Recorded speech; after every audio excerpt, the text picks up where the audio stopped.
Hello! Greetings and welcome. Probably about time we get started, isn't it? Can't put it off for too long. Master Tragus, you've come at a most excellent time. An invitation from a truly preeminent personage was delivered to the manor but a short while ago.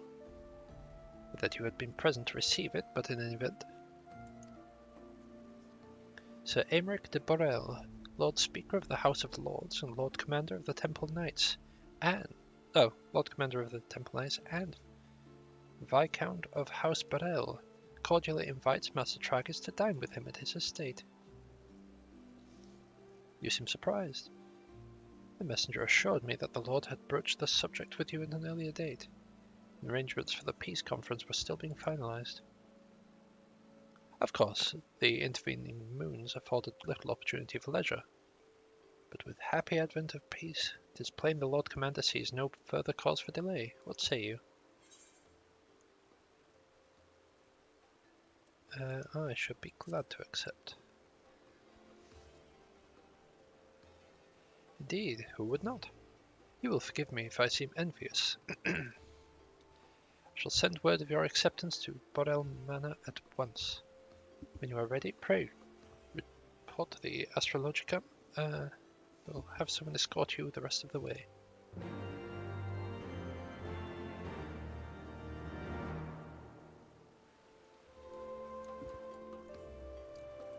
Meow.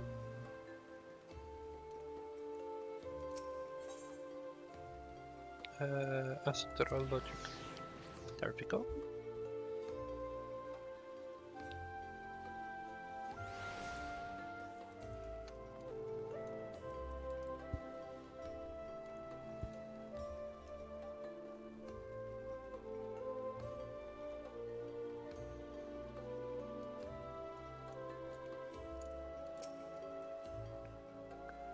Greetings and well met, Master Tragus.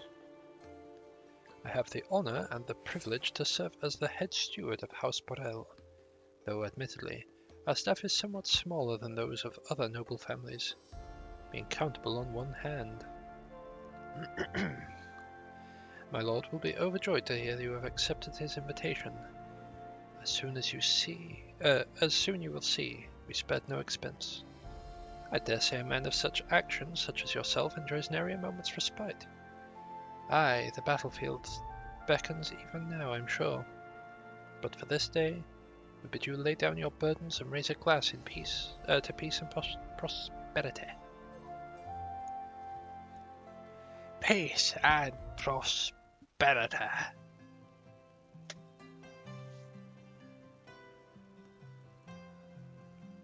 Gigantic decorative plates.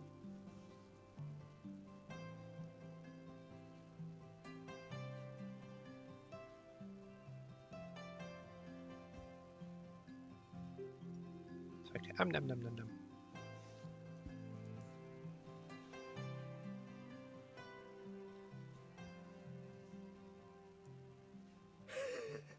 To think the Moogles would prove such harsh taskmasters. Forgive me. I did not know you had suffered so in your quest for the horn.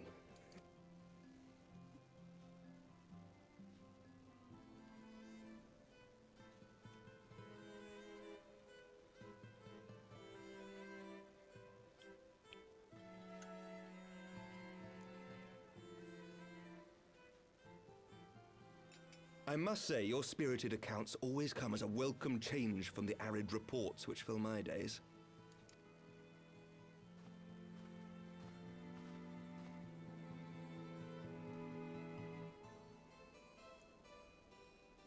We're just like, yeah, no thanks.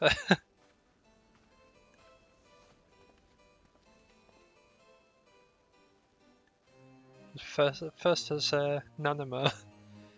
Next there's the hot chocolate ordeal. Just keeping her eye on them.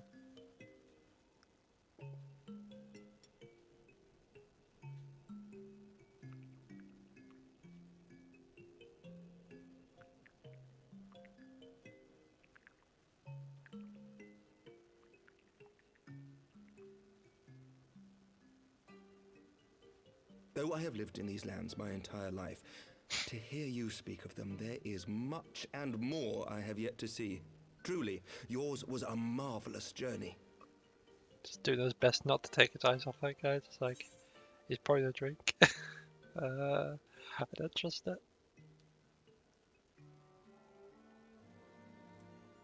Why not join me on the next?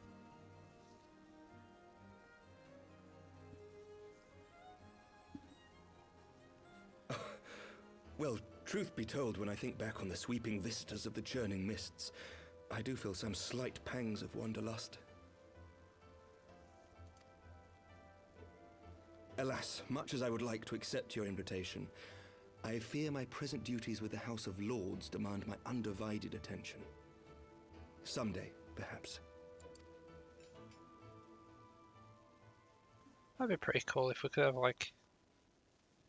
like knowing the trust By system. your If we could have deeds, like you have Amric helped as a us to lay the tank. foundation for lasting reform. The formation of the Republic is but the beginning, for it is not only our system of governance which must needs change. We, the people, must learn to let go of our hatreds and rise above our bloody past. I only pray that I live long enough to see us achieve some measure of success, that I might know the lost did not die in vain. I can still see you there on the steps of faith, striding fearlessly towards the worm. If you could do that, who are we to balk at the challenges ahead?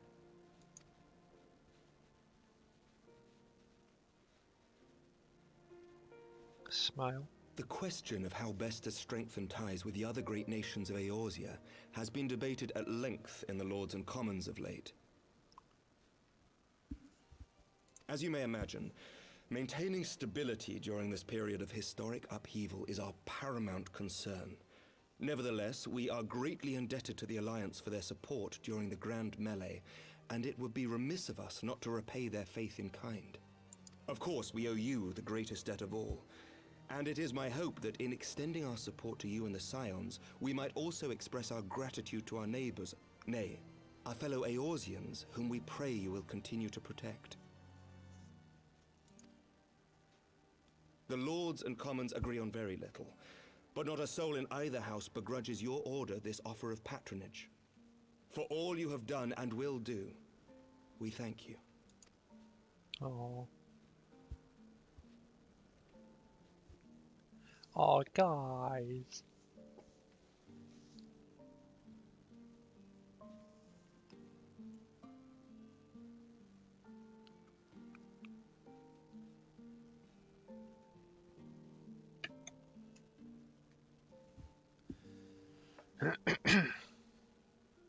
May I ask a personal question?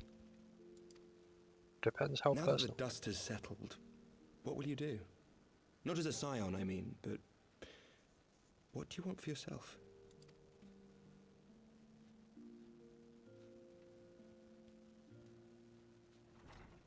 Lord Commander, pray forgive the interruption. News from House Fulton? An urgent message for the Warrior of Light. I was instructed to deliver it without delay. Master Thancred returned to the manor a short time ago, bearing an injured maiden. Master Leveilleur and Mistress Tataru are tending to her wounds, but they like not her chances. Respectfully, my lord, they have requested the Warrior of Light's immediate presence. You must go to them, my friend, and I shall go with you.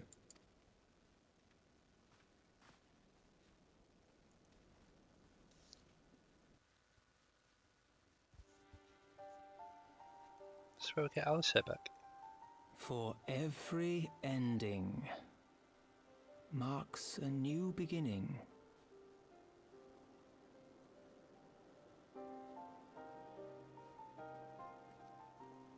Which voice was that? From tragedy and sacrifice, we rise to greet a new dawn, as did he.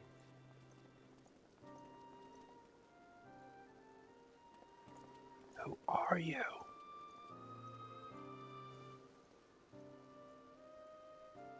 Only to be drawn unto another battlefield, another cause, as if by fate. I feel like it's almost definitely someone from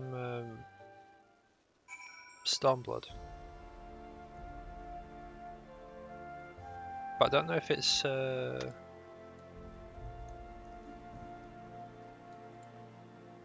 pretty sure it's not Xenos, however you want to say it.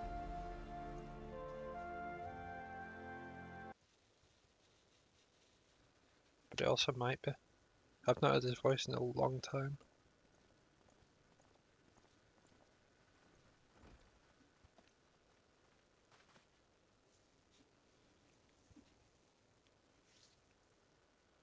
Yes.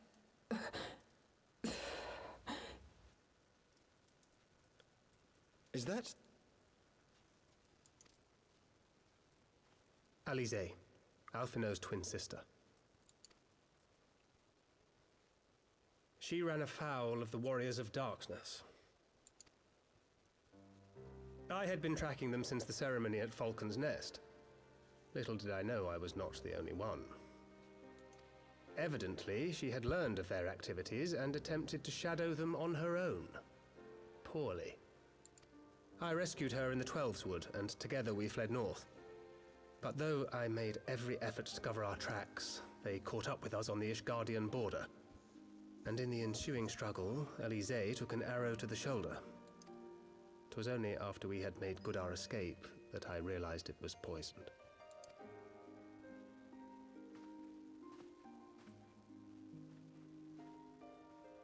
Thank you for coming so quickly. And you, Sir Emmerich. Think nothing of it. How is she? We have done all we can for now. Although the immediate danger has passed, the poison yet lingers in her blood.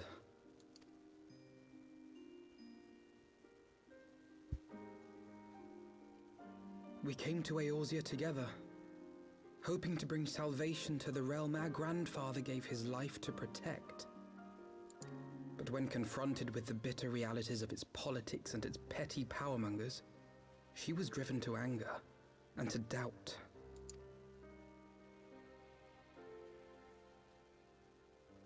She refused to become embroiled in what she termed Eorzea's squabbles and distance herself from the Scions. Though she remained hopeful of a brighter future, she would walk her own path. Would that it had not been so perilous.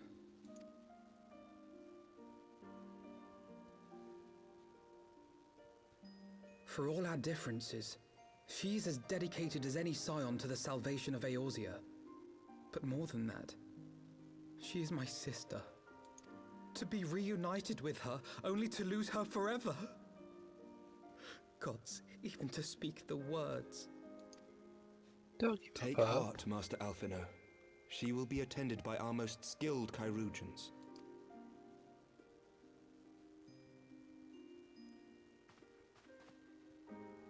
Bear Mistress Leveilleur to the infirmary at once. Apprise Captain Whitecape of the situation, and inform him that she is to be treated as my personal charge.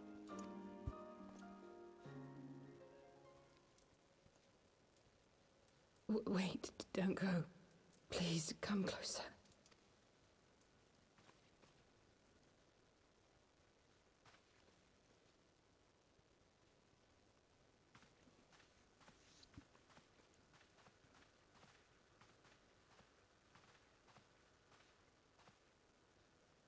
The Warriors of Darkness are in league with the Ascients. Slaughtering the Primals is but the first step in their plan. They make for Zelfatol to bring about Garuda's summoning and to kill her.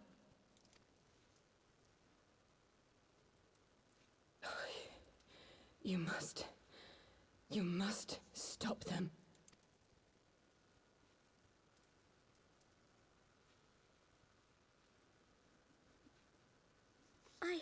I shall inform the others at once.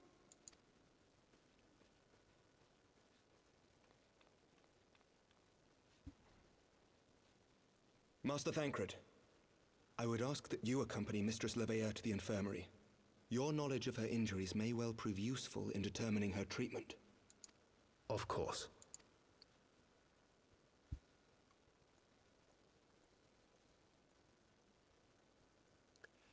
Oh dear. We are in trouble.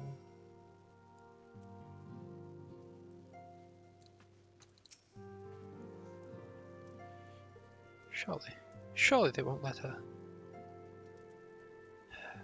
Yes, I know. I was trusting Captain Whitecape and his chirurgeons. Did they not bring Estinian back from the very brink of death? I'm uncomfortably reminded of how he mocked me for praying at his bedside for days on end. What say you, my friend? Shall we turn our attention to a matter whose conclusion we may yet have the power to influence? Ah, spaghetti carbonara.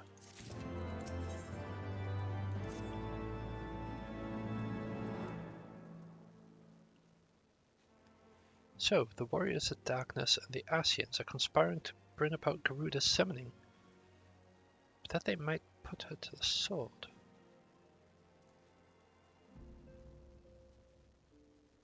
Then, when we first encountered them in Lothos Neth, they were confronting Ravana. Gods, has this been their aim all along? What do you intend to do, Master Alphino? There is much more I do not understand, but I know this: a primal summoning cannot be ignored. Alisaie risked her life to uncover this plot, and we squander her gift at our peril. Samtity, will you accompany me to Zelphatol and help stop the Ixal's ritual? Yes, you can count on me. Given that Ishgard shares a border with the Ixal homeland, we have a vested interest in the outcome of this ritual. We've been willing to suffer the Beastman's intrusions into Kurth's lands to a point, but the summoning of a primal is an escalation we cannot abide. You'll have the fastest airship, Master Alphino. The mountains of Zelphatol are not easily traversed, and the endeavour demands all haste. The gesture is most appreciated, Sir Aymeric, but I fear an ethereal approach is destined to fail. This is their homeland, after all. Ixali dirigibles are not to be underestimated. No, experience tells me the only conceivable approach is by land. I believe it would be wise to cross into Zelphatol by way of the mountain pass east of Camp Dragonhead. In that case, I shall send instructions for a contingent of the camp's knights to be placed at your disposal. Secure you safe passage through the mountains and escort you thence to Zelphatol. Though my men are unqualified to confront a primal, I am more than capable of contending with the Ixal. We should be glad of their assistance, thought Edmund. In the event Mistress Alisaie regains consciousness, we shall share with you any additional information she may provide. May the Fury watch over you and keep you safe. Then let us be off. We can procure any additional supplies we require in Camp Dragonhead.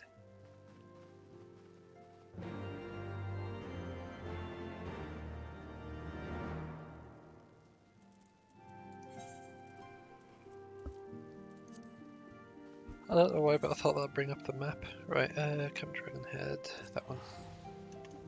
Right, I am just going to quickly grab a cover to wrap myself in because I can feel the ambient temperature of this room just dropping.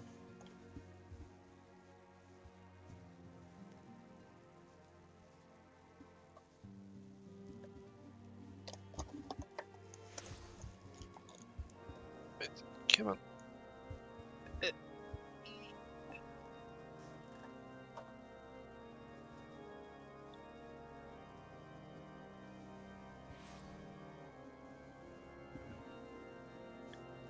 There we go.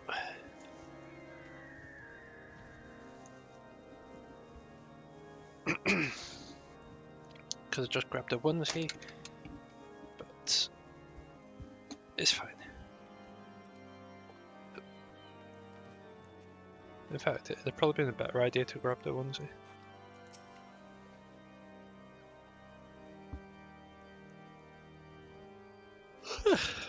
Sorry about that.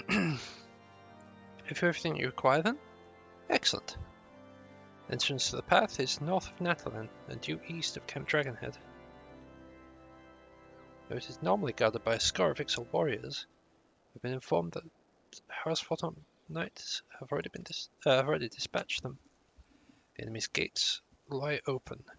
We need but walk through.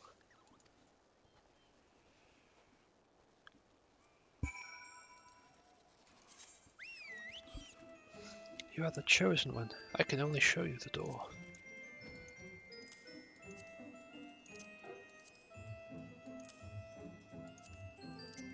Just move all that through, and I'll be able to use those as soon as I land.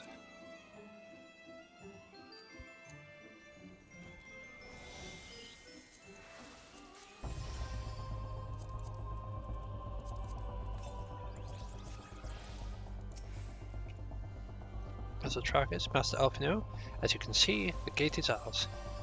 Be advised that our scouts are reporting increased activity around the first mountain. Simply put, they're up to something. Don't want anyone interfering. We stand ready to escort you to Zelvatol and aid you as you see fit. Given the numbers we are like to encounter, a two-pronged approach may be best. While the knights and I feign a larger attack to draw the Ixal attention, I suggest you and yours attempt to slip past her defenses and locate the site of the summoning ritual. If the gods are good, you should only have to deal with some few patrols. If they are not, you may be forced to do battle with the warriors of darkness. How very glib. Right, I need to swap to a Dragoon because I'm not doing that as a tank.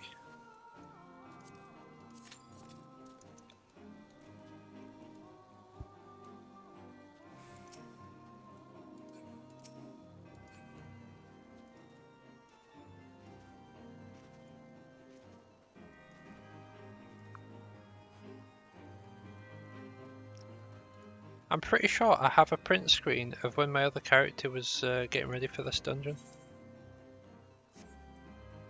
Like the first time around.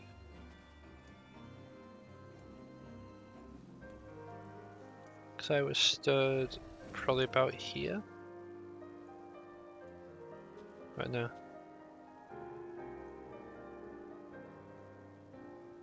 I was stood like here. Doing the songbird dance.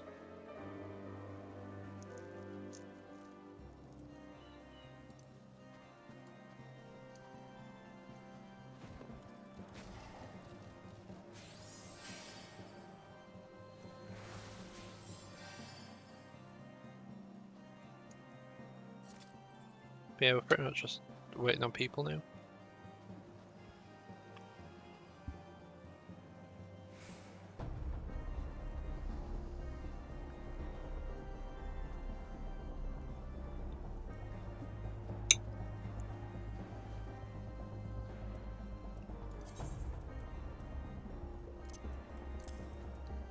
So the intent for today is to either A, go until 7 o'clock, or B, we'll be going until we get out of Heaven's Ward.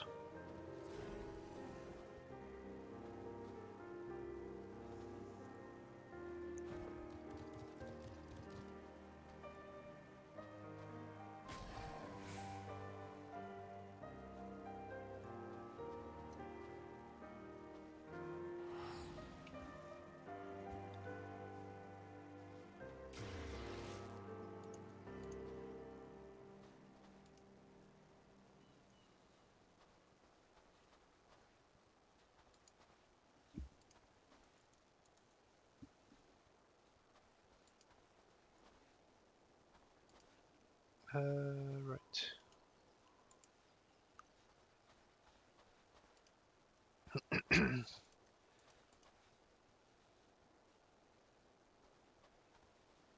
The quest that we're looking for us leaving Heaven's Ward is the Far Edge of Fate. But that won't be for quite a while yet. Good few hours.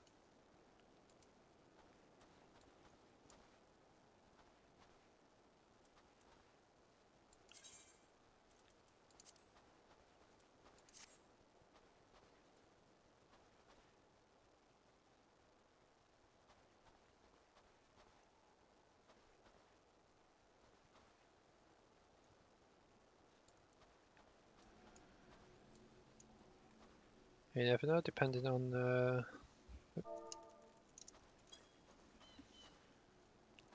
dungeon queues, it might be a bad few hours. But we'll find that out as we get there.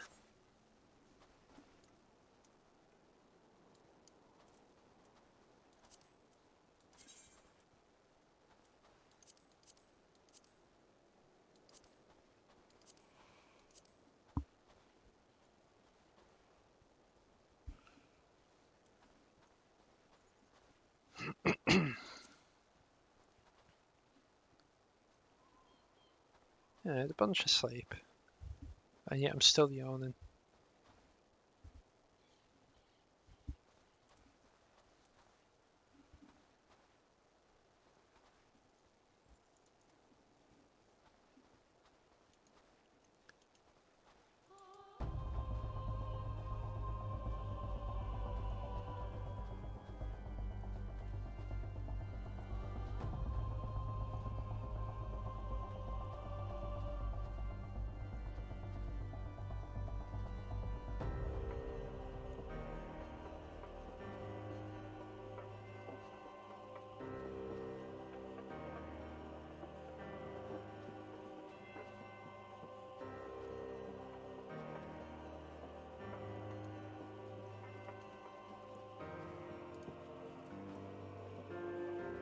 Man, these queues are empty.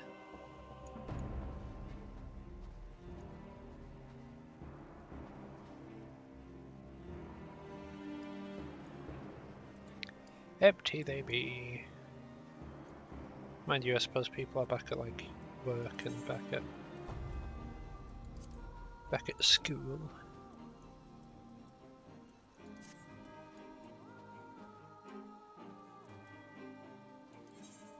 Nope, not return. We want to teleport.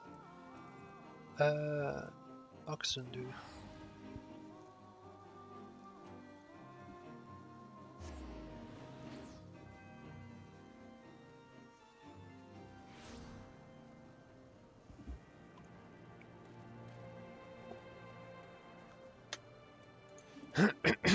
This will be an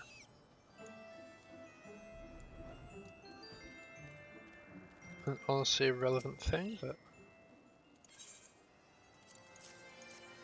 I'll get this stage sorted. Then it's just a matter of actually doing the extreme.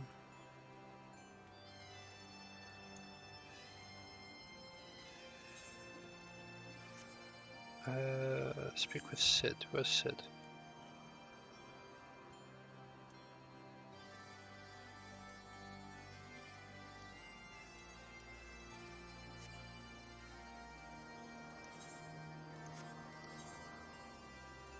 Oh.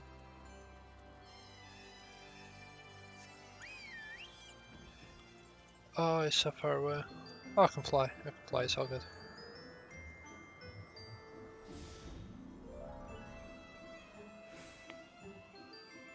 This leaves me confused because I don't know what these quests are. Right, one of those two quests is for the Beast Tribe. 3 Weeks of the Wind looks like it'd be the Beast Tribe one. Oh! That was a dungeon. Replay, sir.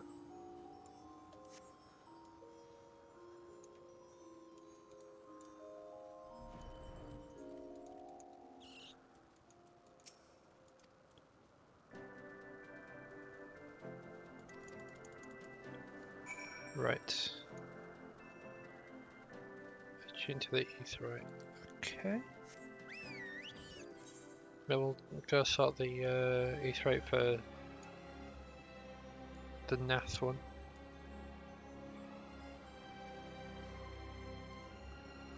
Loth as Nath.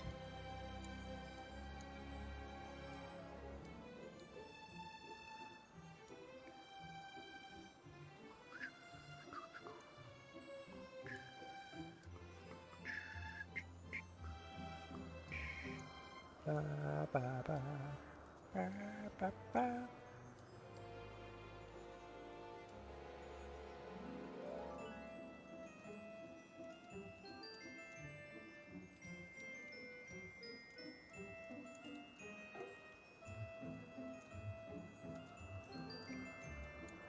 That looks like the aetheryte that we're looking for.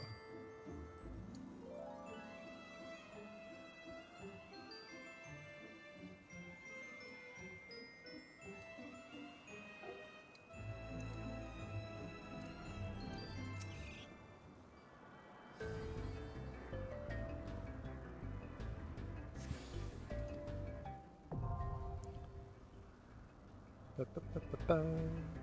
Ba, ba, ba.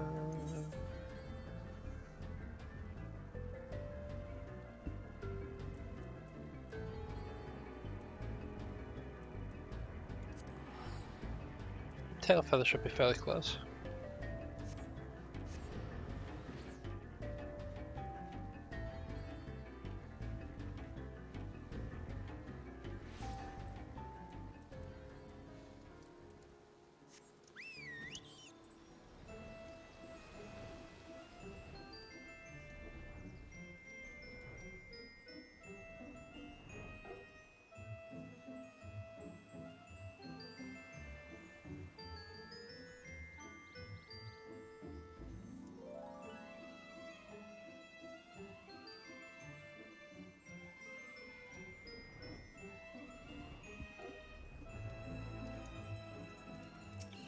Yeah, so I need to unlock these as a beast tribe.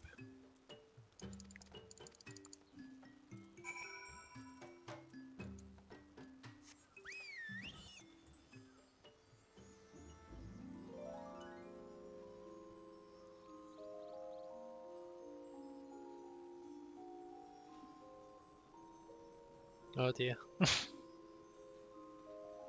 Time lags 10 minutes. Average wait time 8 minutes. Oh dear, oh dear.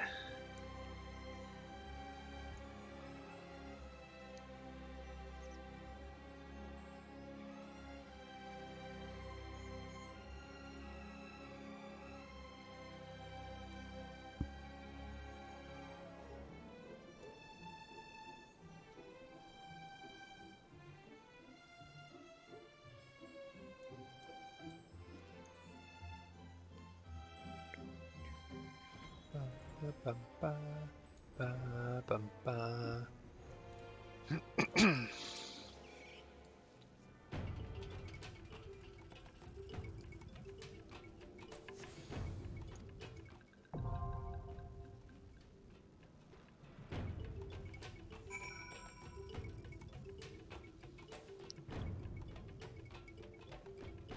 However, after Apollo smashed the gemstone against the aetheryte, nothing much happens. Out of habit, you attune to the aetheryte, and once more, nothing much happens.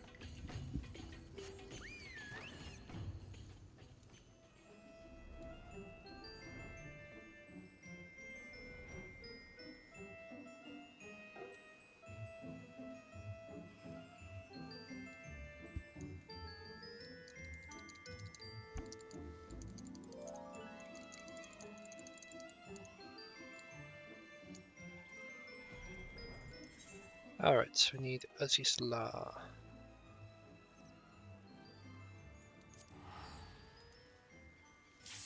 Nope, never mind.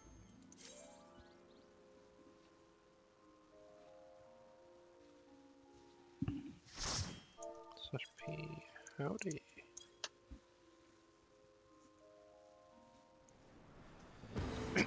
Which you guys won't be able to see, but I can see.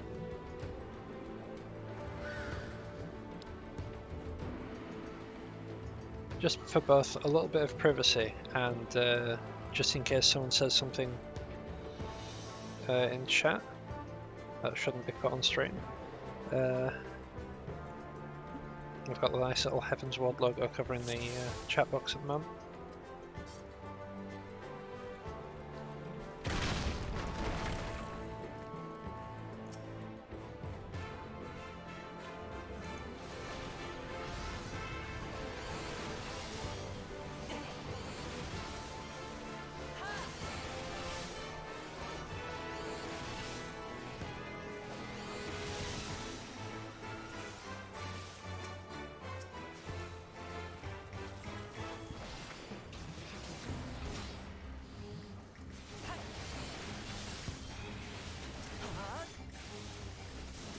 combo on these. Here's damage buffed it. In fact, might as well use that. I can go like that.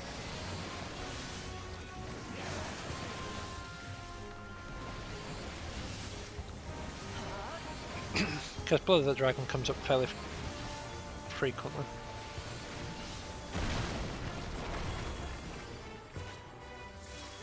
Kind of be a waste not to be using it.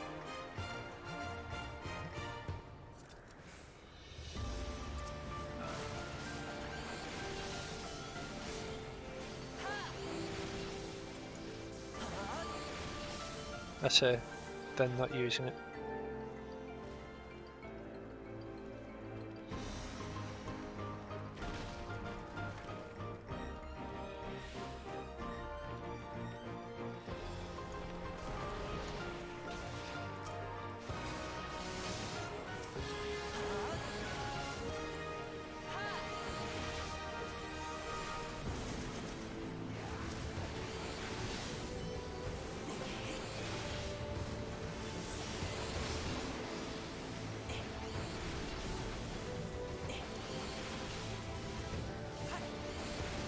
This seems like a good time as any for a battle, isn't it?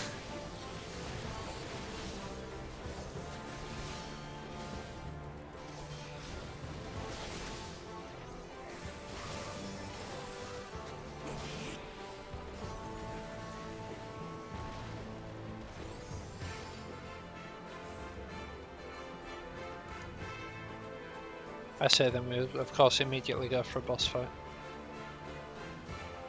Well, crumbs.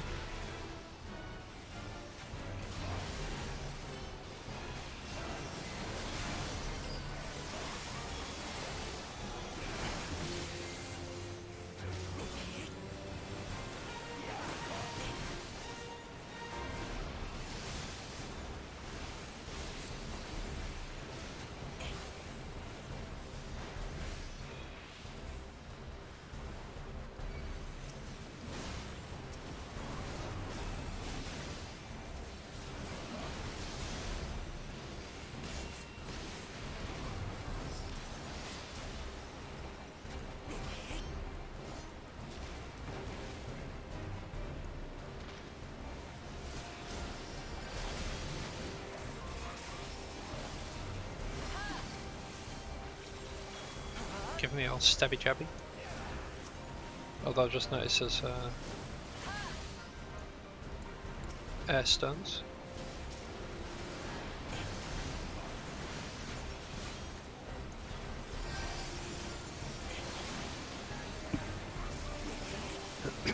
I maybe noticed I was a little bit too late, but it's fine.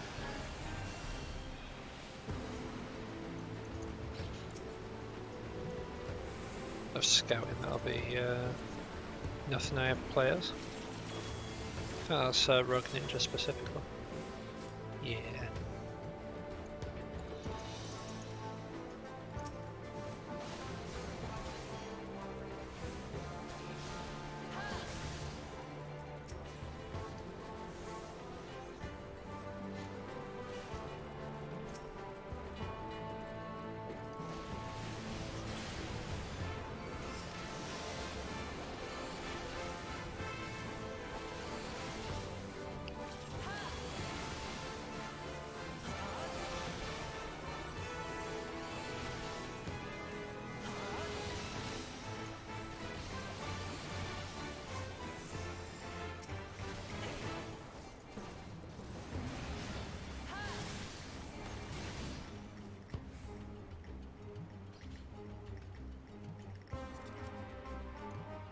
And that's just an introduction to one of your next boss fights for the spikes around the edge.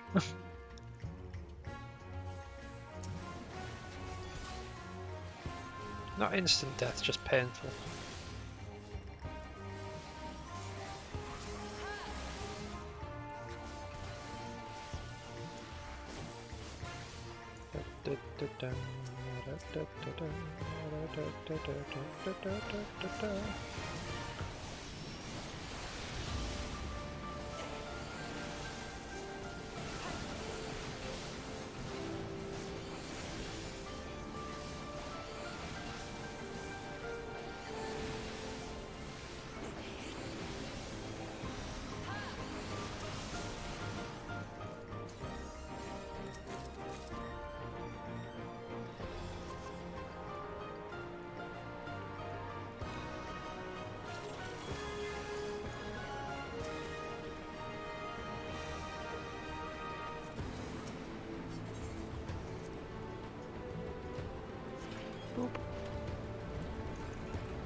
thank you for the sub, Kami. Greatly appreciate it.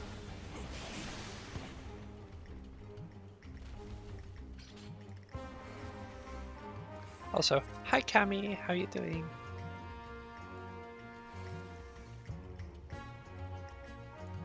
We've currently come to Zelfatol because the Warriors of Darkness, those ruffians, they're gonna bring about the summoning of Garuda, just to take them out. It's all a part of their dastardly deeds.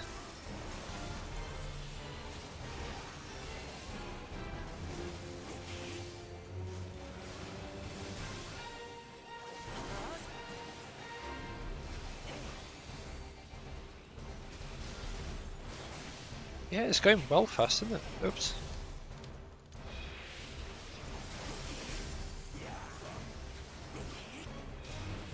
Oh. Right, if I make sure I stay like in line with that, I should be fine.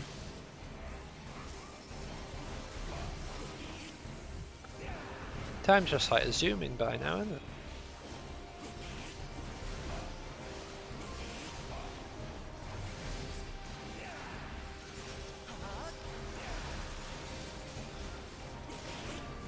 Oh.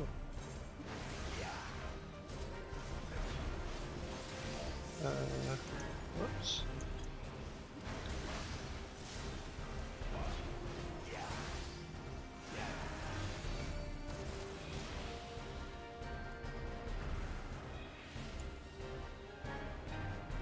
I think I might have been slapped by a tank buster.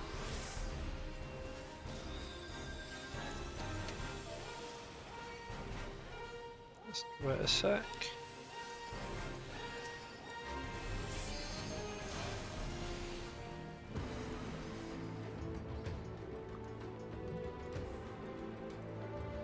Offending. Nice, nice. What does actually look like? I've seen better. Meow.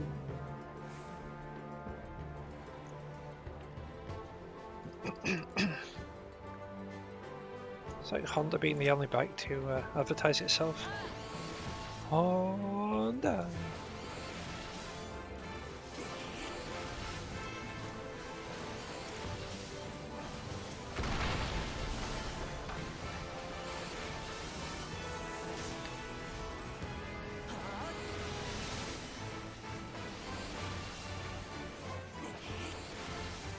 Yeah, my fault for standing in that. Right, we should have another war balloon coming over after these are down. If I remember correctly.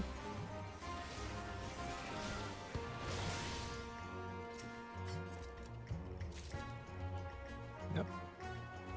Apparently I don't remember correctly. We'll probably have them over this side.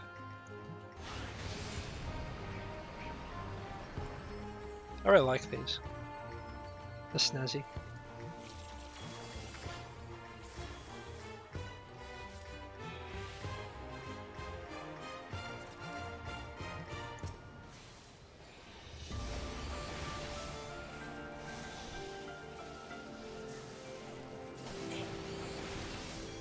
Position myself in such a way that I hit all of them.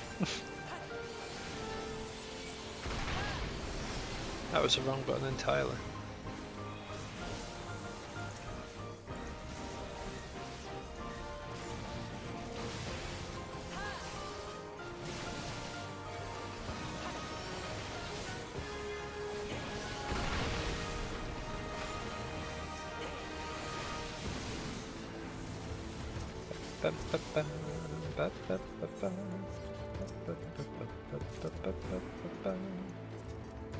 Just gonna quickly sprint over here.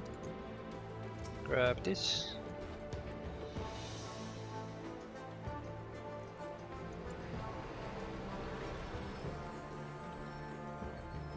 That's probably gonna have knockbacks as well, and we don't want to get hit by those ones. I imagine he's fighting a spiky room as well. Oh no, there's probably... He'll probably just get yeeted off the platform.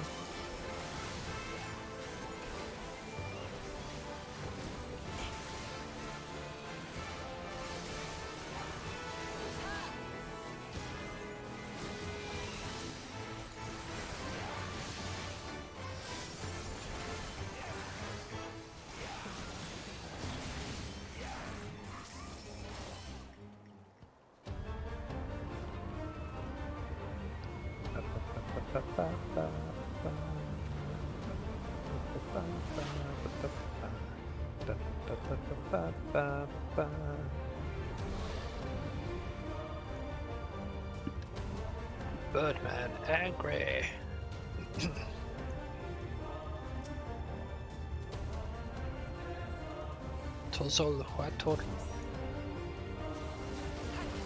I'll just try and stay behind him.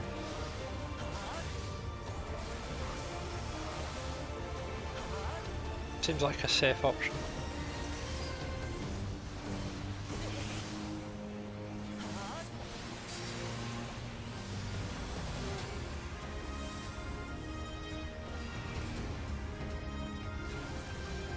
I didn't know if that was something that was going to drop, so I thought it best to move further away from everyone. But I suppose if like no one's within your circle, then you should be fine.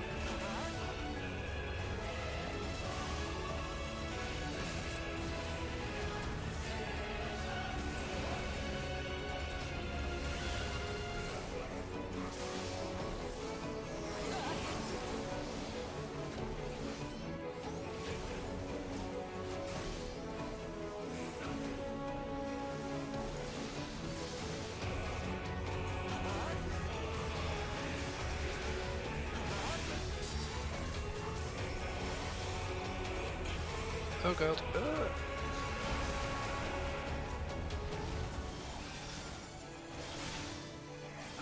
As long as we're all still spread out, it's fine.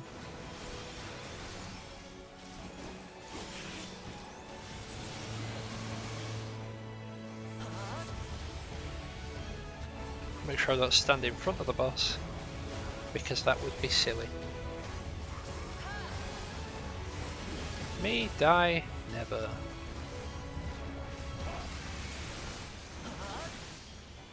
I don't die in games. Ha ha ha ha ha ha.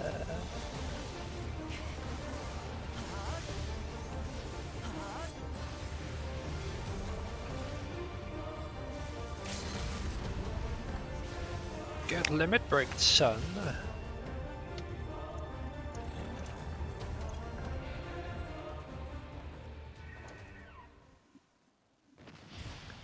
Oh, I'm scouting. Those things sound horrifying. Oh, I guess either everyone's passed or everyone's left. Yep, everyone left. Okay. Bye the everyone. Oh, I received 2 commendations. Nice. Which is amazing considering I died on that boss fight. What happened? Well, they summoned in Garuda. So they were unable to see the ritual to its completion. Then Garuda is no longer a threat, and whatever the Asians and the Warriors of Darkness were planning has come to naught. But we should not tarry. The knights have secured our path to safety. Well, well. What do we have here? You'd better not have killed the primal without us.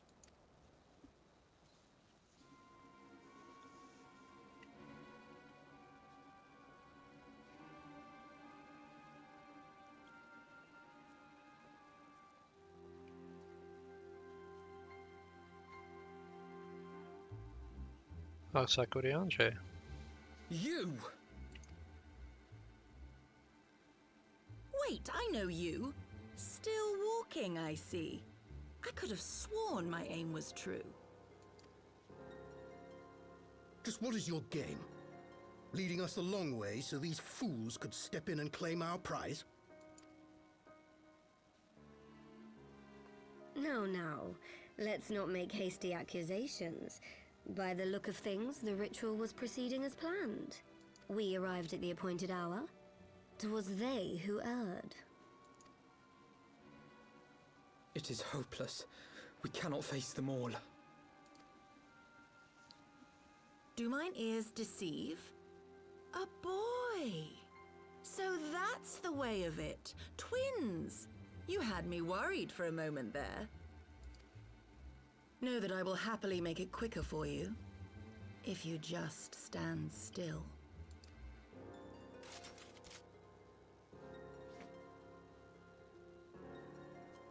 Enough, Jarumul. We wouldn't want to upset the man in white with any unnecessary bloodshed now, would we?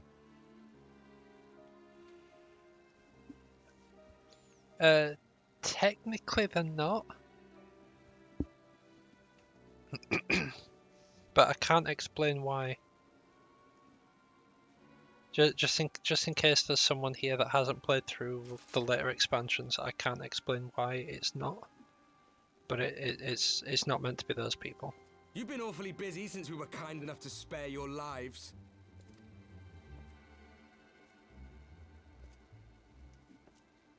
While you were idly consorting with the Asians, you mean? 7 hells! What could you possibly hope to achieve? Should I explain it to you? Very well. Consider it a reward of sorts for beating us here. You'll see. You'll see. You know the tale of Hydaelyn and Zodiac, I take it? Of the Great Sundering and the reflections it created?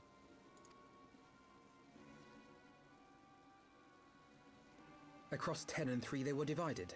Reflections of the source, each possessed of shards of light and dark. Just so. One of those reflections, the one nearest to the source, is our home. And we were the heroes blessed with her light. Oh, there you go.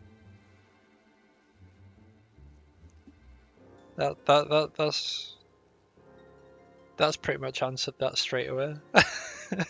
I was expecting it to be a little bit later down the line. But basically, the ones that you see in the start cinematic, and like all the cinematics throughout the game, are meant to represent your Warrior of Light. Because these ones didn't go through those events. These ones are from a different world.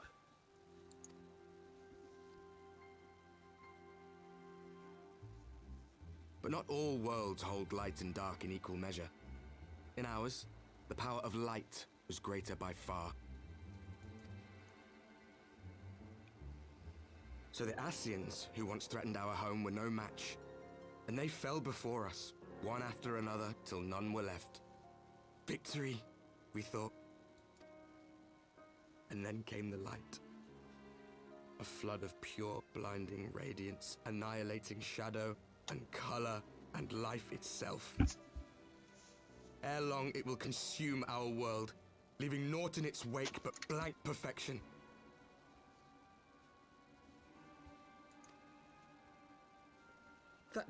That cannot be. Do you honestly expect us to believe such a story? Believe what you like. But it has happened before, on a world far removed from ours. The 13th, which was swallowed by the dark and transformed into what you call the Void. Unchallenged light would condemn us to a similar fate.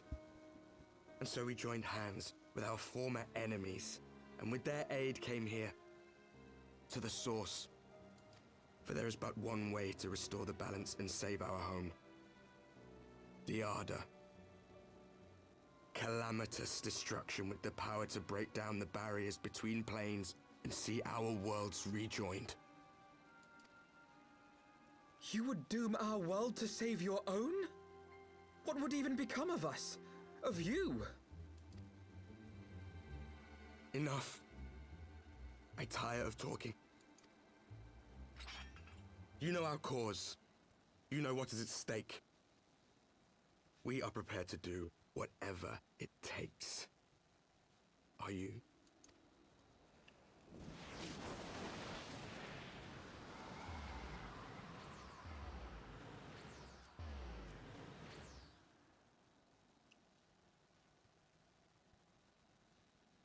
If there is aught you would say, say it. Otherwise, begone. You have no friends here.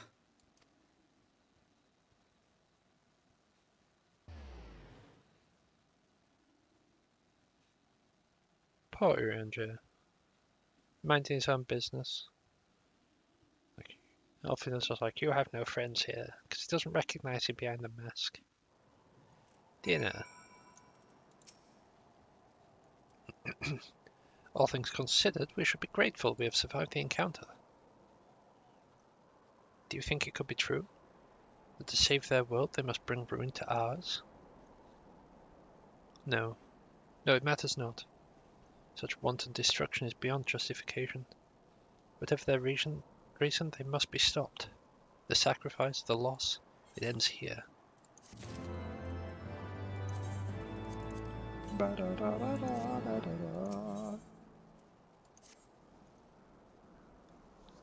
Forgive me, this is neither the place nor the time for idle introspection.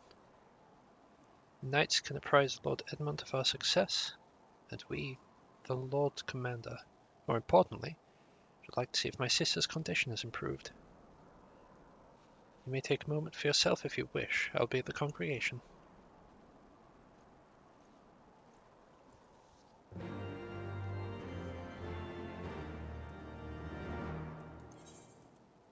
Yeah, I'm pretty sure there's well,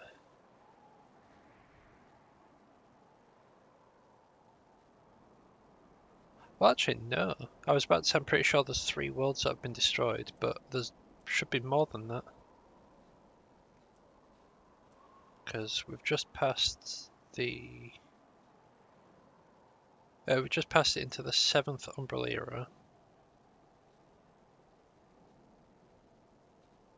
which followed a calamity.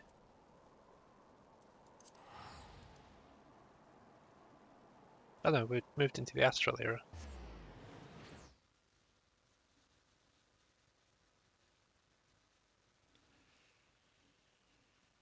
Although I suppose that one was brought about by Bahamut and not like a world event. I don't know. There's big stuff's happened.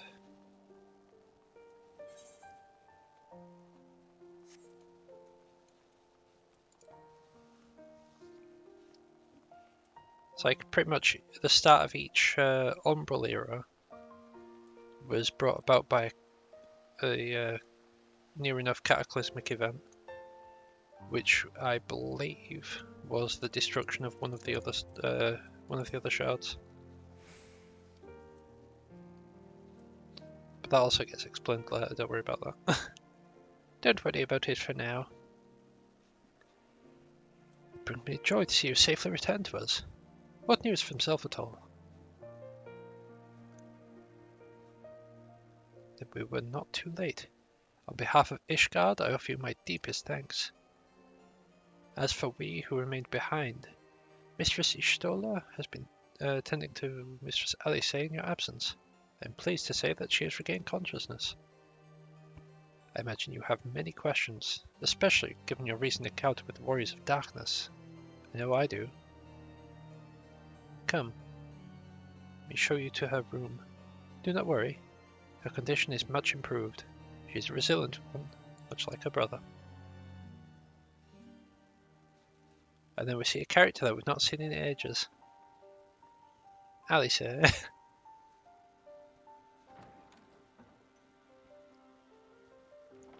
Alize, how are you feeling? Well enough, brother. Thanks to the kindness of our hosts. They told me you had departed for Zelfatol while I was still abed. I slept much better knowing that. Thank you. I take it your mission was a success.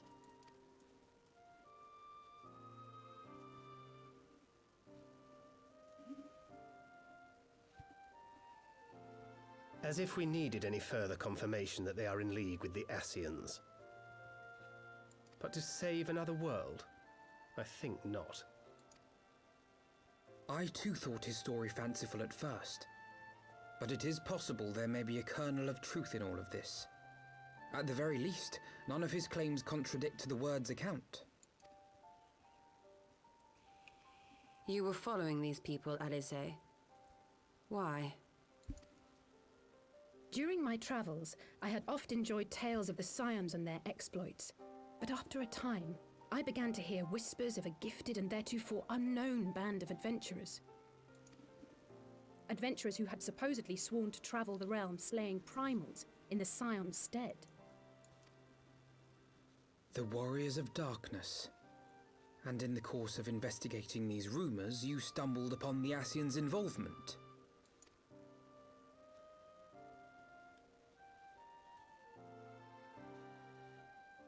Yes, exactly. Short pause. Forgive me, but if these Warriors of Darkness mean to bring about another calamity, to what end do they hunt primals? To prompt an escalation. To deepen the beast tribe's feelings of helplessness and despair, and thereby drive them to summon ever more powerful gods. And lest we forget, these events do not occur in isolation. With their patron deities being slain left and right, the news of man's victory over Nidhogg must surely have sown panic in the minds of the beastmen. 'Tis no wonder they wish to defend themselves.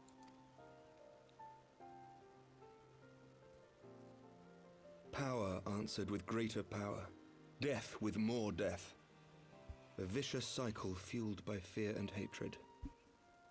I know it's like all too well. Indeed. The Ascians sow discord and desperation, and the Warriors of Darkness reap the harvest. Yet that is not the extent of their ambitions. The Ascian himself observed that once the powerless realize that the old gods have failed them, they will have little recourse but to look to a new one. We cannot let that happen. It should come as no surprise, but Alize and I have uncovered evidence that the Ascians have been manipulating certain parties to ensure that a constant stream of crystals flows into the hands of the beast tribes. If we sever these supply lines, we should at least be able to slow the escalation. Agreed. Kral and I shall journey to Zelphatol and learn what we can of the Ixal's source. Then I, for my part, pledge to lead a similar investigation into the origin of the Nath supply. Sir Emmerich? As a member of the Eorzean Alliance, Ishgard is honor bound to play an active role in maintaining the security of the realm. You might also say that I have some personal motivation, given the Ascians' dealings with my father.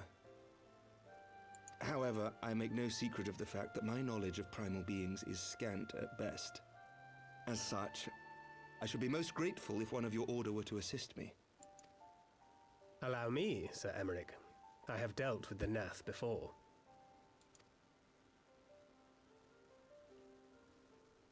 He's like, smiley face. Let us consult with Orianja then. Given his dedication to the study of primal beings, I should be surprised if he could not tell us something of value. Allow me to accompany you, brother. And before you think to refuse, know that I am not the girl I once was. I shall not be a burden. You have my word. But Alize, you... That's one of those faces that's like, I wasn't asking. You are more than welcome. After all, it was you who set us upon this path.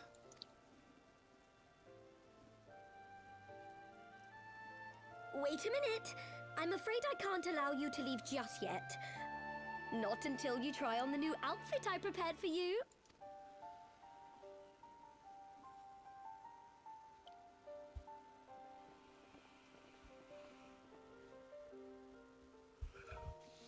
Going to Taru.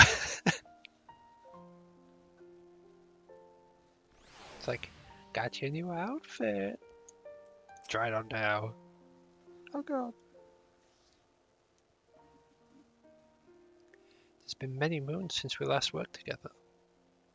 Though I believe the same cannot be said of the two of you.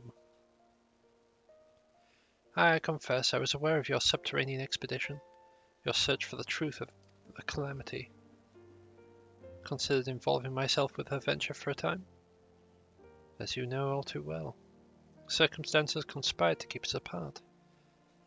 Can only assume she carried on in our absence. There we go. My apologies for keeping you waiting.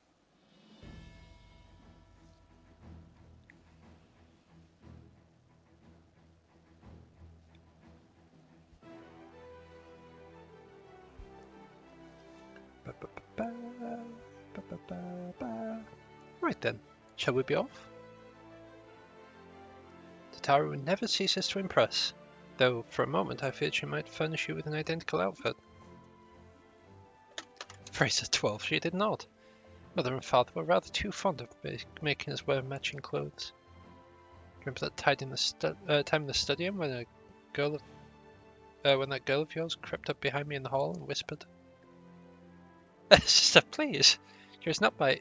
Could not have this conversation in front of the warrior of light." So be it. Another time, perhaps. I should thank you again for your assistance with my expeditions. Though we left matters somewhat unfinished, I am nevertheless prepared to focus on the task at hand to aid you to the fullest extent of my ability. That's because we started the Coils of Bahamut but never finished them. Do you help me to brave the coils? So too will I help you defeat the warriors of darkness.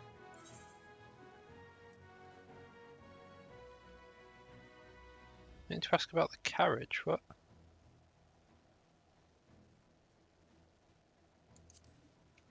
Pleasure to have you with us.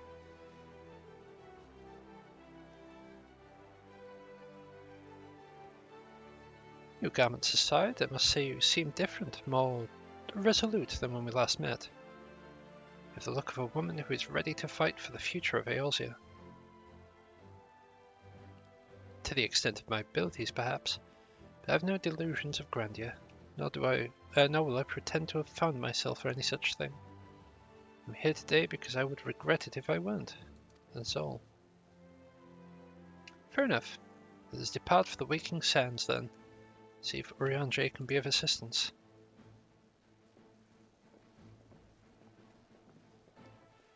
The Waking Sands? No! Pray return to the Waking Sands.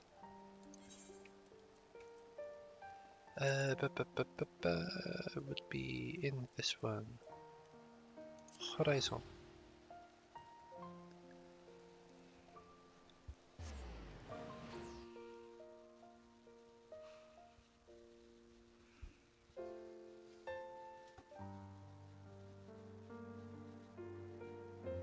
I love all the little stuff that they managed to include. It's like if I hadn't started the Coils of Bahamut quests, then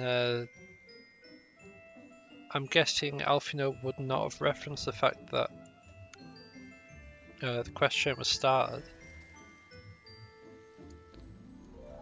And if I'd actually finished it, then they wouldn't have said that we had left business unfinished there.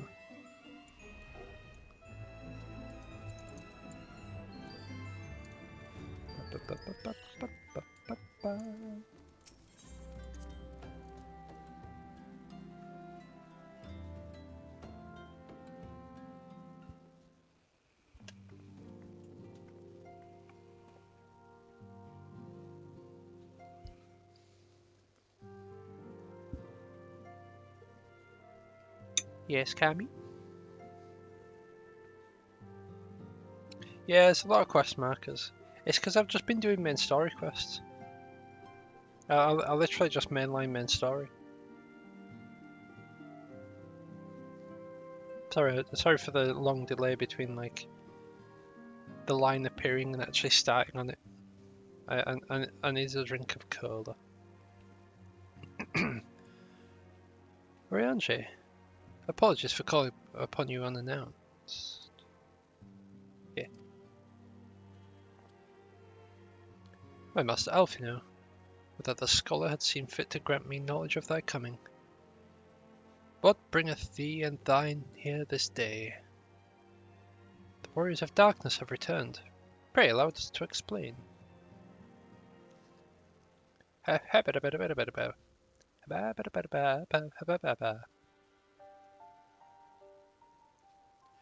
I too have heard tales in recent days of primal beings risen up only to be cast down by forces unknown.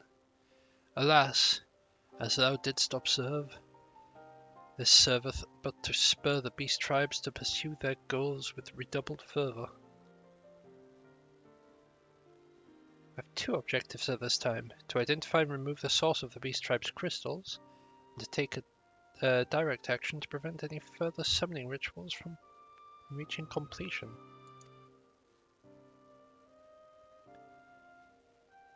Second is easier said than done, of course. While we were fortunate enough to learn the Ixal's plans before they came to fruition, you'd be surprised if the Warriors of Darkness and the Ascians did not have similar designs elsewhere, of which we have no knowledge. Thou wert wise to come hither, for this very day did I receive tidings most troubling from across the Strait of Melfur. Ogomoro stirreth. There are whispers that the Lord of Crags neareth his return. Mere rumours, mark thou. In the light of thine own discoveries, thou canst ill afford to turn a deaf ear to their claims. Aye, we must ascertain the truth of this matter for ourselves. Let's consult with the Maelstrom forces stationed at Camp Overlook. Thank you for your counsel, Urianger. Pray inform us should you learn aught else. I shall.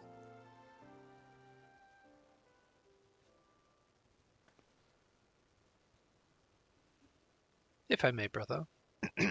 Urianger, is there aught else you would like to say?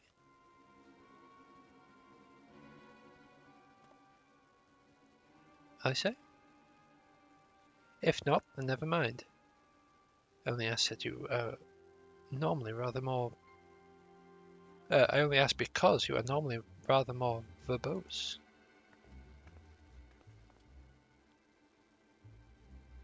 Nothing to add? Very well. Ere we depart, I wish to make a request. The Warriors of Darkness spoke of how the Arda had the power to break down the barriers between planes, that our worlds might be rejoined. I would ask that you research this for us. Being nowhere near as well read as you, I'm sure I wouldn't know where to begin. That said, I have heard that the promising tome, the Dragoon Oracles. Mayhap you could start there.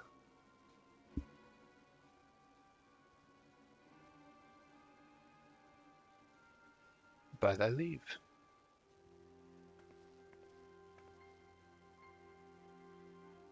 Camp Overlook, was it? Very well.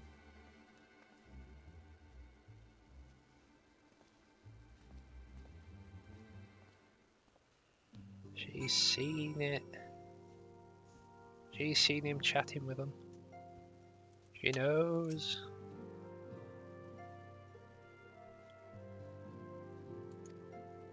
He's got other stuff he needs to be sorting out. That's why he can't have a word with us now. She's seen it with her eyeballs. I don't know why I'm running out. I literally just need to teleport over this way. Camp Overlook.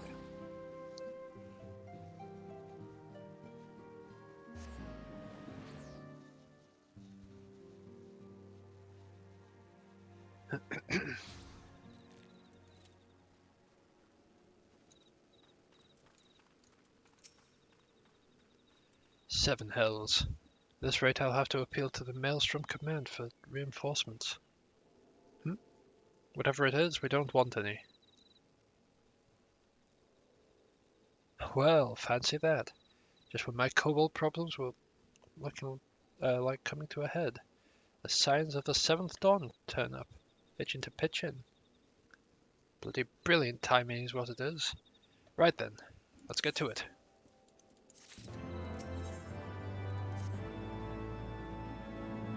So our friendly neighbours in Ogomoro have gotten much more aggressive of late, just as you said.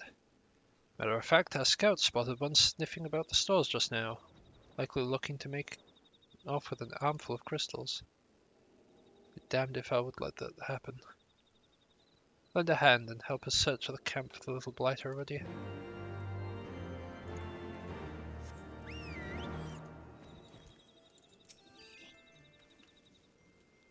Our Maelstrom friends seem notably more agitated than when we first arrived. You know why that might be?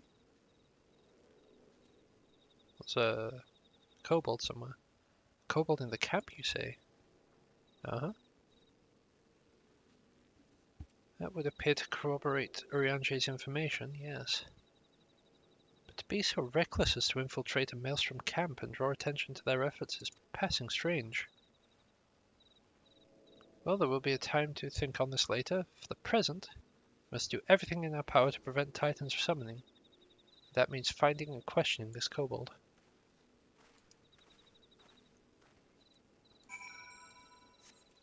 If I remember correctly, we're down here. Do we have to search for, like, tracks? We might need to search for tracks. I'm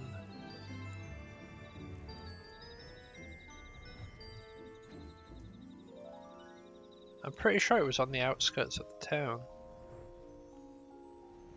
Somewhere. Oh, there you are.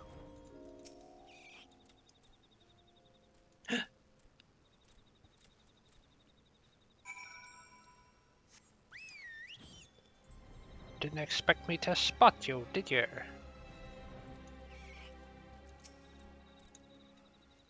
Stay back! Away! Far! Back! I'm not a... God, it's no use. Pointless. Hopeless. No use.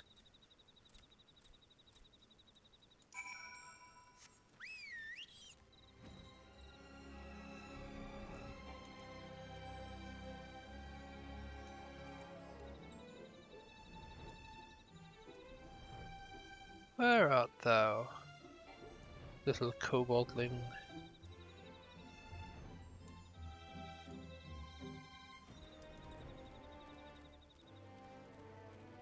There you are.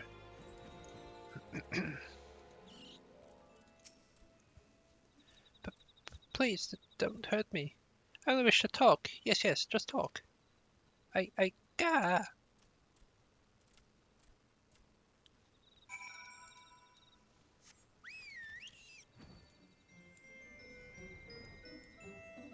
Yeah, Urianger just got left alone with his appearance for a bit. Come on, little kobold, just stay in chat. This was a stupid plan. Stupid. But if I tell no one, then everyone will. Gah! He found me again. What to do? I come in peace, only to talk, speak, say, talk. So please, do not hurt me. So this is our wily kobold infiltrator, is it? No wonder the soldiers were on edge. Very well, give one a bruised knee. Huzzah! We've got him! Fine work, scions. So, little one, thought you could sneak into my camp, did you? Plotting to steal my crystals, were you? No! I came to talk, to ask for help. Your soldiers saw me, they drew their weapons and shouted, and I...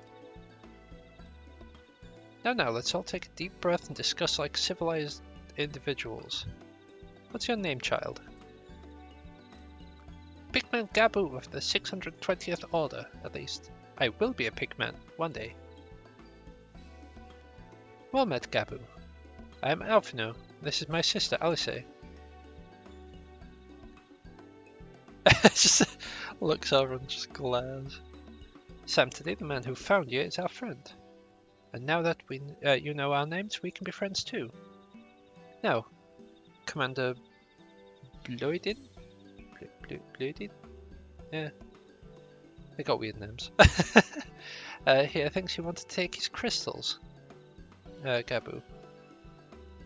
But you said you came to ask for help. Why to us, and not your own people? What happened, Gabu? Can you tell us?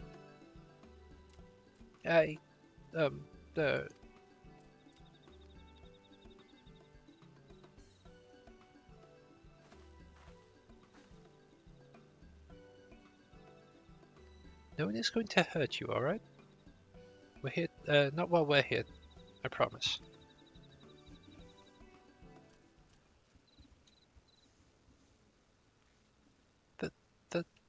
The Patriarch, the Patriarch is going to summon the Great Father again, and you have to stop him. Beat him, fight him, stop him.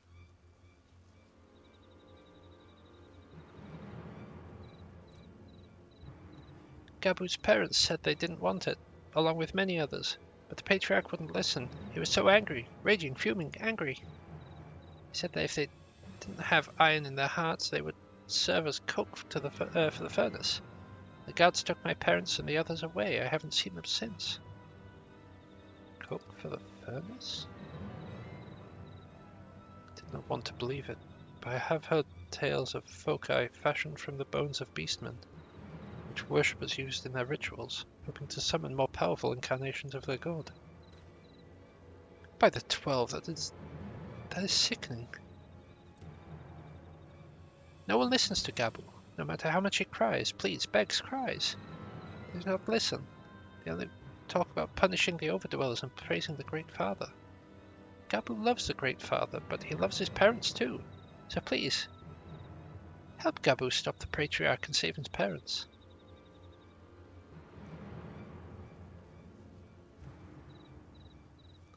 Commander, I advise mails from command that Titan summoning is imminent. Should the worst come to the worst, we will require their support. Time being of the essence, we three will attempt to infiltrate the Kobold stronghold, secure their crystal, and free the prisoners. Well, if you're sure, you'll forgive me if I don't seem optimistic. We'll make ready just in case.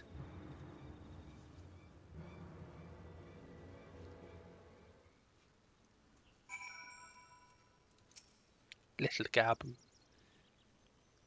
I have faith that we may yet stop the ritual. We would surely have to detect. We surely would have detected the associated etheric disturbance had Titan manifested already. But I cannot speak for the prisoners. 12 have mercy that they would even contemplate sacrificing their own flesh and blood. Brothers and sisters, mothers and fathers. Time is of the essence. We must see what else Gabu knows and formulate a plan without further delay.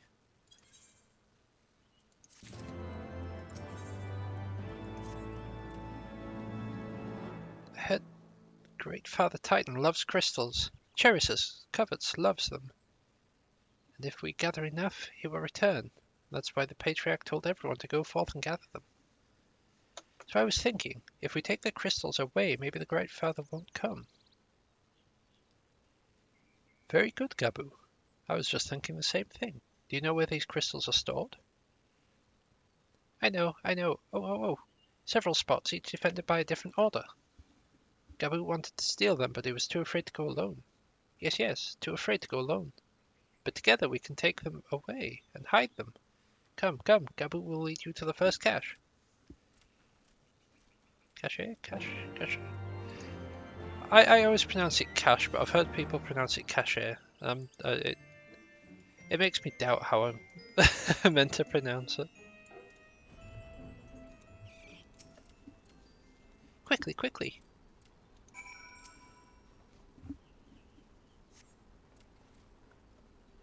Do you have them all? Lead on, Gabu. This way.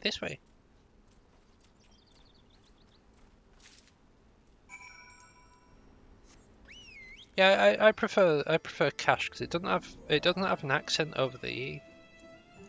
It doesn't look like it would have a different sound to a normal E. Like if anything, it'd be cache.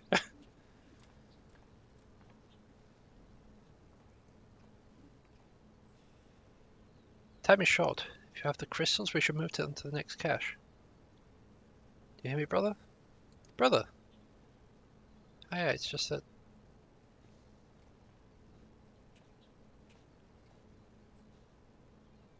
I'm quite certain that the crate once born Ishgardian seals.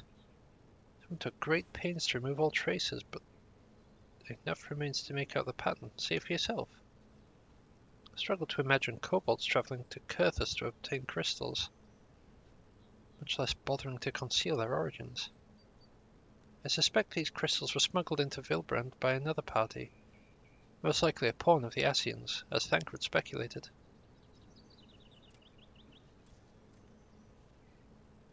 Cage! I don't understand. Who are the Asians? Do they worship Great Father Titan too? Never you mind about that. As Alice said, we do not have a lot of time. Can you lead us to the next cache, Gabu? Yes, of course. Gabu knows the way. This next one is the last and is very large. Very big, very huge, very large.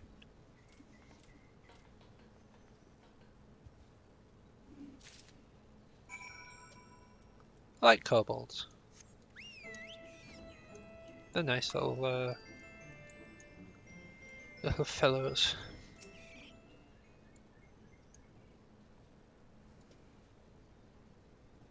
When they're not tempered. They were cast about for some time. They cast about for a time. You see no sign of the crystals.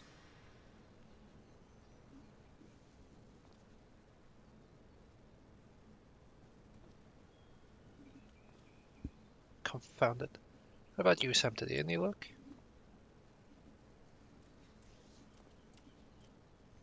Nothing.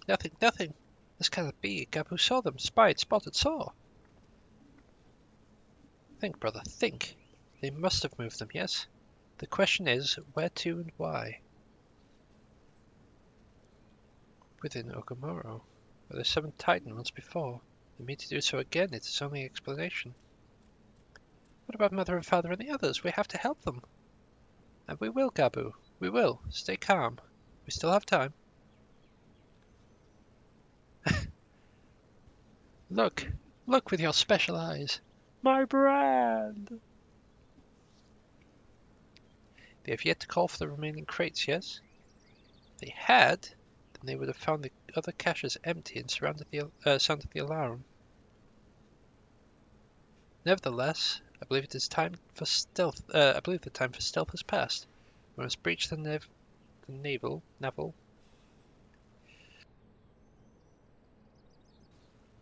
Sorry, Steez. And seize the remaining crystals. There is no other way to prevent Titan's summoning. But first, give me your crystals, that I might deliver them into the Commander Bluidin's custody. Thank you. Oh, thank you. We dare not take them into the bowels of the mountain.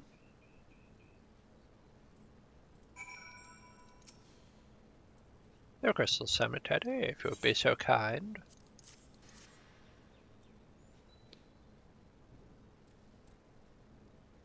Thank you. I shall deliver them to Camp Overlook for safekeeping and brief Commander Bluidin of the situation.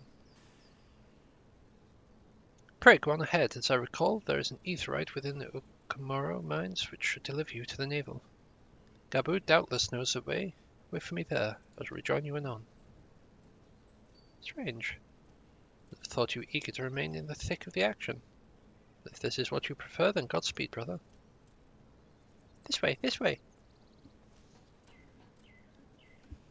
I really hope that I don't need to keep talking to them going through.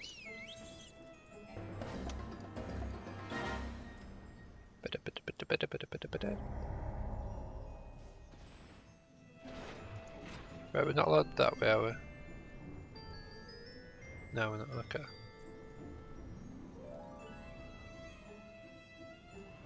Take a right here, and a right here. Then we take a left here, and we're all sorted. I take it this is the aetheryte we seek. Right then. Since Alfino arrives, we go. I trust you're feeling suitably heroic, Samtidi. There's no telling what sort of resistance we'll face in there.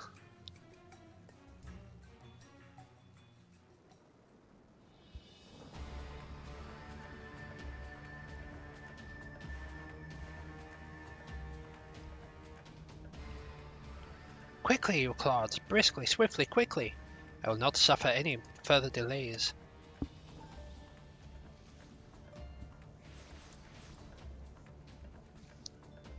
Lay down your arms and surrender. We have your crystals, there will be no summoning this day. Overdwellers! Here! But how did you... Where are my parents? Jesus. Where are my parents, Patriarch? Where are they?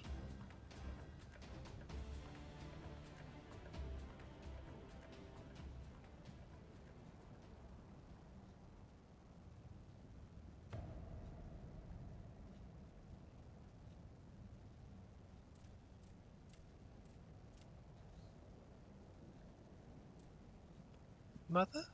Father? Cook for the furnace. You monster, how could you?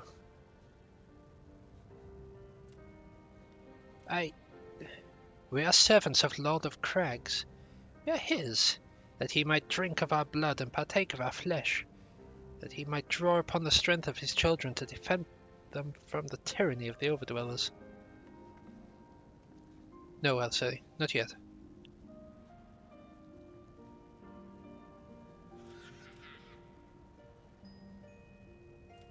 I understand, Patriarch, I do. Your fear, your anger, your hate. You do anything to protect your people, anything to deliver them from despair, whatever it takes to ensure that that those who threaten you can never do so again. But in your single-minded pursuit of this objective, you have brought suffering to your own kith and kin. You have sacrificed the lives of the very people you sought to protect. But it need not be this way, Patriarch. Renounce this bloody course. Cease your attempts to summon your god and work with us, together, to build a lasting peace. Another peace to be abandoned at the Overdwellers' convenience. Oathbreakers, all of you! Liars, betrayers, oathbreakers! You take and you take and you take. When you have had your fill, you sue for peace. You promise that this time will be the last until you grow hungry again. When we dare defend ourselves, you declare that this beast tribe cannot be suffered to live, that our god drains a land of ether and brings naught but suffering, death, destruction, suffering upon us all. I will hear no more lies from you and yours, Overdweller. You've ruined our lands. You've ruined your own lands. You'll not ruin ours.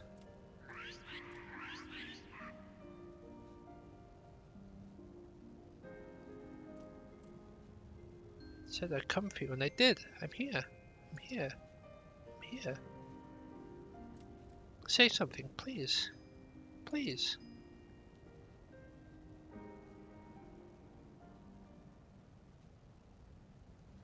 Please.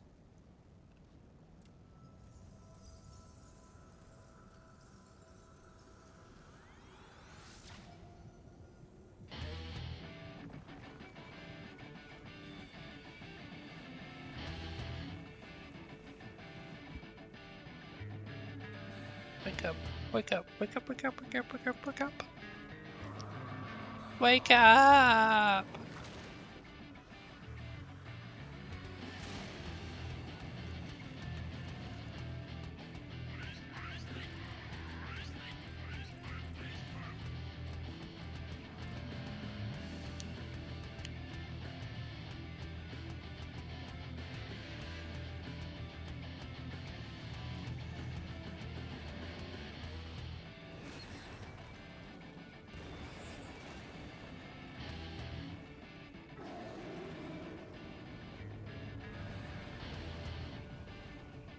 Seven hells.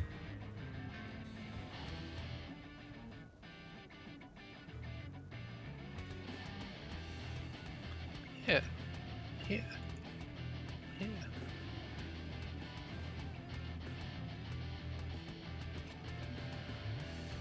Off it go. Leave him to me.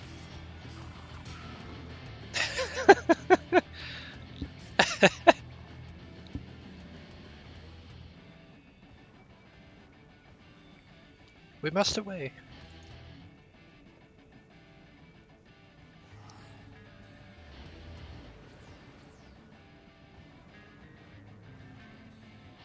So I just find it really funny that it just slapped Titan in the face with a carbuncle.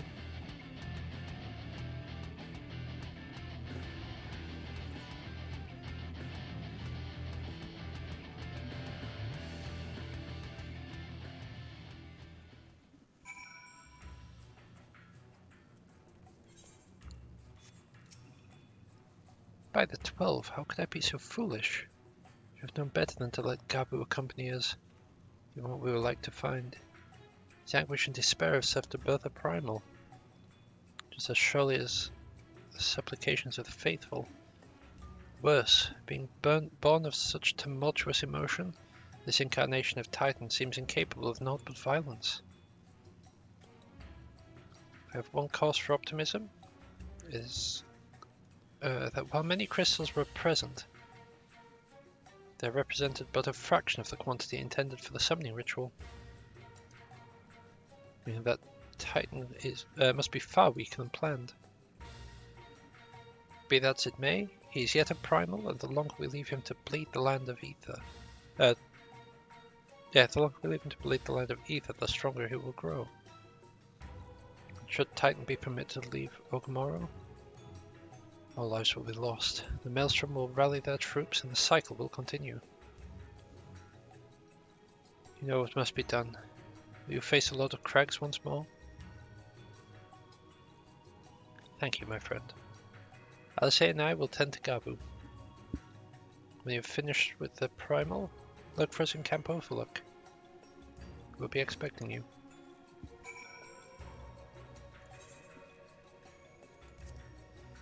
Right. I don't trust my damage on this character,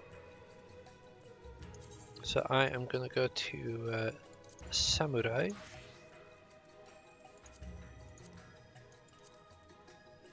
I need to remember to actually set this to undersized.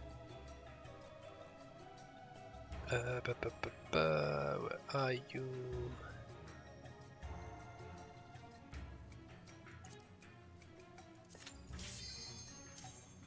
Watch this, I'll get through it, it'll just be like, no, you have to do it this, you have to do this normally, you're not allowed to do this unsynced.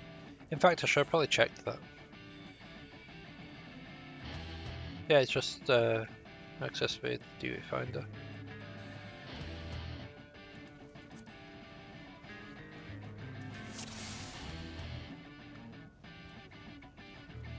I could have probably actually done this as Dragoon, thinking about it, because it's not the extreme one.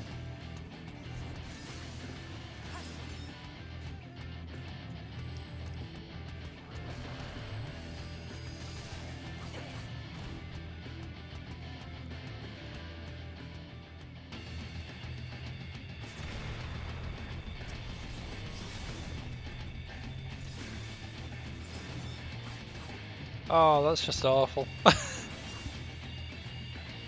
It's just saying what Gabu was saying. It's like, I'm here, I'm here, I'm here, I'm here. I said I come, I said I come, I said I come, I said I'm come. I'm here, I'm here, I'm here, I'm here.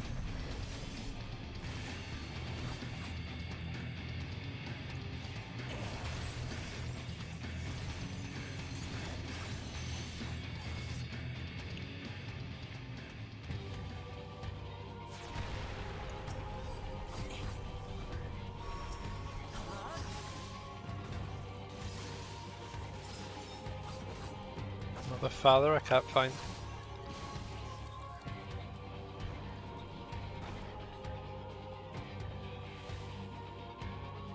Since we're just going to be essentially waiting for a minute, I'm just going to sort something out. Just be a sec.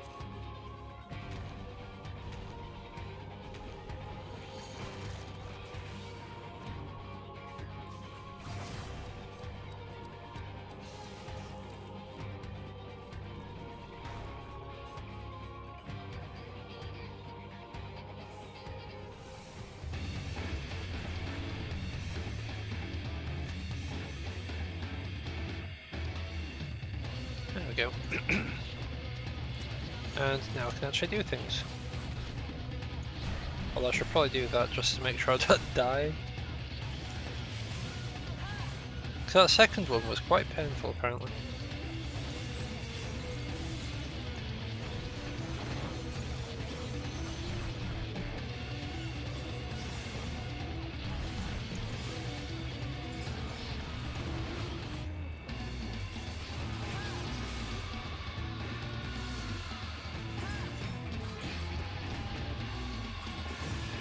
I don't appreciate damage downs.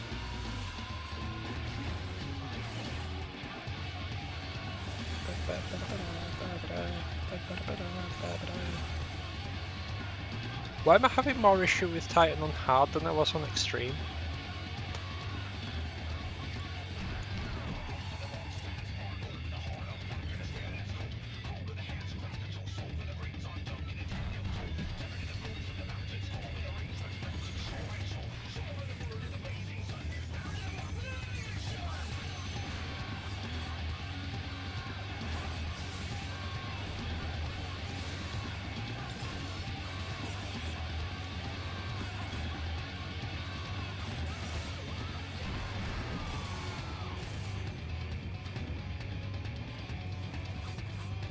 I feel like that's a valid question.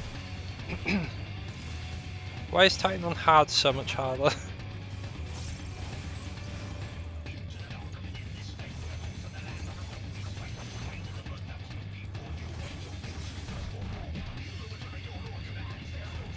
I'm probably gonna die from this. I might actually have to queue for it.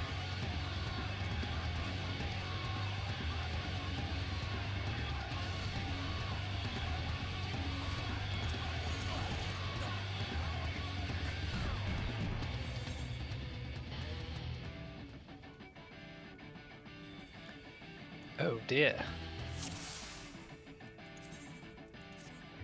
Yeah, it looks like I might actually have to queue for it.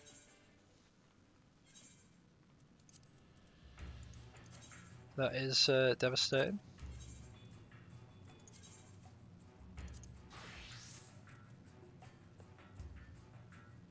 There it is.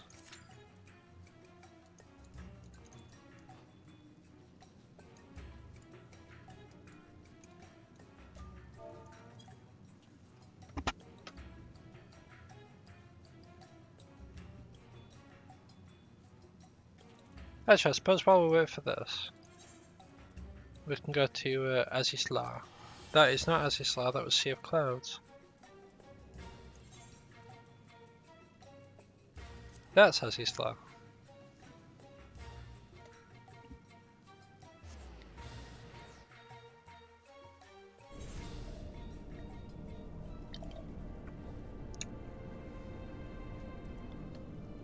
Alright.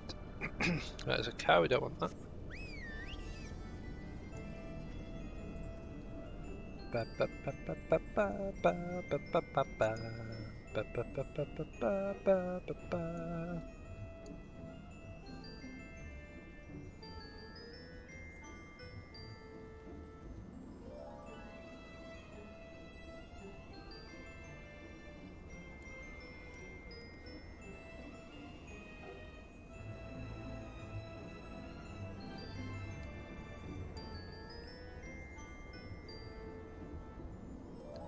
Yeah, with this sun I initially used for boosting my blue mage up to level 60.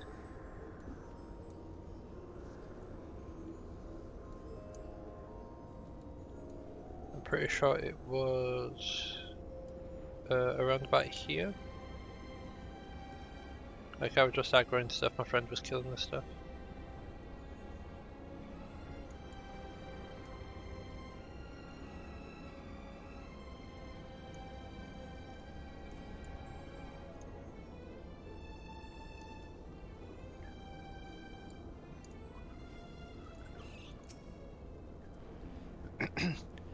This is a place, Warrior of Light. Here we find the containment facility wherein entities of incalculable power lie chained, their fathomless energies siphoned away by elegant devices. As I warned you, Sephiroth poses a most immediate threat. His dreaming mind drifts perilously close to consciousness.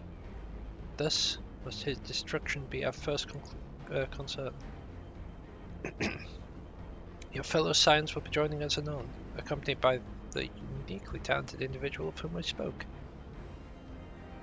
From what I gathered, you two are already well acquainted.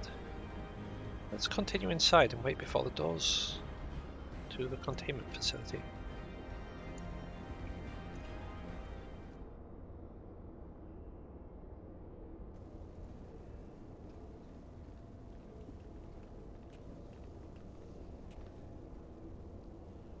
You've not been waiting long, I trust? We are eager to lend whatever cooperation we may to your mission.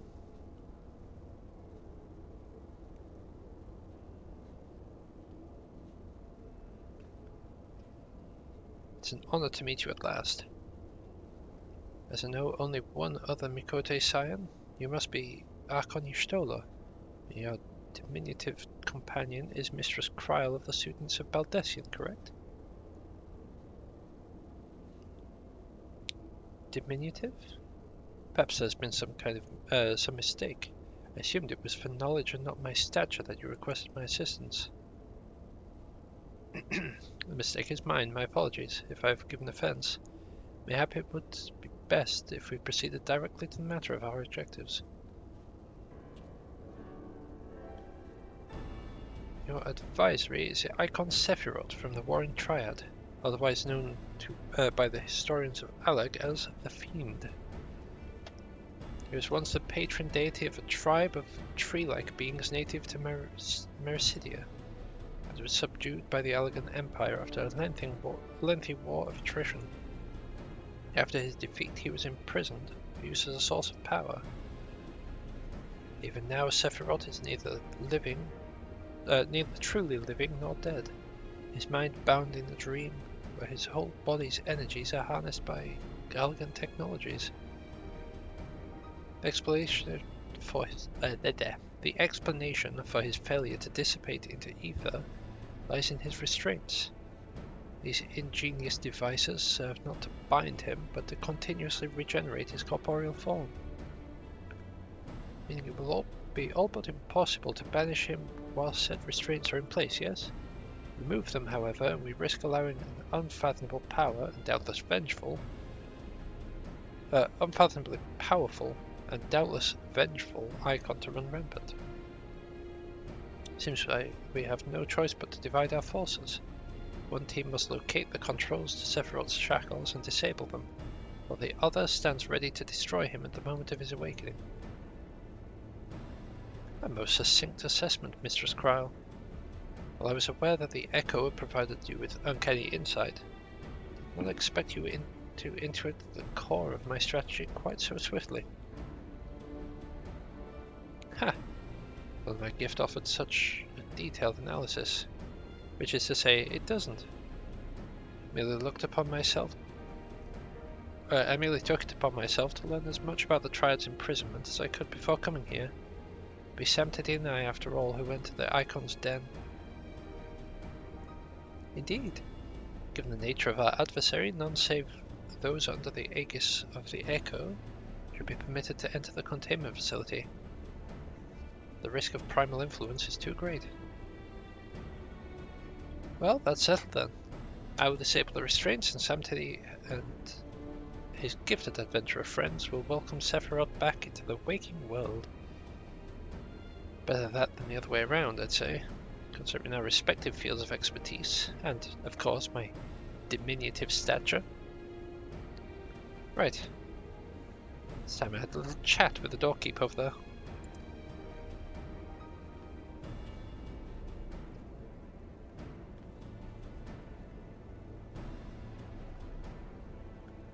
Beep. Activating verification systems. Lifting access restriction to Triad control.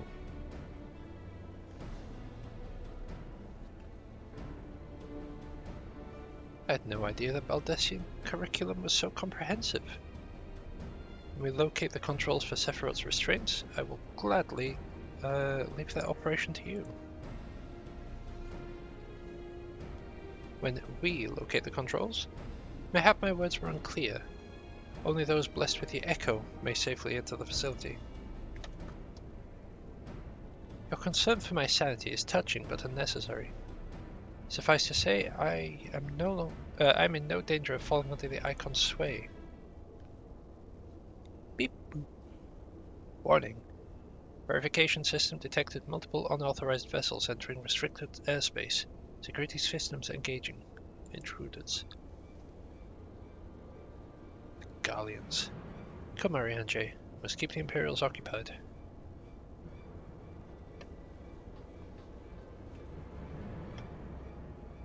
We too should be on our way.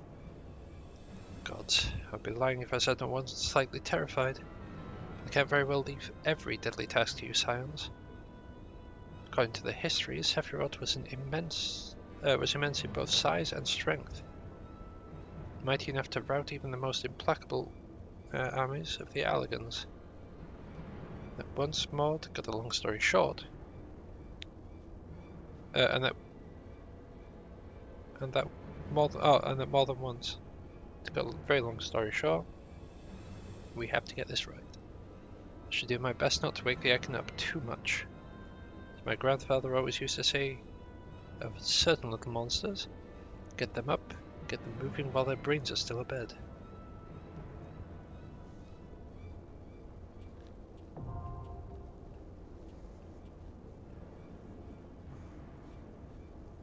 And now we can access some of the worst trials I've ever actually come up against.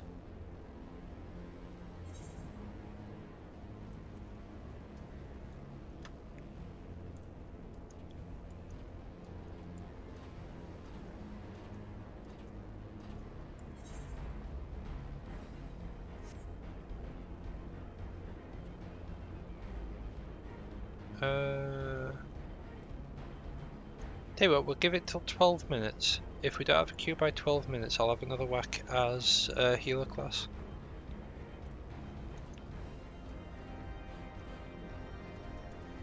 Because it's not very fun just like not being able to get on with the story. Just watching a timer tick down, or tick up, I suppose in this case.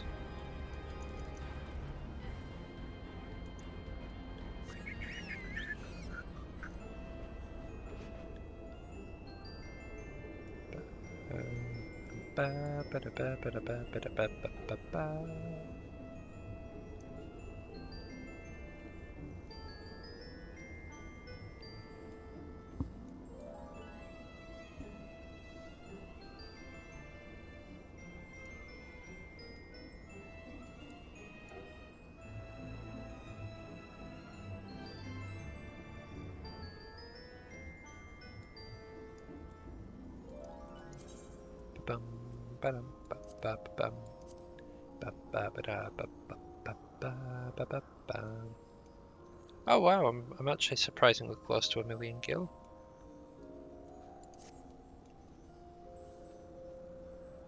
Very nice, very nice. Oh, we're actually at half of the pie so far. I might just leave it just because we've got a fair few people. What's this one? So it's repairs. Which means this one is the one that I can sell things to.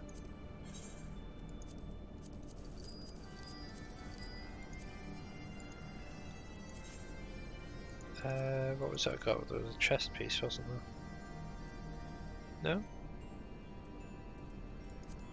What were I got? Pants.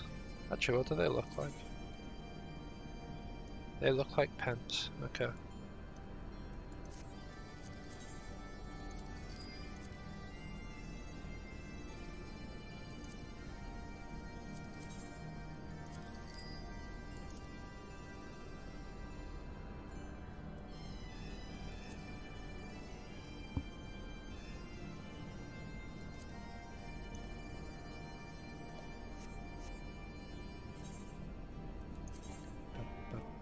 Ba, ba, ba, ba.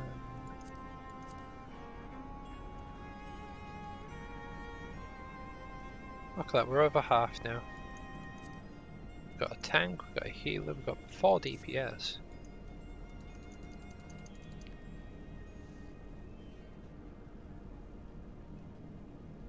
Might as well just wait.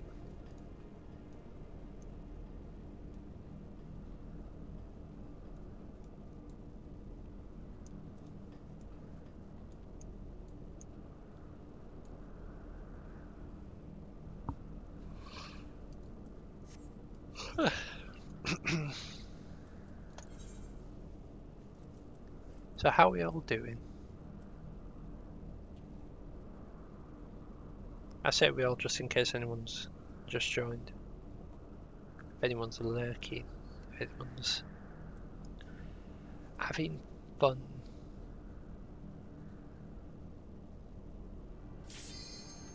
Ah, there we go.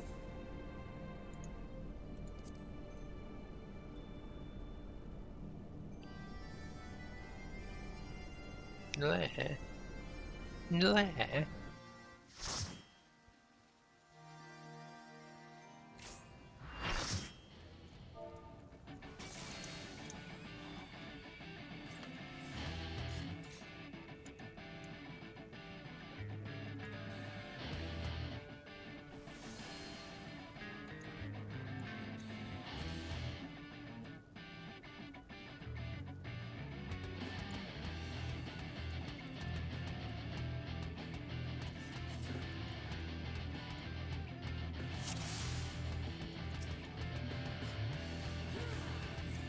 Boing.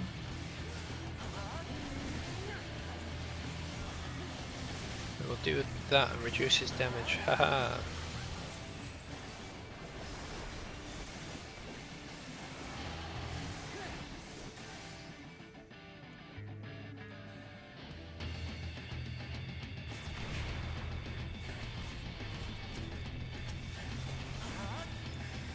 I'm pretty sure someone should have just died then.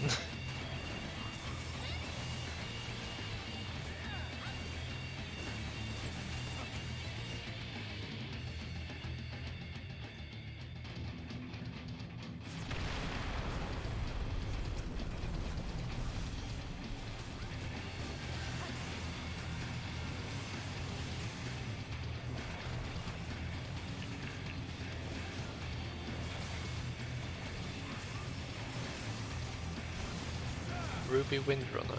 Alright then.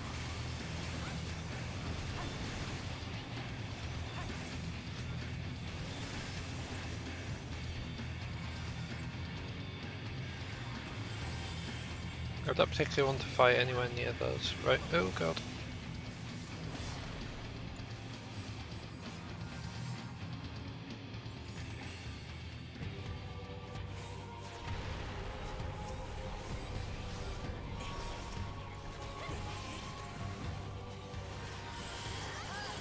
Yes, in there. Alright then, fair enough.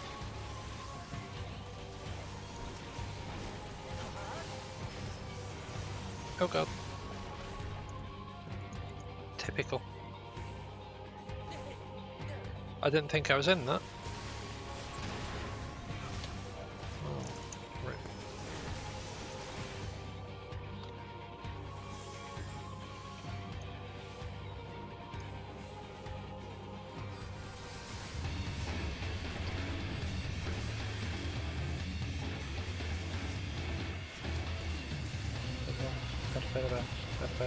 Titan. Titan. Titan.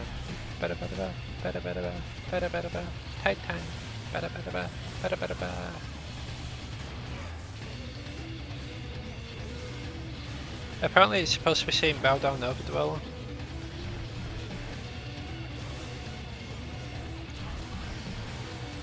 Oh, Jazz, no.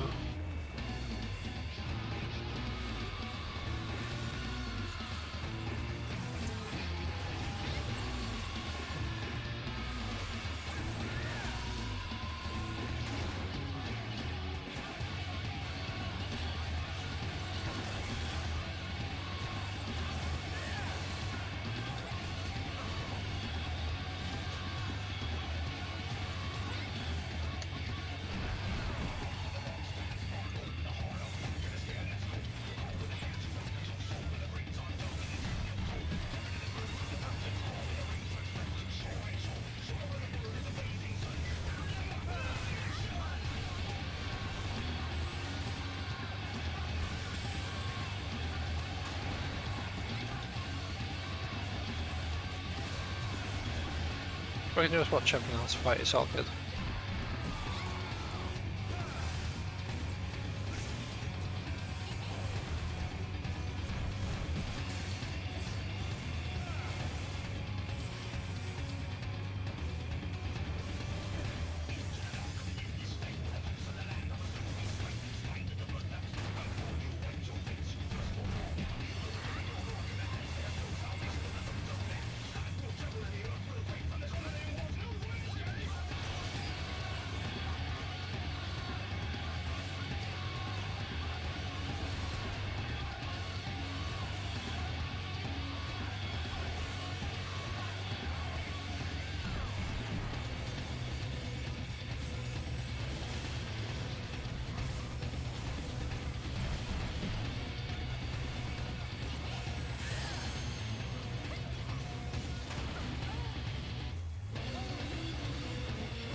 Why am I dead?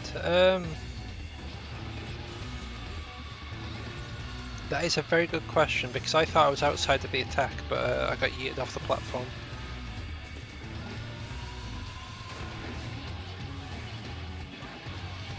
Yeah, Titan said I had to. It wasn't really my choice at that point. Right, player commendation. We'll give that to Senbu, because they died with me. Right, what is that? Greater key. Pass. Home point, okay.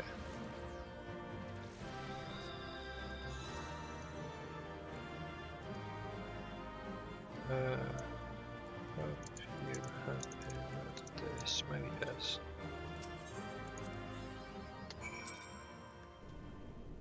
Alright. Alpina at Camp Overlook. That's that one.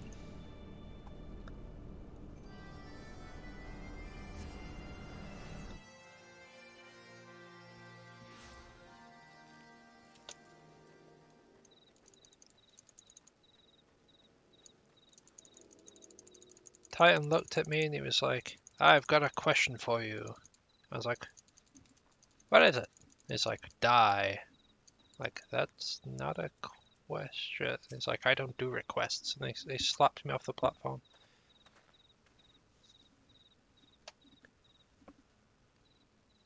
Ah, there he is. Did I not tell you he would return safe and sound? Deed is done then. Titan is no more. Good. It's been enough tragedy this day. I mean, I didn't want to die. It's not like I went, you know what, I'm going to jump off this ledge and have fun. Have fun swimming in lava. It just kind of happened. Been like that ever since he regained consciousness. I believe he can hear us, but he has made no attempt to respond. He's almost certainly still in shock, but we cannot discount the possibility that he's succumbed to the Primal's influence. Should that prove to be the case,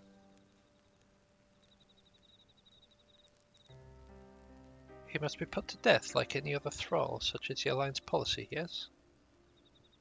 You have the right of it. But we must not rush to conclusions. After all, we once feared that Ysael's followers were beyond reason. Many have since laid down their arms and accepted Ishgard's peace. We can but watch, wait, pray.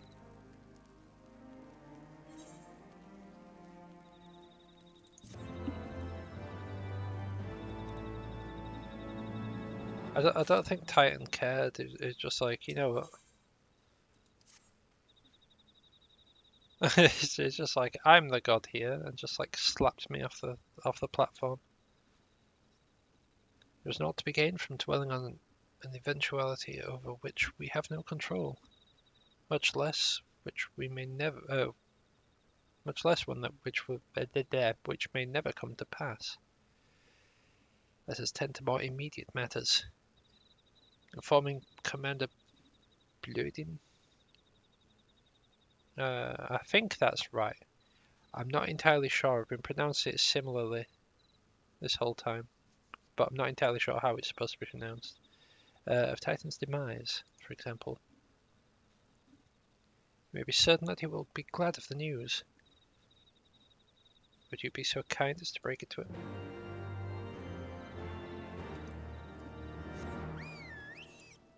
I mean, true, but unfortunately, you weren't there to stop him slapping me off the edge. And he just went, bap, and I went, ah. Right off the edge I did. Ah, you're a sight for sore eyes. The others came back without you. I feared the worst. They said you had matters well in hand.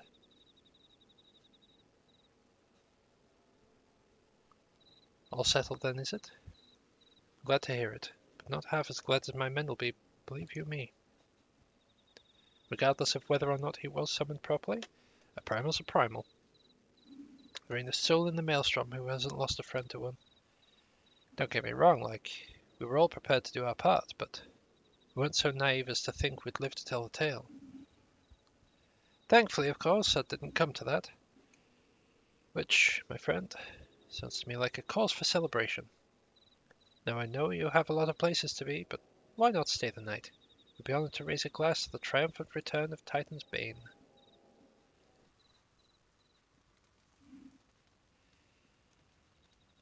Nah, but you weren't like there, Kami. You weren't there to save me from the die.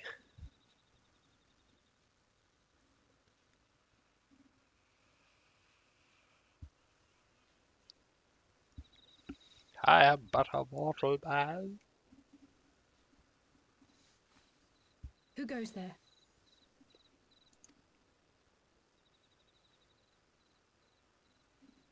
Oh, it's you. Forgive me for straying from the camp. He hasn't been feeling too welcome, to say the least. I thought a change of scenery might do him good. But, alas.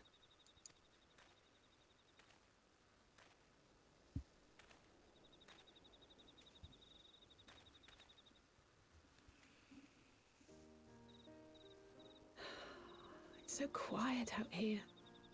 The stars spread out before us, beckoning across time and space. They're all there. Well, you got sat down, standing, squatting. Dawn may banish even the darkest night. How bitterly beautiful, those words.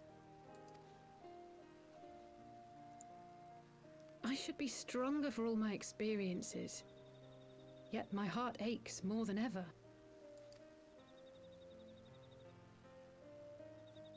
I never understood why Grandfather gave his life that day.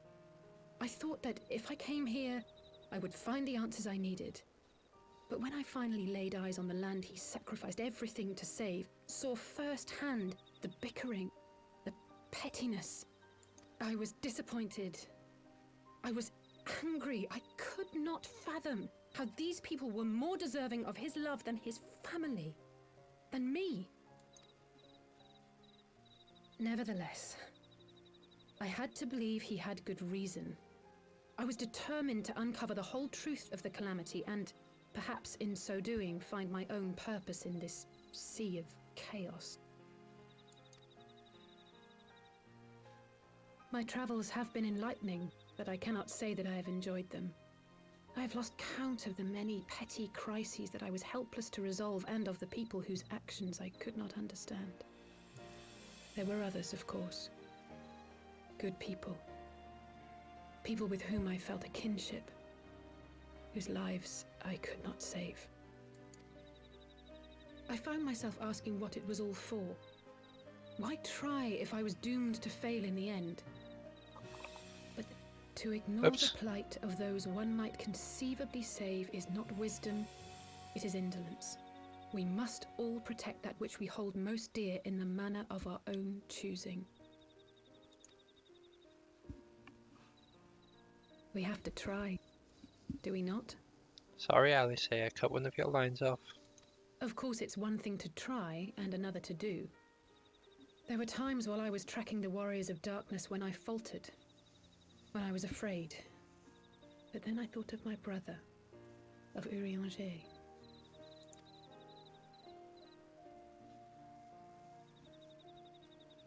Oh, pray forgive me.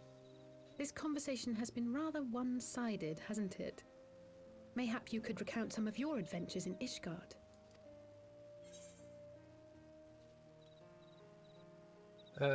Let's see, I travelled far and wide with two companions, Stinian and Ysael, who are very ... We've got, under some rather unique circumstances, I had the pleasure to fight alongside Sir Aymeric. When Elfino and I came at last to the Dravanian hinterlands.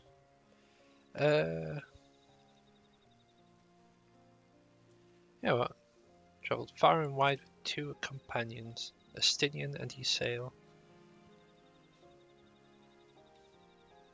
Gods! They must have been at each other's throats from dawn till dusk. Yeah, near enough. I dare say you managed to keep the peace, though. Merely being in the presence of the Warrior of Light is surely enough to shame anyone into behaving. The hopes and dreams of so many rest on your shoulders, Warrior of Light. As long as the sun rises, we can but carry on, for the sake of those we hold dear.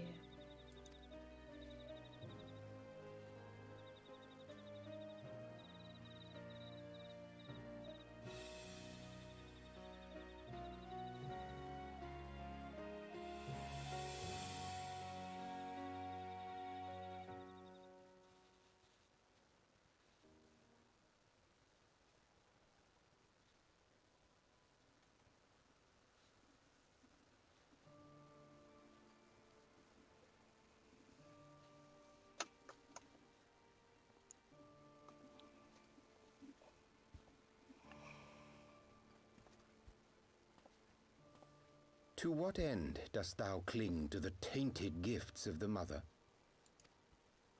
Every tool has its purpose. Even this.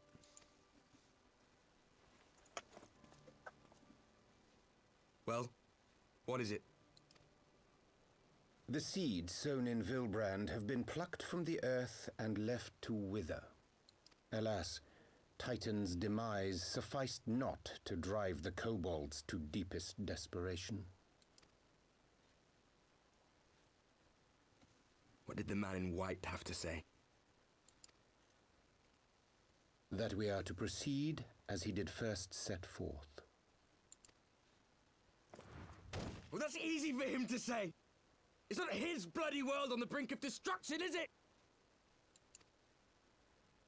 Be thou well reminded that with an end to Ishgard's unrest, naught now remaineth to preoccupy the Scions' thoughts, and thus may they devote their every energy to thwarting thee and thine. I foresee only greater difficulties ahead. Foresee?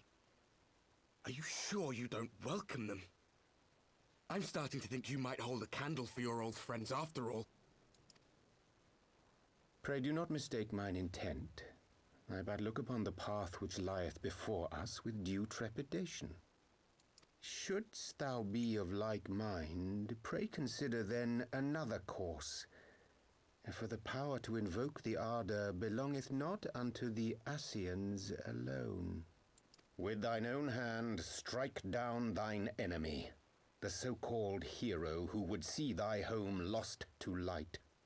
Do but this, and thou wouldst at a single stroke disrupt the all-too delicate balance of this realm, plunging her straightways into chaos.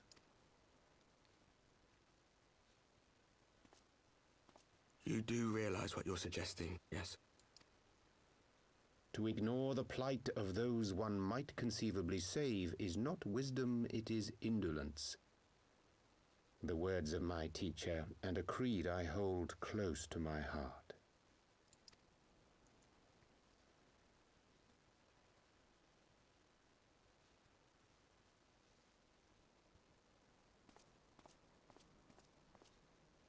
Very well. Draw him out. We'll make it quick. It shall be done.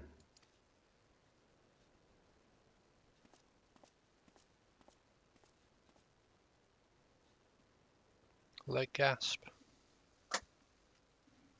What good a creed one cannot uphold? What hurts soothed? What lives saved? Oh, hapless fool, what hast thou wrought by thine own hands? Minfilia, my friends, I shall not now beg your forgiveness. Full deeply though it paineth me to walk it, I shall not stray from my chosen path. As Moonbreeder remains steadfast, so too shall I.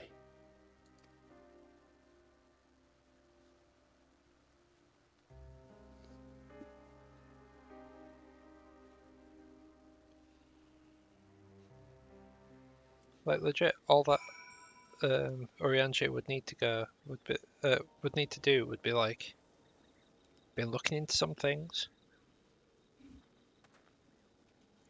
Yeah, like they may actually have a point. Well, ho, Empty.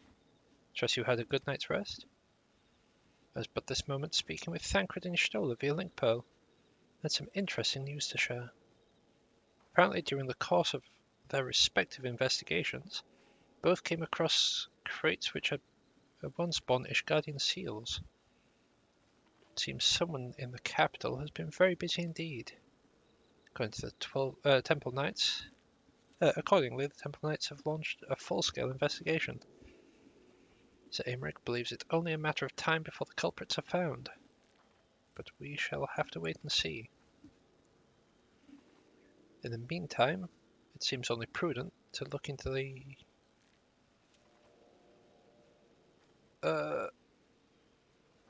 sorry, my brain just died. I lost where I was. I'd like literally just started. I got there. I literally got to there. Okay. In the meantime, it seems only prudent to look into the recent activities with the other tribes, in case they are too flush with Ishgardian in case they too are flush with Ishgardian crystals. With that in mind, I suggest we pay Urianger another. Wait, where's Alice? She was here a moment ago with Gabu.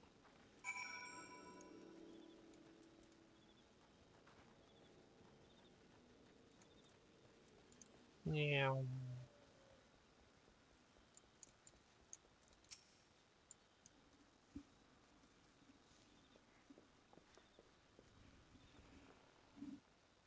Ah, let me guess. It's time to leave, isn't it? My apologies for disappearing again. If it's any consolation, I've already packed my things. How is he?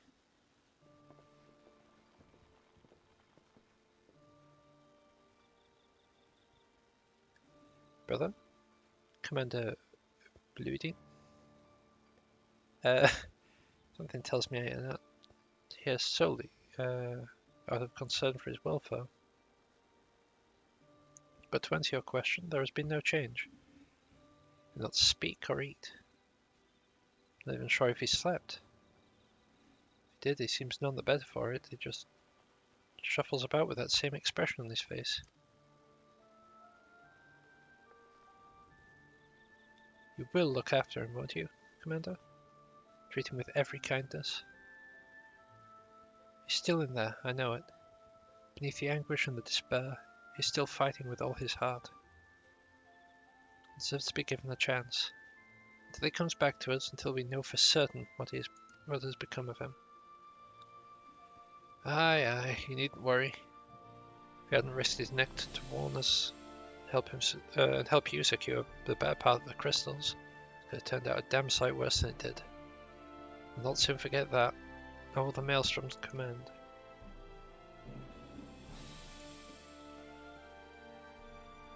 So sorry, Gabu. I truly am. Should never have been made to. I know I cannot possibly understand.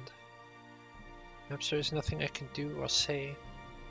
The pain, the anger, the helplessness. Hold fast to the memories of better times. Remember them as they were. It hurts so much that your heart feels like it feels fit to burst. Let it burst.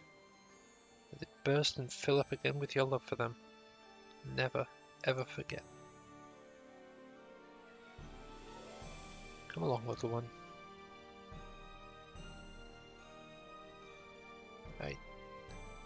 I will remember them, and you, Alice. Thank you.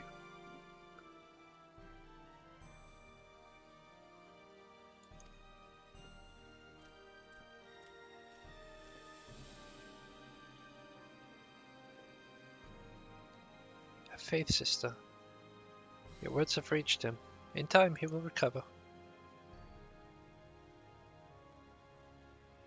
Those who orchestrated these events will be made to answer for their crimes.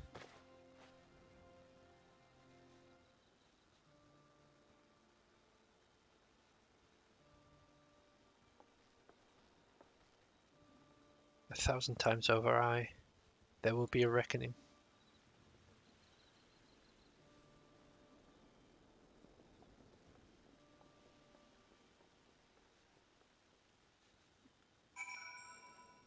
Oh, we about to kick someone's butt.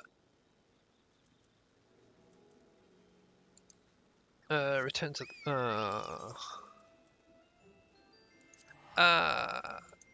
return to the waking sands. Oh.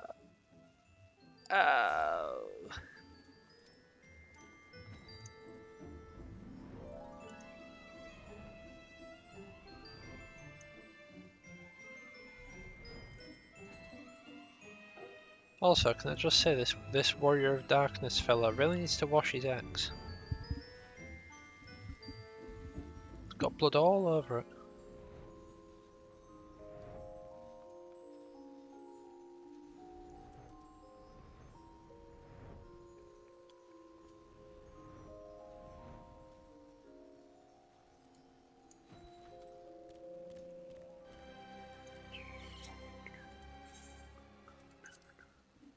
Pardon me.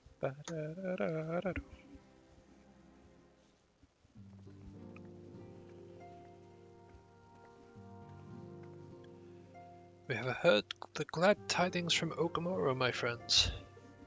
By the grace of the 12 and your most valiant efforts, the people of Limsa Laminsa may rest easy. I should like to think so, yes. Though we failed to prevent the Lord of Crags from manifesting, we did succeed in weakening him, enabling our friend to dispatch him before the Warriors of Darkness could make matters worse. It was by no means an unmitigated success, but it will have to suffice. Then let us speak of another matter, one which weigheth heavy on my lady's mind. As thou didst request, I sought out the Dragoon oracles that we might better understand the aims of the Warriors of Darkness. Though their copious use of allegory defieth any single interpretation, the oracle paints a most disturbing picture. One of worlds parallel to our own, apart yet linked, reduced to ruin with every umbral calamity. 7 times have they succeeded. Then of 10 and 3, only 6 worlds remain.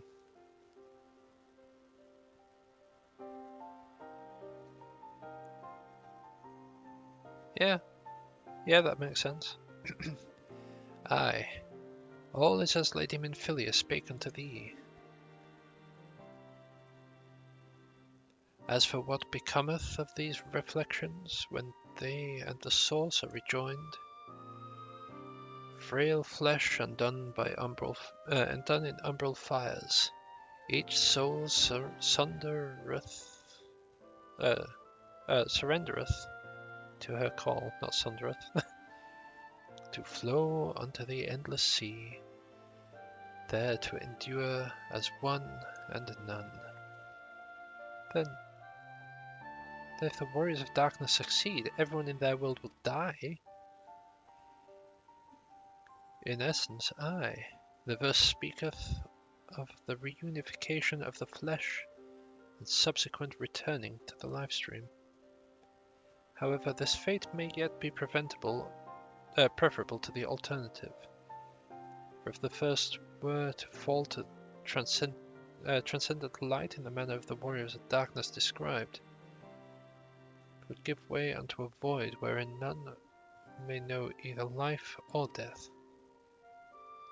Fathers die, they reason, for in death there is life. The essence of a soul which returneth unto the source may be born anew. Saved, such, at least, is their belief, I surmise. That's true, then. Gods, no one should have to make such a choice.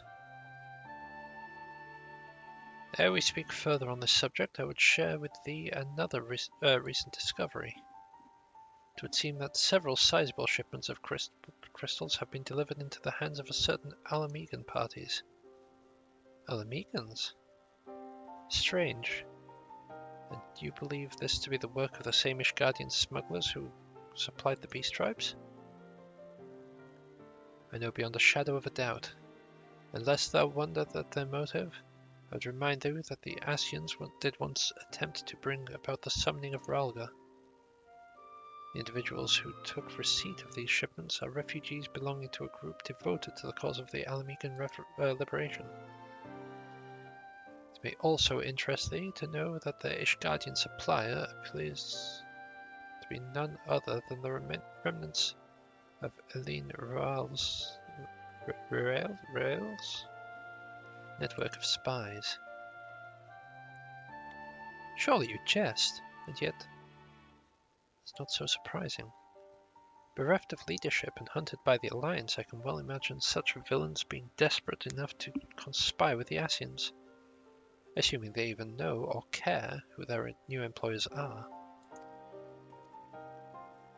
All of which is irrelevant.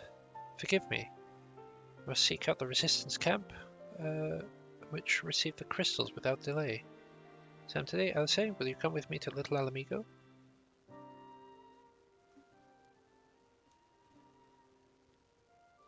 Yes, of course. I should like to hear what they have to say for themselves firsthand. May you walk ever in the light of the crystal.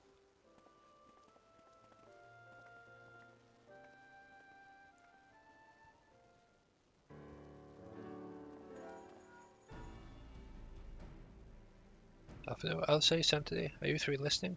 Good. I have tidings. Temple Knights raided the smuggler's warehouse less than an hour ago. A cursory interrogation of the prisoners yielded confirmation that the robbers were in the employ of, I hope you're sitting down, a man in black robes. Then you have them?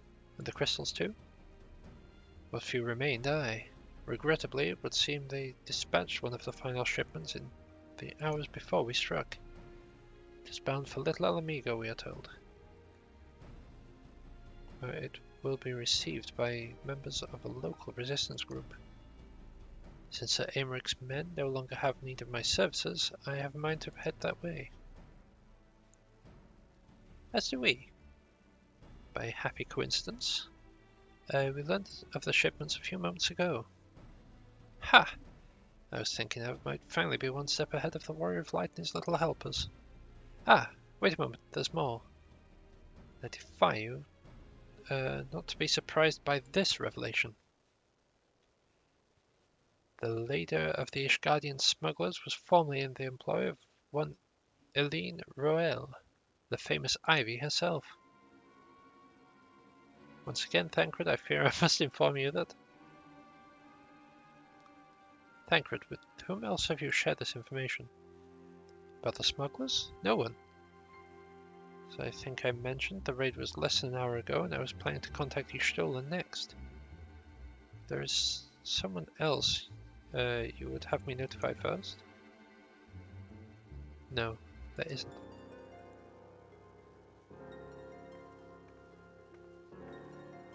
Putting it together, putting it together. How did Urianger know about that? Putting it together. The pieces are on the board. What in the world has gotten into her? It's twice now that we have sought Urianger's aid, and twice she has treated him as if he were a stranger. The Archon was one of Grandfather's most dedicated pupils and spent as much time at the Levier estate as we did. He's practically a member of the family. Truth be told, I tried to smuggle... I struggle, not tried to smuggle. Oh, God. Truth be told, I struggle to recall the day from my childhood when I did not see the three of them laughing together. If this continues, I may have to raise the matter. Later, though. Little Alamigo awaits.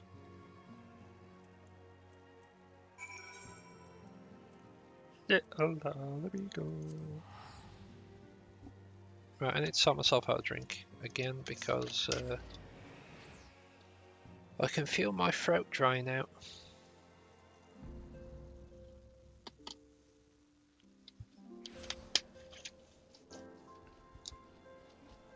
Ugh.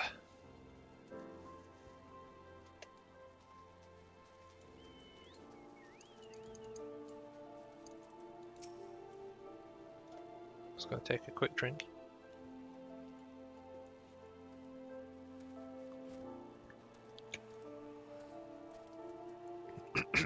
We'll get to the bottom of this. Oh, forgive me, it's been a long day. Did you have something to say? Oriange? Oh, I've always struggled to understand what's going on in his head, now more than ever. Listen, if anything should happen, it should be me who... Just know that I'm prepared to do what must be done. Right then, to more pressing matters. Since we have no idea when Thancred might arrive, I suggest that we see what information we can gather in his absence.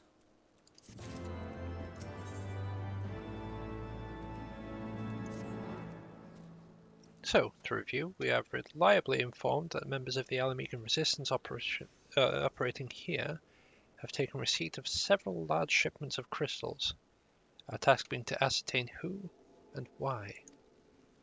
Given the size of the settlement, I find it hard to believe that anyone here could be wholly unaware of the Resistance's movements. The challenge, of course, will be finding individuals who are both able and willing to share such information with outsiders.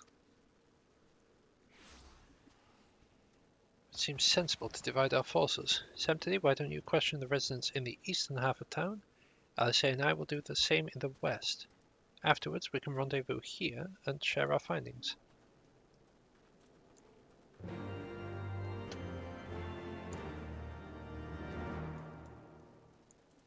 Yeah.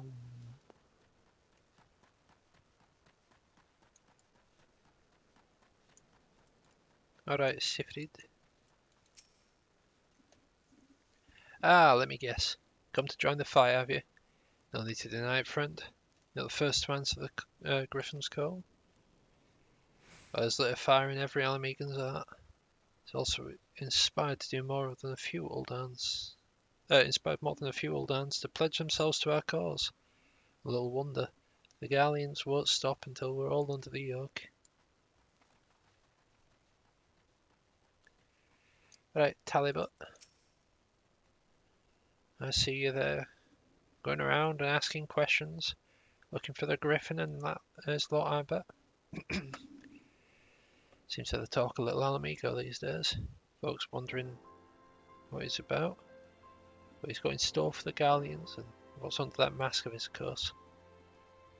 Some say he's hardly got a face, but with all the scars. Others reckon he's been marked for death by the Empire, and they'd send a blooming legion if they knew he was here. I guess as good as mine.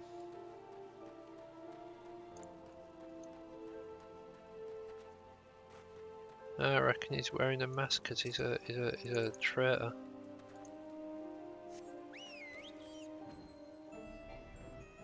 Mind you, I also have outside knowledge. Metagaming, so to speak. Resistance? Damned if I know. Sounds as if I'd be any use to him.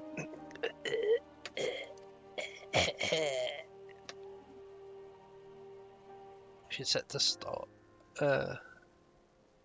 set the store by all these tales of secret weapons, good luck to you. But I'm too old for the masks and bedtime stories. It's our lot, and this time we've got used to it.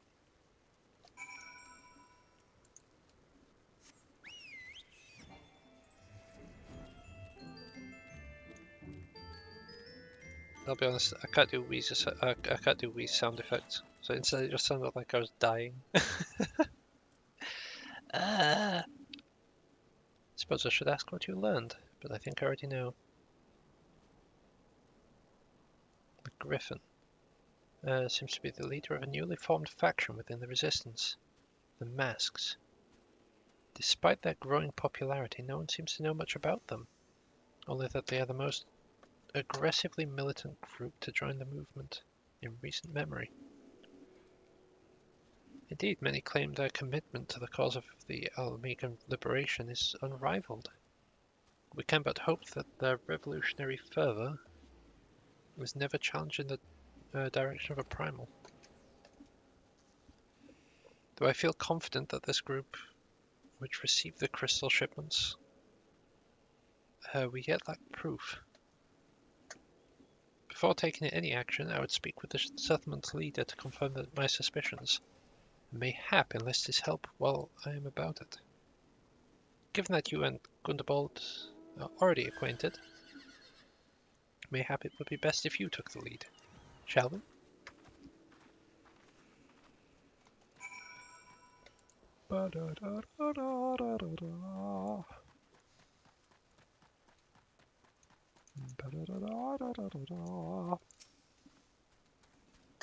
Much it pleases me to see you again. I'll but wonder why.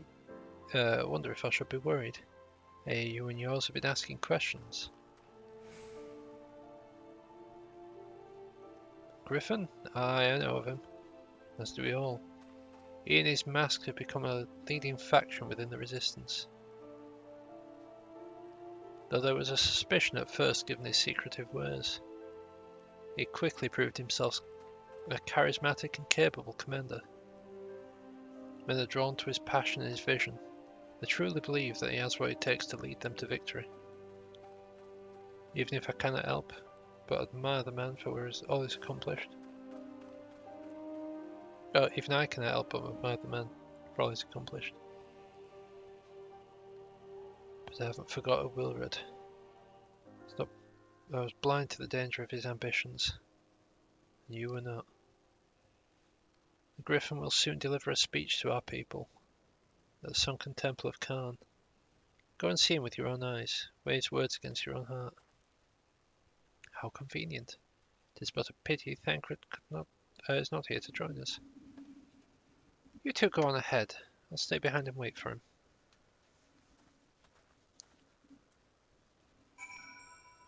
You keep her safe, Gundobald, you hear?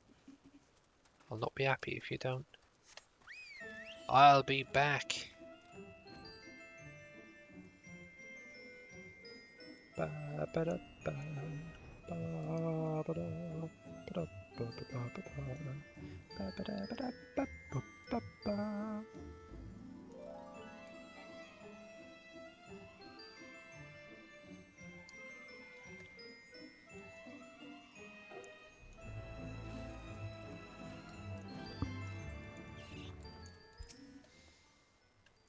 Has it begun already? I hear voices coming from within.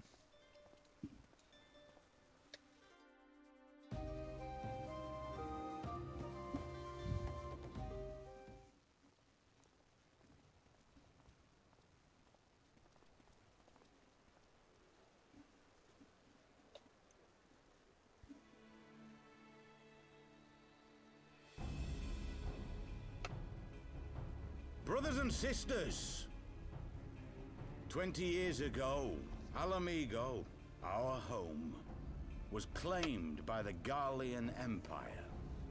In our haste to overthrow the King of Ruin, we turned a blind eye to our foes in the north.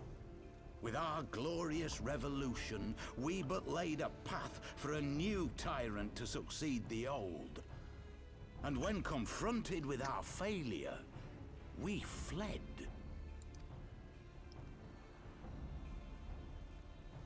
Not a day goes by that I do not think of those we left behind.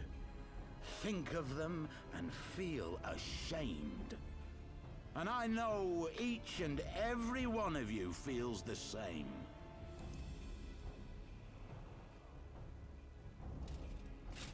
We abandoned them, our own flesh and blood, to labor till their backs gave in and their breath gave out, building the twisted steel ramparts which now mar our once majestic mountains. We abandoned them, the brave and true, to fight and die for their country, or worse, to be conscripted and sent off to rob another poor bastard of his home.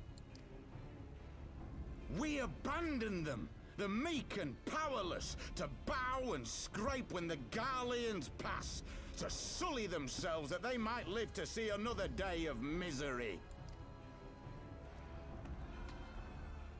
The Black Wolf may be dead, but a new Imperial Viceroy reigns in Alamigo now. A beast not a fraction as merciful. You all know the Eorzean Alliance will do naught to oppose him. For all their promises and platitudes, they will not act if there's no profit in it. Only we can free our brothers and sisters from the Empire's tyranny, my friends. Only we have the courage to stand and fight. They have imprisoned us. They have enslaved us. And they have murdered us. But no more! Blood demands blood, and the Garleans shall pay for every drop they have spilt upon our lands. A slight issue with what they've said though, because the Galleons have bases in each continent, and they are ready to attack each continent. So if anyone were to divide their forces to try and attack, to try and take back Alamiga at the moment, the Galleons could strike whichever nation they wanted from most sides. This I promise you, for we have a power within us, my friends. A power befitting our pride, our righteousness. Only join us, and we shall grant you the means to unleash it, and together we shall see the Alamigan standard raised over the mountains of Gia Arbania once more!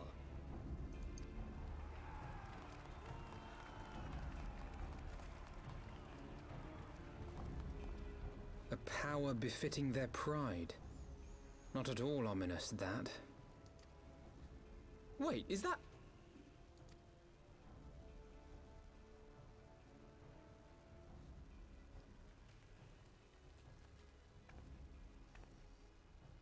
What are you two doing here? I could ask you the same thing. Hey. Well, well, this is quite the surprise. If you see what I see, if you feel as I feel... Might I suggest we continue this conversation in more agreeable surroundings? For it is not strength of arms that will win this battle, but strength of heart.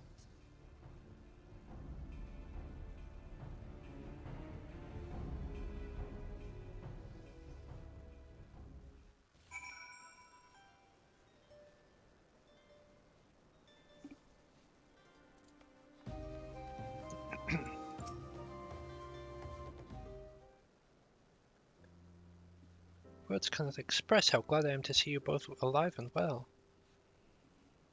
And you, though I thought it was pretty obvious you and Sam today would be fine. The Crystal Braves have had a realistic chance of capturing any of never had a realistic chance of capturing any of the Scions, divided as they were and distrusted by the better part of Eorzea. But if you truly believe that, forgive me. What exactly have you two been doing all this time?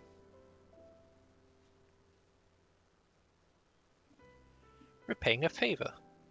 After the banquet, we had no choice but to flee Uldar. We would not have been able to do so without the aid of some old friends from the Resistance. That's right. They smuggled us out of the city and sheltered us in Little Alamigo. All at the great risk to themselves. Obviously, we couldn't let that go unacknowledged. So we have to help them with their operations for a while. When we learned of the Scion's exoneration, that Lolorito had severed all ties with the Crystal Braves and that General Rauban had been reinstated, we resolved to make contact, but having long since discarded our link pose as a precautionary measure, our options were rather limited. To make matters more complicated, we were embroiled in a delicate operation at the time, leaving me with little choice but to entrust a letter to a courier. I gather from your puzzled expressions, however, that you never received it.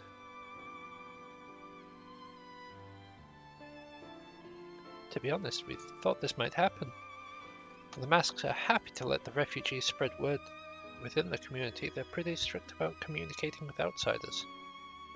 Oh, we also heard a rumor that the Griffin doesn't want us meddling in his affairs. The Griffin mistrusts the signs of the Seventh Dawn? Curious. It is well known that we are no friends to Garlemald. One would think the man so beseeching all and sundry to join his cause would welcome our support. Ah, I should say that the man you saw was not in fact the Griffin, but an impersonator, a talented rabble-rouser to boot. It would not surprise me if he were responsible for the majority of these public appearances. As you may have gathered, the Griffin is an extremely cautious and distrusting man, who has made every effort to conceal his identity.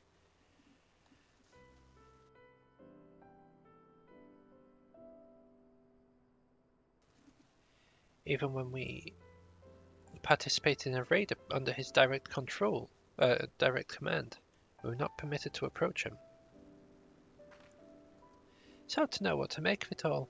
The secrecy, the impersonators, the masks.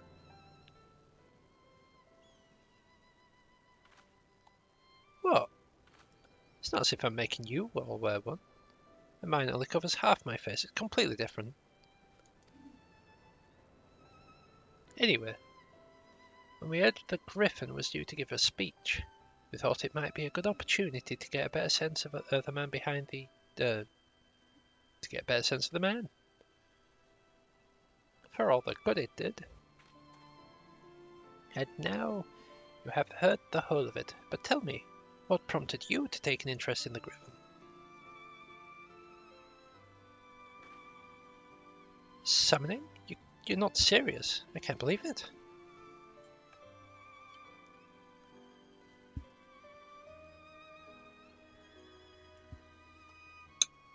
My throat's starting to dry out a little bit. The Resistance would never entertain such a ridiculous plan, but the Griffin... Well, the man is an enigma.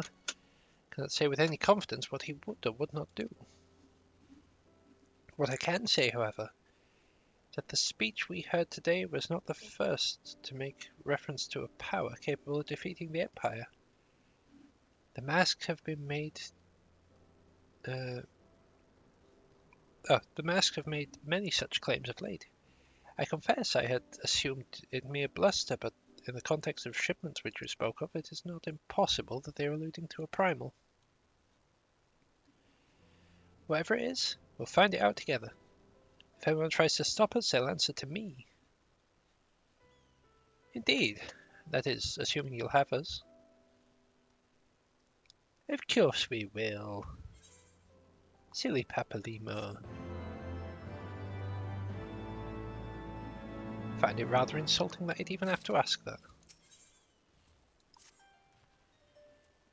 If, as you suspect, the Griffin is indeed plotting to summon a primal, we must needs obtain confirmation while there is yet time to act. To that end, I propose we question his double. Given his role as the group's de facto mouthpiece, I should not be surprised if he were one of the Griffin's closest associates. While he may not be aware of the most sensitive details, he could probably tell us the mask's plans in broad strokes. Like the man whom he impersonates, however, he is wary of outsiders. He will not expose himself without suitable incentive. My plan is as follows. You and Elfino will pose as adventurers falling on hard times, inspired by his words to take up arms for a noble cause. Ida and I, as members of the Resistance, will recount tales of your past achievements and testify to your usefulness in the struggles ahead. With our enthusiastic assurances still ringing in his ears, he will decide to welcome you in person, and we will arrange a meeting. We need to look the part.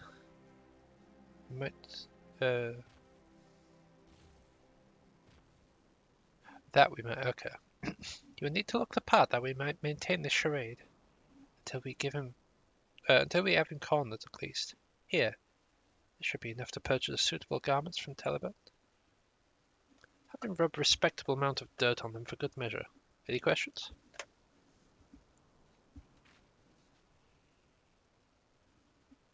It all seems simple enough, thank you. And with that, Samtony, let's be off.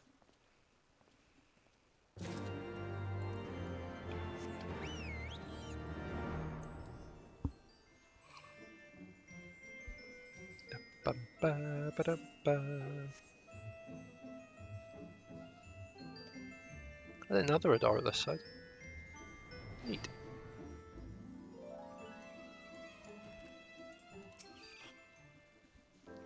Yeah, you want to buy what? Don't know what you're up to, but I want no part of it. Well, you're the ones with the gill and seen as your friends of Papadima, huh? There, tunic and socks for the both of you. Tailored and, treated to your tastes. Now, off with you before someone sees us together.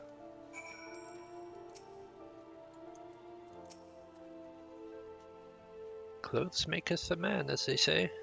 Right then. I'll go change and I'll see you at the spot Paplimo marked on our maps.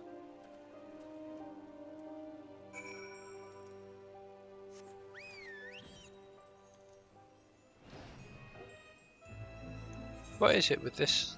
Oh, I need to talk to him there. Okay, right. What is it with this zone? Well, just Thanalan in general, I suppose. They're making us wear these. Second time I've had to wear these. Well, look at us. A pair of downed-at-heel adventurers seeking a chance to recapture our past glories. Yes, this should suffice. Now we play the waiting game.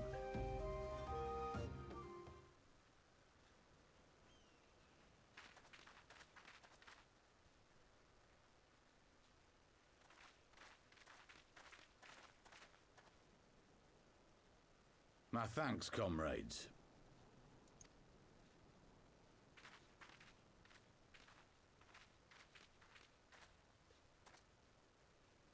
You must be the esteemed adventurers of whom I've heard so much. I understand you have taken an interest in our cause.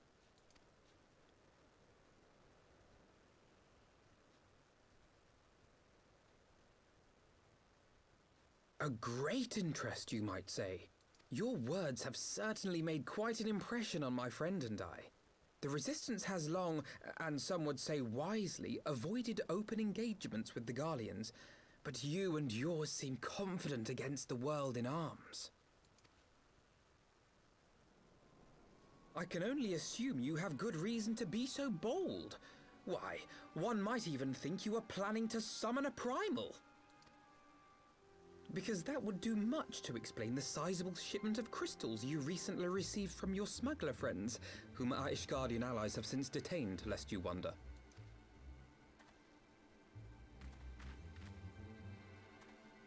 I'd like to hear more about the Griffin. The real Griffin. Your performance earlier didn't fool us.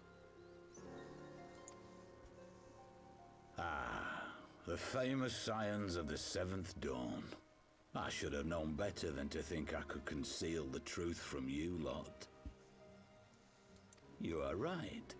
I am not the Griffin, but I speak with his voice, and it was at his behest that we procured those crystals.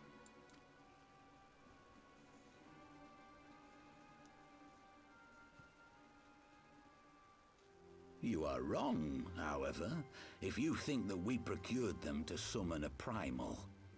We used them to reach an accord with the Amalja. In exchange for crystals to summon their god, they will aid us in the fight for Alamegan liberation. You've got to be joking. Have you gone completely mad? When people find out you helped the Lizardmen summon Ifrit, they'll turn on the Resistance. Alamigo will never be free.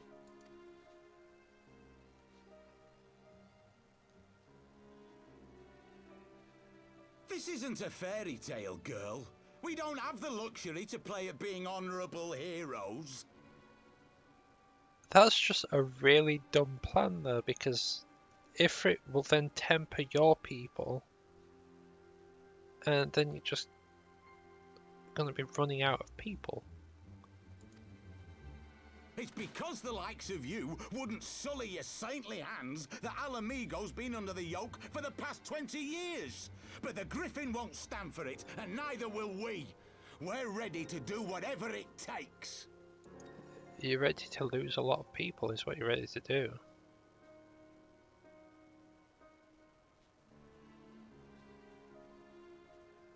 What proof do you have of this arrangement with the Amulja? What proof do you have? What? Aside from a lack of crystals? None. But the beastmen have a great big pile of the things if you fancy looking. You might want to hurry, though. It'll not be long before they summon their god. Search our camp if you don't believe me. We have naught to hide.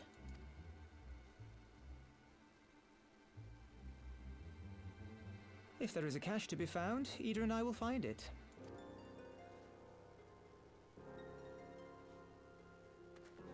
Then let us be off. Are you perchance the Warrior of Light?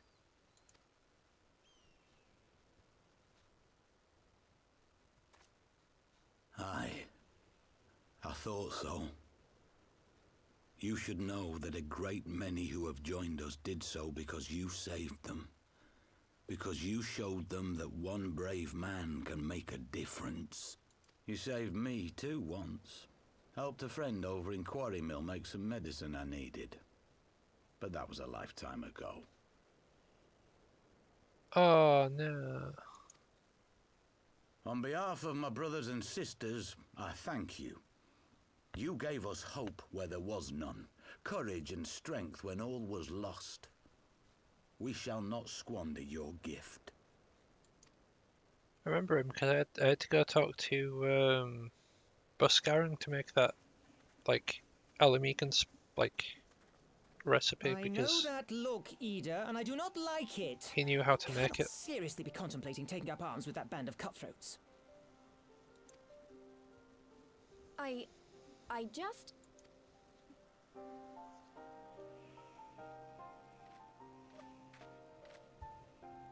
If the Griffin and his men have their way, it is only a matter of time before the situation in Alamigo comes to a head. Your homeland's future teeters on a knife edge, and any reckless action, however small, could have irrevocable consequences. You mustn't lose sight of that, Ida. When the time comes, we must all make our choices, but we must do so in full possession of the facts. Now, let us away. There is work to be done.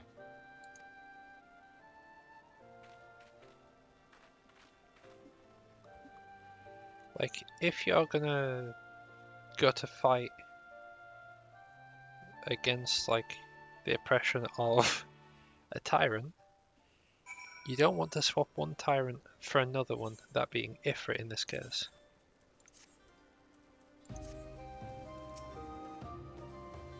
Quarry Mill, he said? Do you remember? Forgive me, you cannot be expected to recall every name and face. Besides, it's not as if it matters. I've long admired how you live in the present, how you focus on the problems at hand and always keep moving forward. Let's keep moving forward together. Let's find and secure those crystals. This is no time to be looking back. Right, I forgot I should be on Gunbreaker except for when it's actually like dungeons or trials. We take the Griffin's double at its word, then the crystals are now somewhere within Zahar Ak, ready to be put to use by the Amalja. We must surprise Alice of all that we've learned. I will join you both in Little Alamigo after I've changed.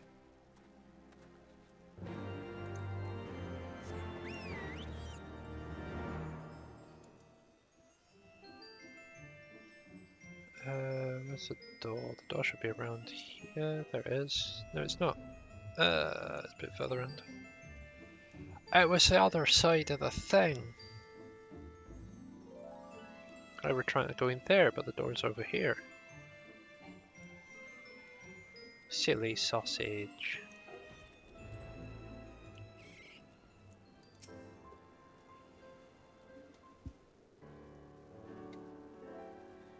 Now that Thancred has finally arrived, mayhap you could share your latest findings. Well, we met up with Ida and Paplimo. You mean to tell me that while we were worrying ourselves sick, Ida and Paplimo were here all along? Well, Ishtola will be relieved, and also angry. Mainly angry, I should think. And as for those crystals, what choice do we have? Can't very well leave them in the hands of the Amalja. For all we know, they could be preparing to summon Ifrit as we speak. We must make for Zahar Ak without delay. Agreed. There is naught else to discuss, let us depart at once.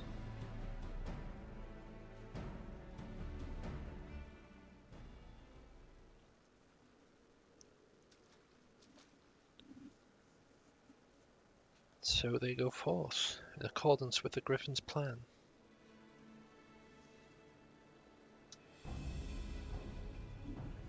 The players gather to assume their masks on stage wreathed in flame. Ere long the curtain shall rise, and the drama of which I am author. God forgive me, shall at last be performed.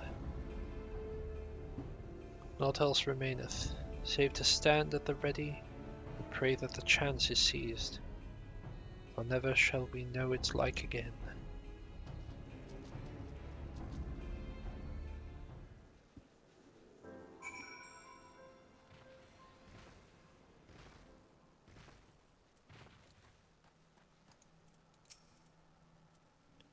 I confess I expected a warmer greeting, but we must not jump to conclusions.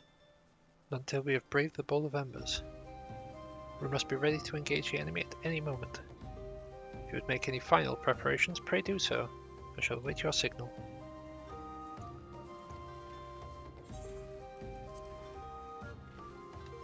If I remember correctly, after this there is a big law bomb drops on you. This isn't right. The Amalja would never leave this place so poorly guarded.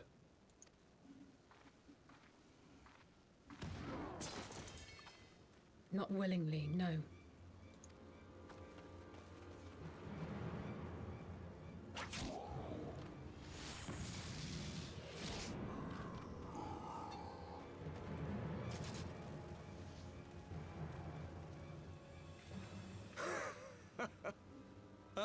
The saviors of Eorzea. Slow as ever.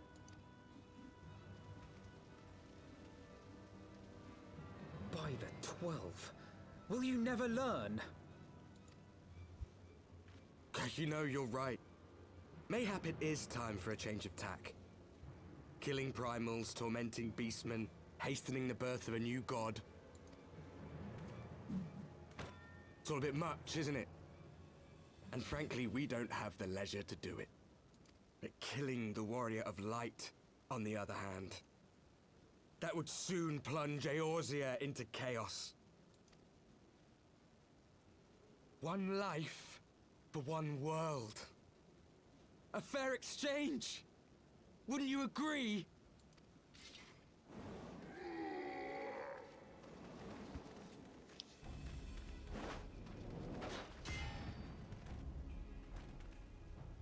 Lest you forget, you've more than one opponent.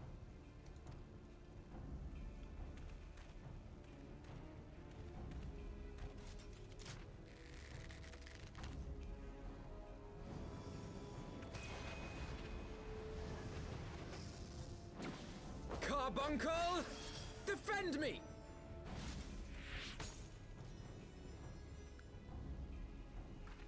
I sense you will offer more than mere target practice, unlike your sister.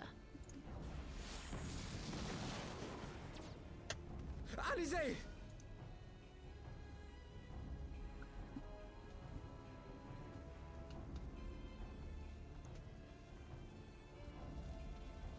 Did Did I not tell you, Alphino?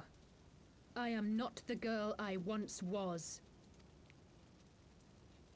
My brother was always the clever one, while my talents lay elsewhere.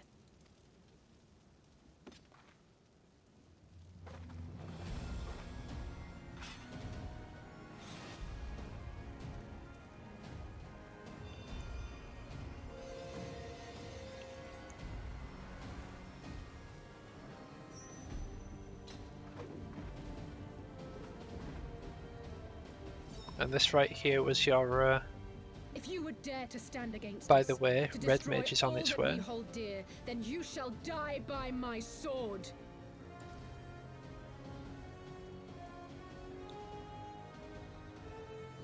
Let's finish this.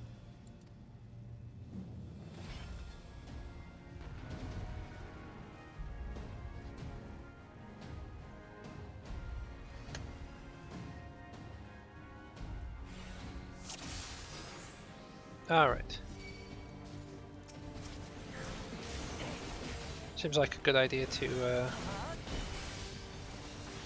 focus fire the healer.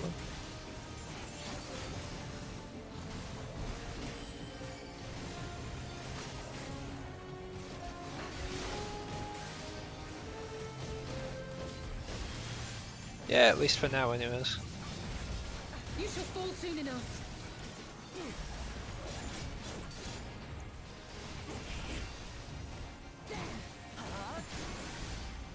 There's no escape! Yeah.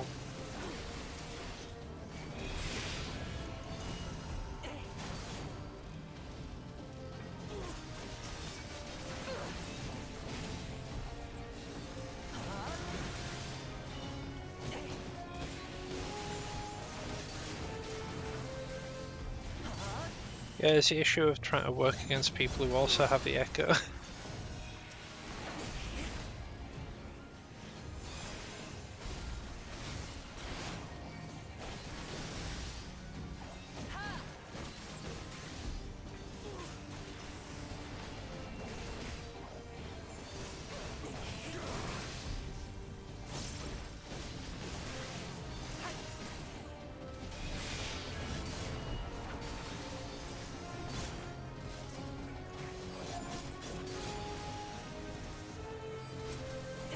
No more games!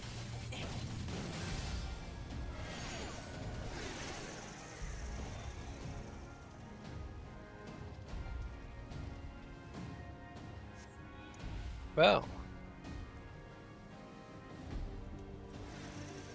Alphino is a strange one. It ends now. Because he uses carbuncles, but he's primarily a healer. So it's like a weird cross between Summoner and Scholar.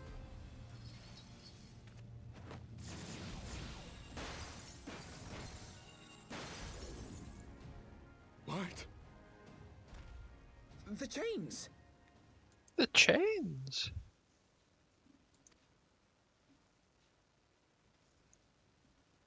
You snake! You would betray us as well? He that holdeth fast unto his convictions shall never count betrayal amongst his crimes, though all the world may call him villain. My path is unchanged, my creed sacrosanct. This I believe with all my heart. But say, warrior of darkness, and speak true, what dost thou believe? That rendering up the souls of thy world in service to the rejoining will grant it salvation? Nay. By the 12! Oriange!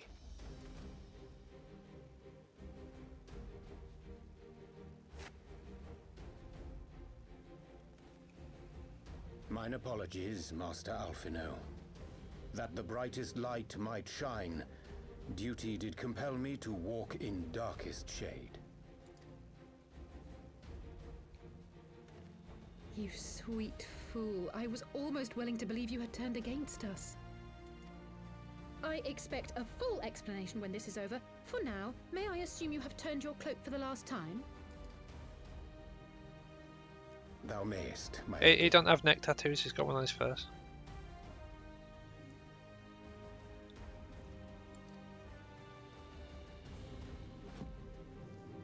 He has cheek tattoos. By thy leave.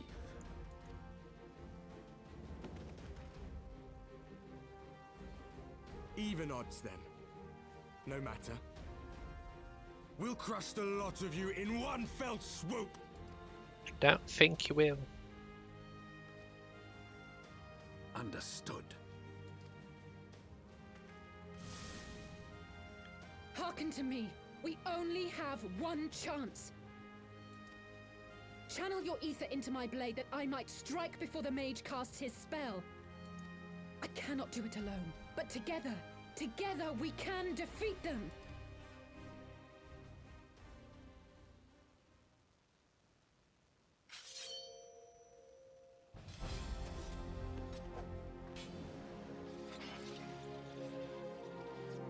Make ready! They come!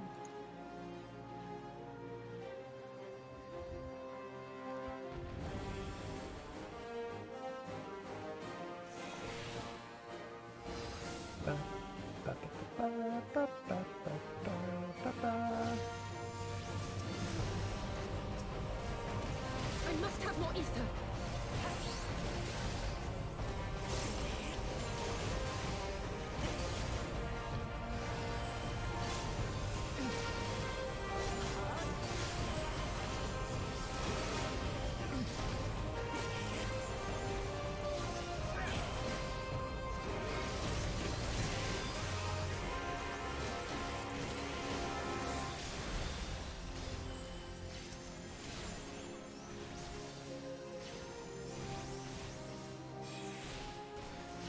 The ether, it's not enough.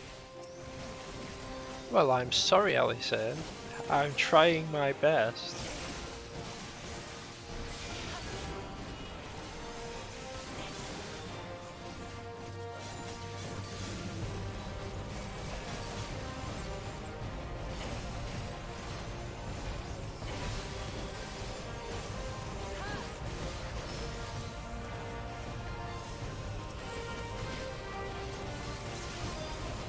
So, you wanna play rough, do you?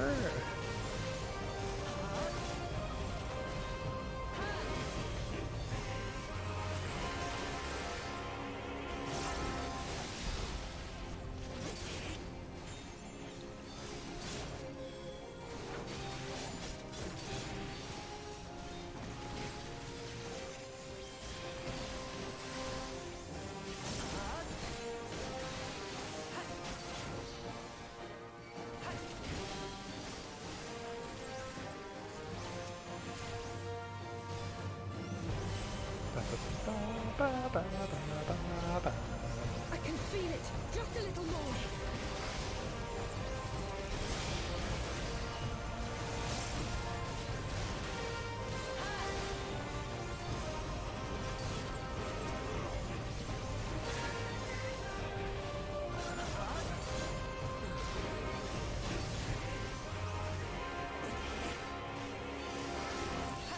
Hurry it up, neighbour!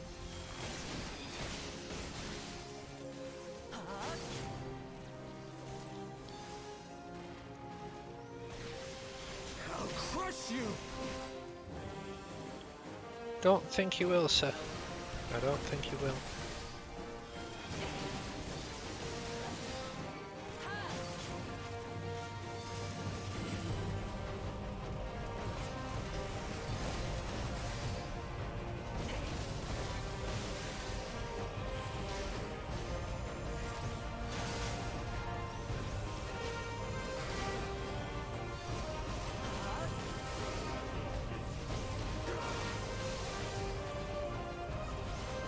Courage, friends.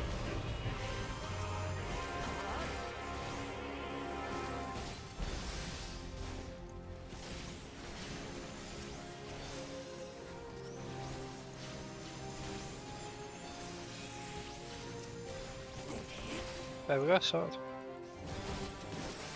'Tis done. With this blade I banish the darkness. No. Not like this. Did you see that damage? That was nice damage.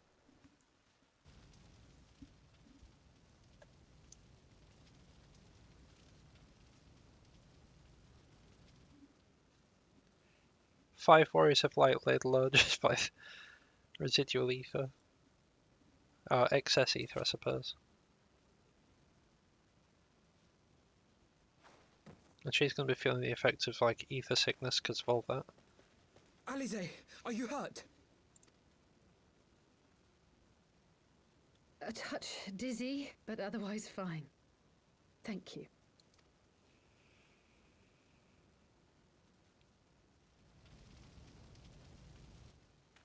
And there you have it. Our friend is too stubborn to die.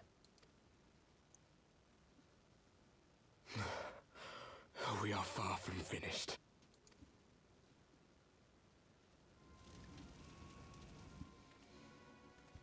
Or have you never considered how we came to this world?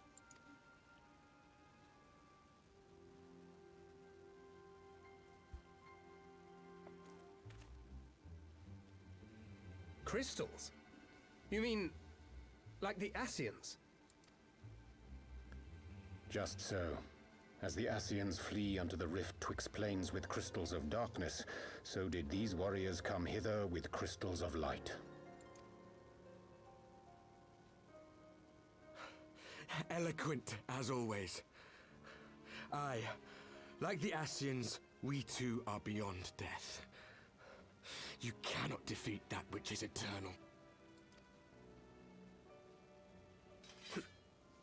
Wait!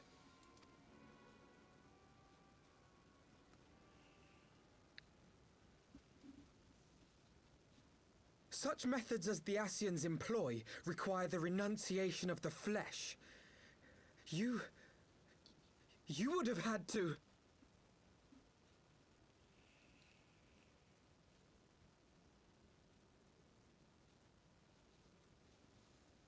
At long last you see. To save our world, we gave our lives.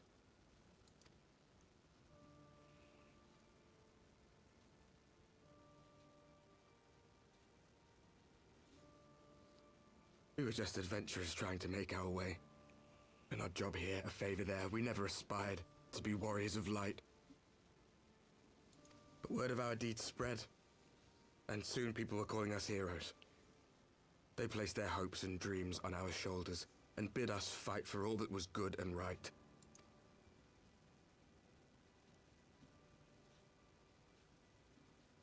We fought, and we fought, and we fought, until there was no one left to fight.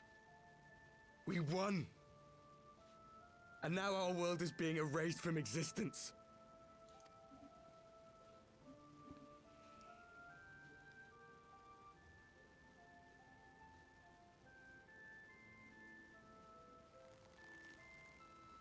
We did everything right.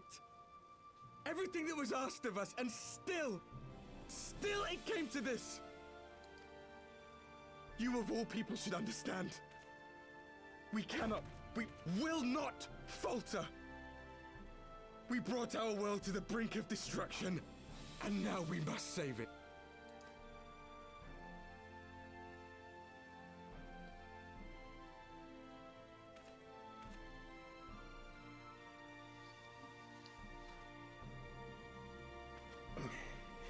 I've died before, Arbet.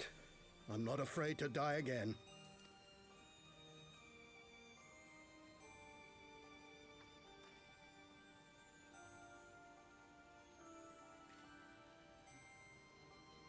No matter how many times we fall, we must rise and carry on the fight for those we left behind.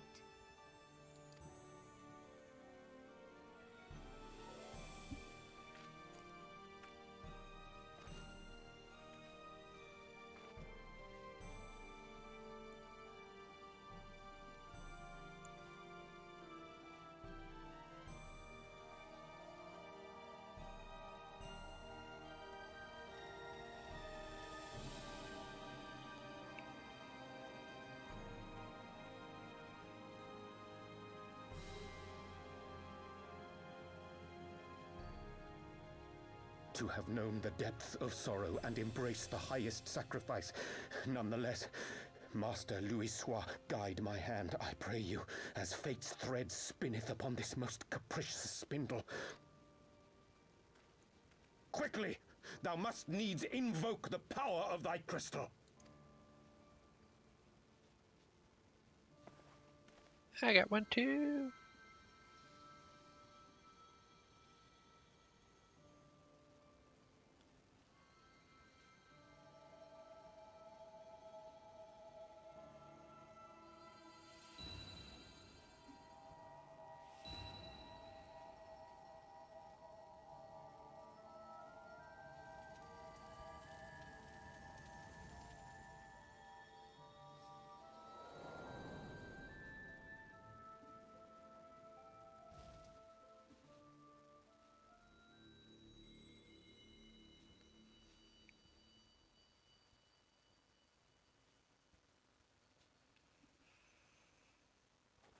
What is this place? Such pain. Such sorrow. Oh, my dear children. It can't be. Mother Heidelin, hearken unto your children's plea. From two worlds do we gather, and from two worlds do we offer a bounty of light.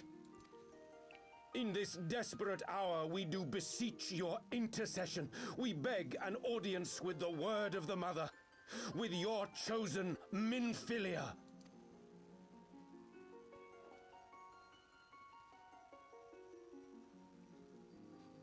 Your cries go not unheard, nor your sacrifices unnoticed. Though many are lost, there are those we can yet save, whom I can yet save.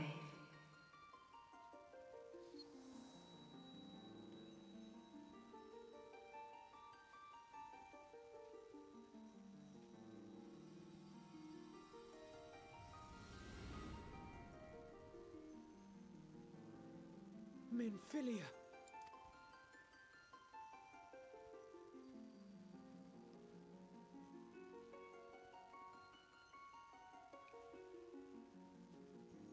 Blessed children of the first, the light of your world hath grown blinding in its radiance, but it is not yet absolute.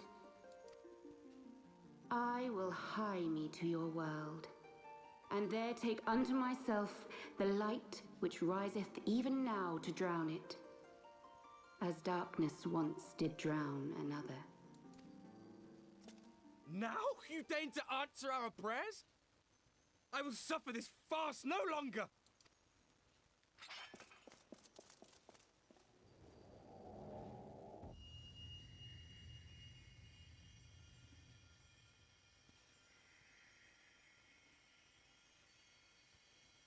As the Ascians must serve as instruments of Zodiark's will, so too must others carry out the will of Heidelin.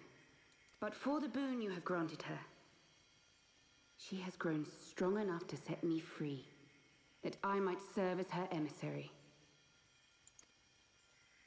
Your suffering, your sacrifice, your supplications, she has heard all. We will not let the first fall to light.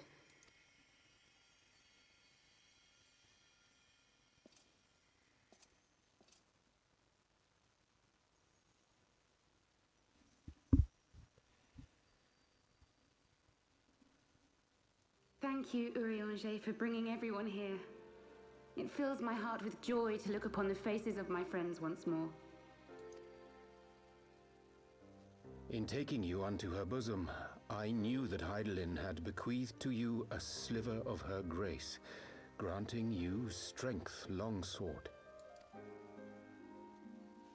And in treating with the Ascians, I learnt of a star like unto our own, a doomed world of fallen heroes in whom I glimpsed ourselves. the first.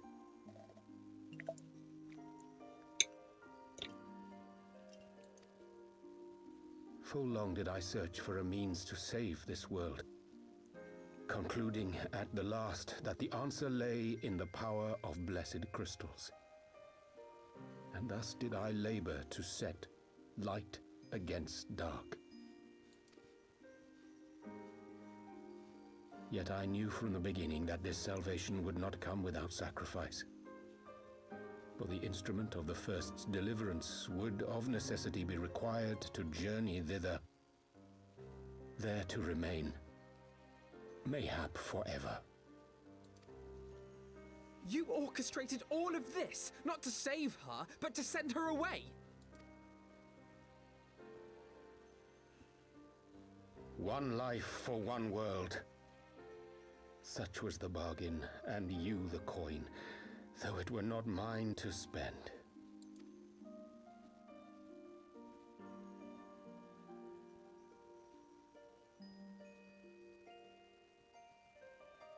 Have we not walked together in the light of the crystal, and at her bidding borne witness to the joys and sorrows of this land?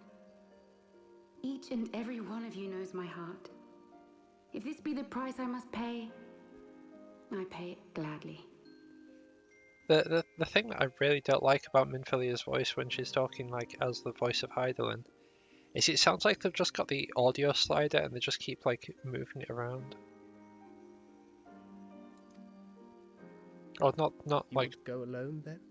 not specifically the audio, but like maybe just shifting the My dearest pitch. Thancred, you who have ever watched over me, I am truly grateful for all you have done on my behalf, as would my father be.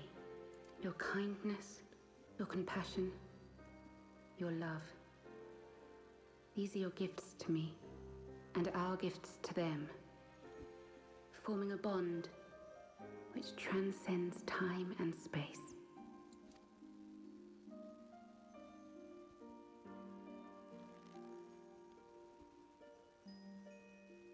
Sometimes I forget you are not the child I once knew. Make me proud.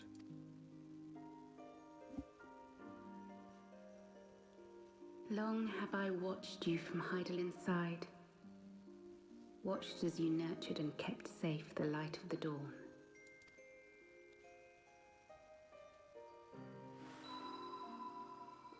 The dark recesses of the world hide untold secrets and dangers. Thus do I entrust to you, Tupsimati. I pray you, keep to the path that you may never have need of it.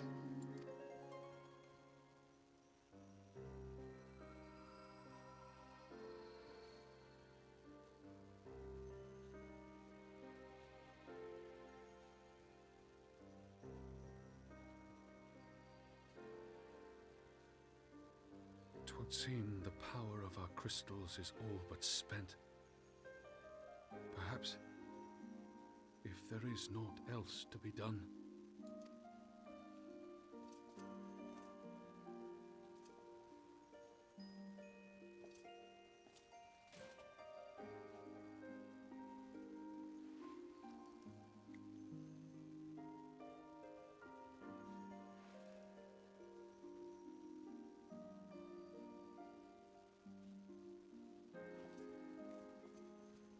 Hear me, servants of Hydaelyn.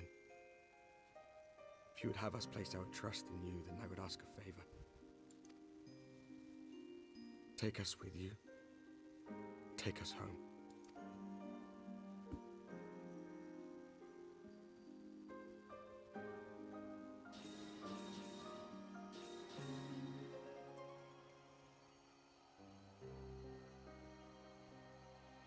We were blind to the truth once, so I tell you this, as one fool to another. Light, dark, it doesn't matter. What matters is how you choose to use them. We made our choice and you see what came of it, so please, forge a different path. Seize a better fate.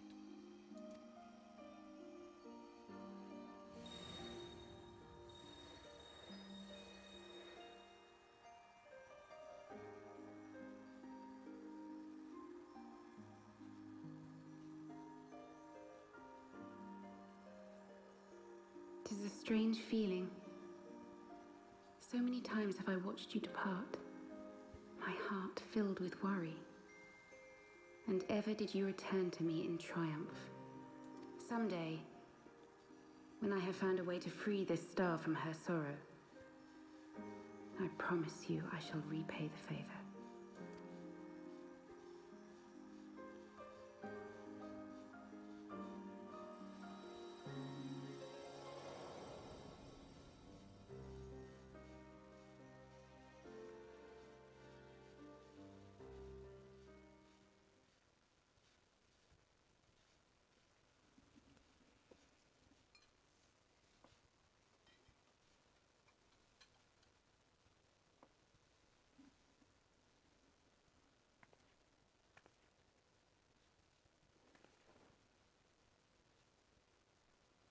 Thank you, Lemmy, for everything.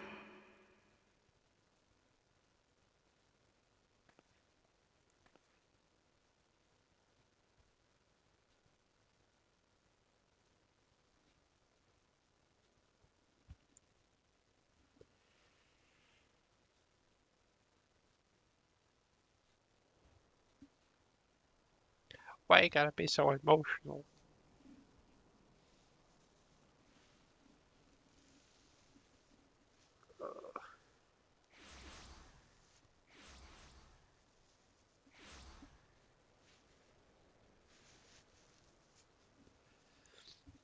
Stupid emotional scenes. Making my eyes soggy. It would seem we are in southern Fenland again. Minfilia's doing, no doubt. The 12 speed her away on her journey. And the warriors of darkness too. Cannot help but wonder what awaits those wayward souls. They gave their lives in order to travel to the source. They're returning to the first, would they not? But mayhaps it was their wish.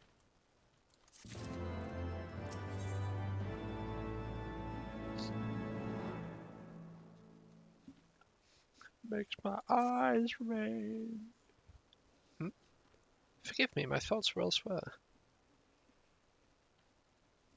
This when I know full well there is yet work to be done. The crystals. Leave them to me. I will go back to Zaharak and secure them. The Imeldra will still be in disarray after the thrashing the warriors of darkness gave them. They not like to notice a lone bard skulking about. Excuse me? Thancred, you are not a bard. You are not a bard, you're using 2 knives. Bards use a burr. I've seen it. Alright, Chris, how you doing? But Thancred, you don't have to do this, I know, but I want to. I'll see with the rising stones. I should go and find Ida and Paplimo. You must have finished searching for the masks. Finished searching the masks camp by now. Not that it matters anymore.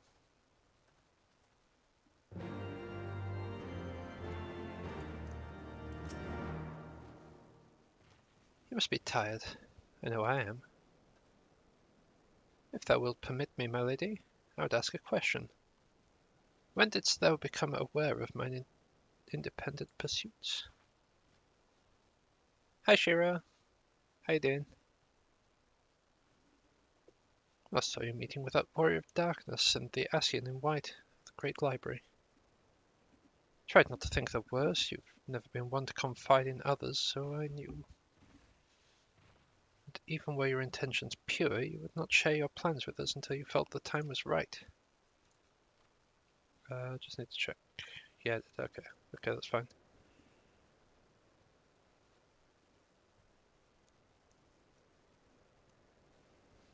Yeah, I'm alright. My throat is being a bit weird. Like, it's starting to feel a bit dry, but then it's starting to not feel dry. And it's just been weird. But I cannot deny that part of me feared you had simply betrayed us. Or that there had been another way. Know that I took no pleasure in deceiving thee. These sins will forever weigh heavy on my heart.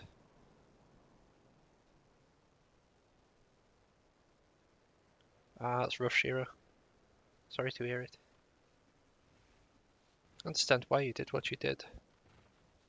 That you but sought to achieve the greatest good while inflicting the least harm. Not many would have had the courage to make that choice. But even knowing what came of your actions, I find that I cannot condone them. I'm sorry.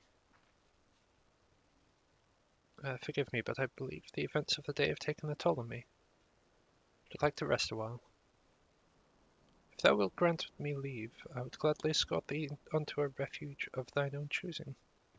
Once my lady hath regained her strength, we shall rejoin thee at the Rising Stones. Until then, warrior of light.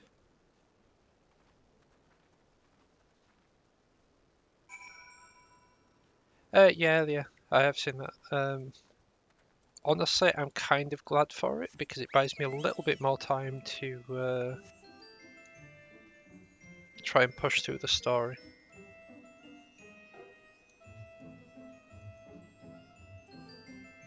Although with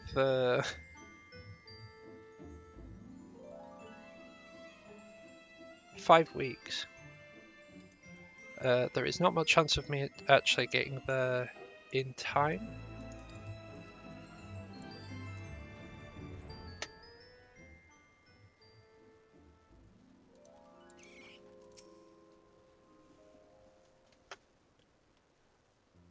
With how long Stormblood is, I am not going to get there in 3 to 4 streams. Well met, Semtedy. Oh, wait a sec. Well met, Semtedy. Alphino said you would be joining us. It would seem the Griffin's double was telling the truth, insofar as we found nothing resembling sizable cache of crystals in the masked camp. Did you perchance find one in Zahagak?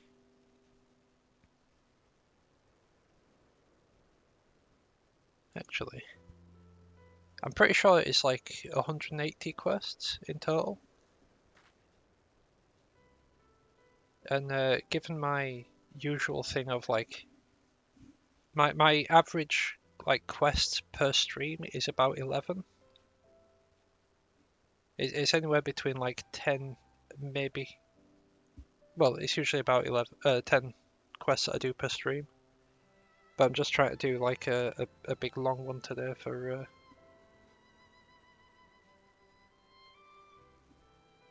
things. I don't believe it. The crystals, Mythilia, all of it. I just don't know what it is. I sympathize, Ida. Even now I struggle to comprehend that which we saw. The only thing I can say with any certainty is that I feel blessed to have been granted a final chance to speak with her. It was bittersweet, aye, but also affirming.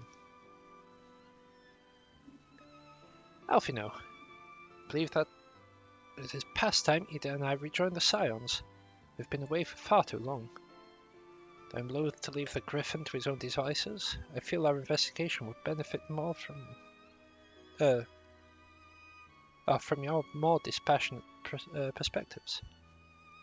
And I hope that we might, in turn, offer our own opinions on the many challenges that you have faced in our absence.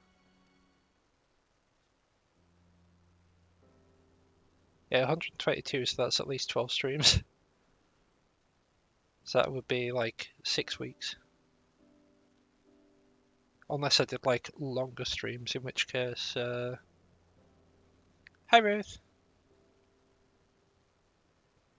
Like, if I did longer streams, then I might be able to push it down a bit. But it is like, at the very least, like 14 streams.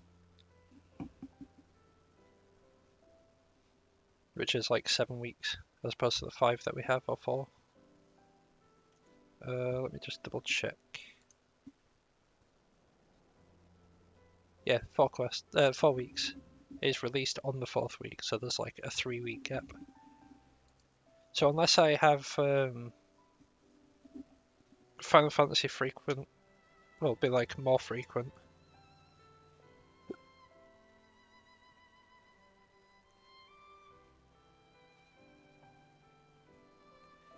Honestly, Shira, I don't know. I don't know how long Heaven's Word took me. But accurate. gods, it's been absolutely ages, hasn't it? Can't wait to hear about everyone's adventures. We should be glad to recount them, and Tataru's tales may well surprise you.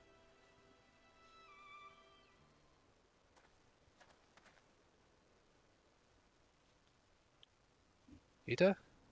Ida, Ralga be praised, it is you. Ida, alive and standing here before me, in the flesh. I can hardly believe my eyes. Come now, has it really been so long you don't remember me? It's Gunabald. Fought beside your father in the revolution.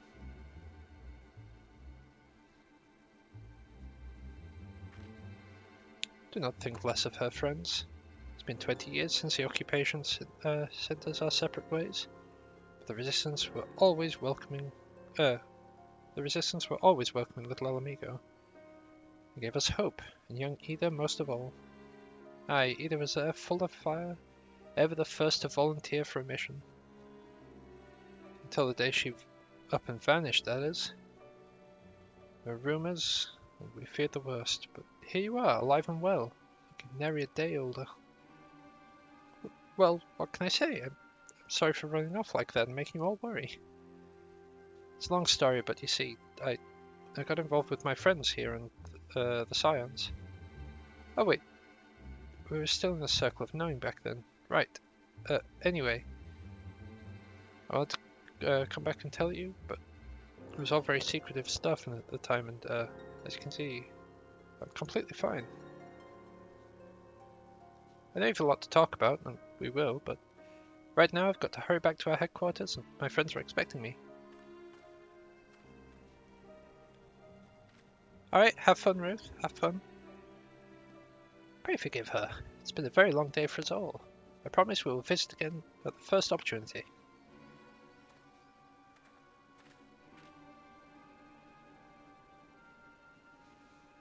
Let's return to the Rising Stones. Yeah, to be fair, Kami, to be fair, you've got until, like, I imagine the 6th of December? Because the event will be on until they patch on to 6.0. Oh, not just yet, okay. Oh, I see, I misread it.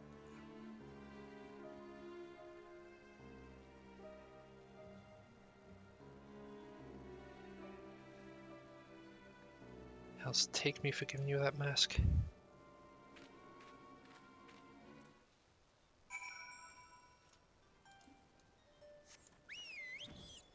Rising Stones, that's more donor. Right, and ending to mark a new beginning. Where are we at the moment?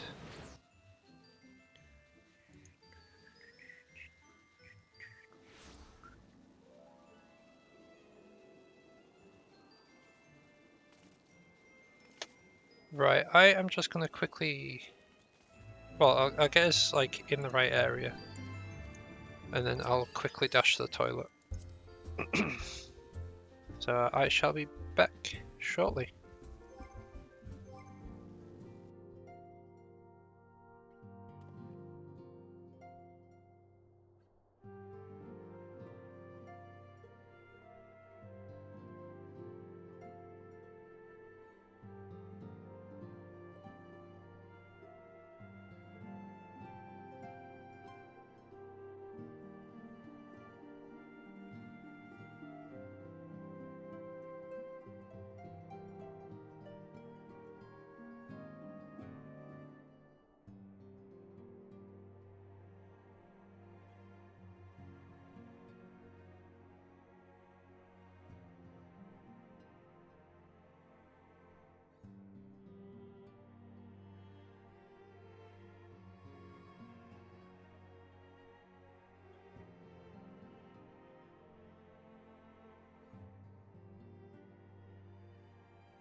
Hello again.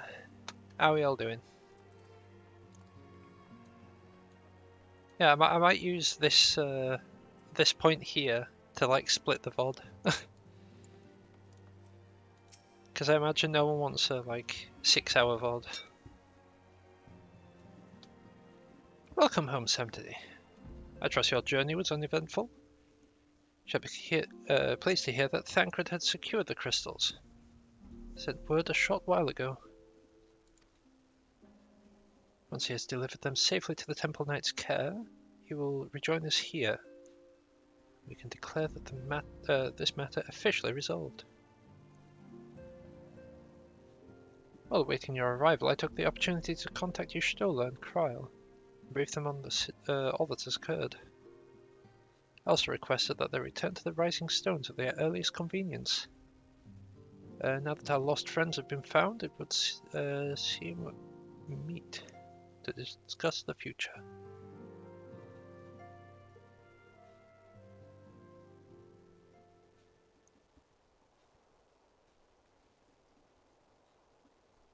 I don't know, 6 hours seems a bit long. Plus, like... Back in the Solar. It's been too long since we were all together like this. Not since after Minbreda.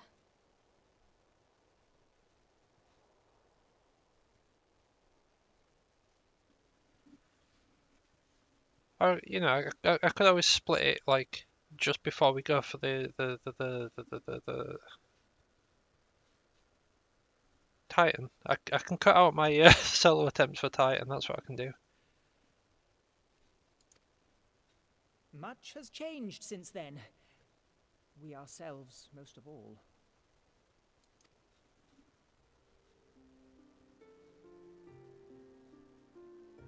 Though not all who were lost could be gathered here today, we may take comfort in the knowledge that those who are not are carrying on the fight. Yeah, I'm now about... While I am grateful to our friends in the north for their hospitality, it isn't half good to be back. It's like 9 quests, I believe. But, as Papalima rightly said, much has changed since we last stood here. The Scions of the Seventh Dawn are not as they once were, nor should we be. Our travels in the north brought us into contact with a host of fine and generous people, and their selfless deeds serve to show me that it is not lofty causes that should inform our actions, but our hearts.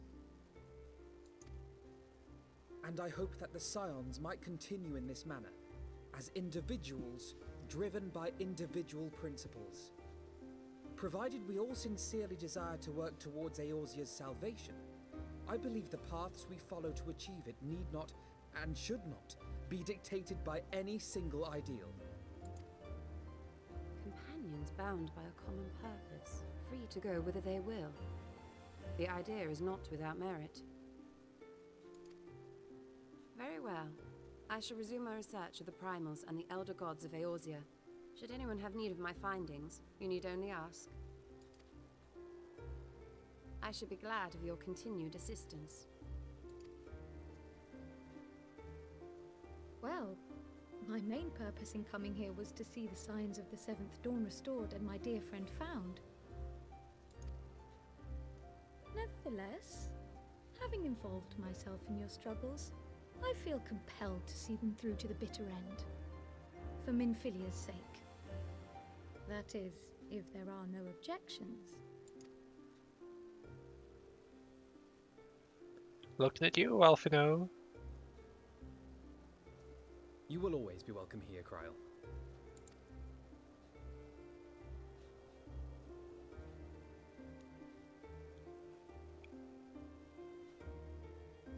Urianger, can we trust you to carry on your investigation of the Ascians as before?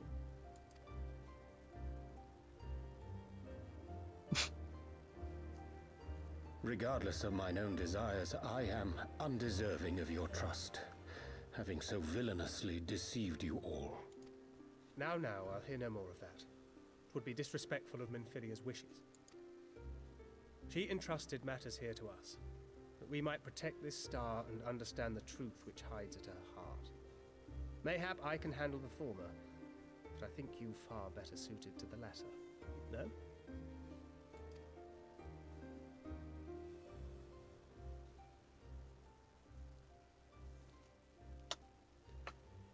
I'm sorry, Shira, but you'll never be done with primal spells. Very well. Then out of love for my Lady Minfilia and Moonbreeder both, this shall be my solemn charge. Papalimo and I should probably return to Thanalan to keep an eye on the Resistance. There's still the matter of the Griffin and the Amalja, not to mention the new Imperial Viceroy. That little lot must be worthy of our attention, right?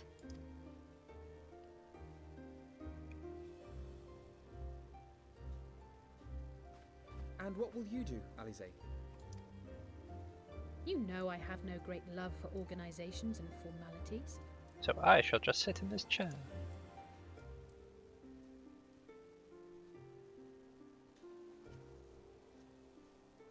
That being said, this new approach you propose is not wholly objectionable. And we've always got him to keep us from bickering.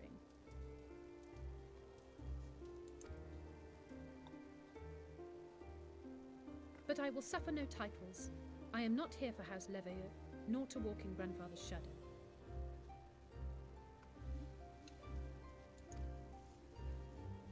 Upon that point, we see eye to eye. If it please you, you may think of me as but another comrade in arms.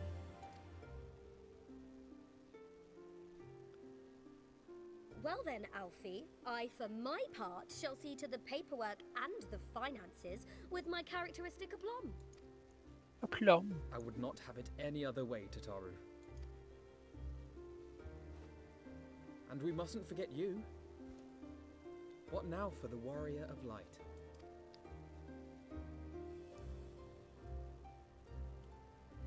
What do you mean, what now for the Warrior of Light? I'll never do one thing. Murder hobo.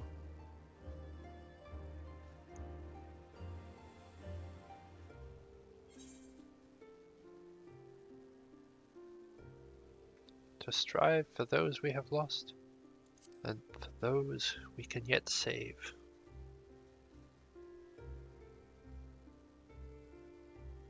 Indeed.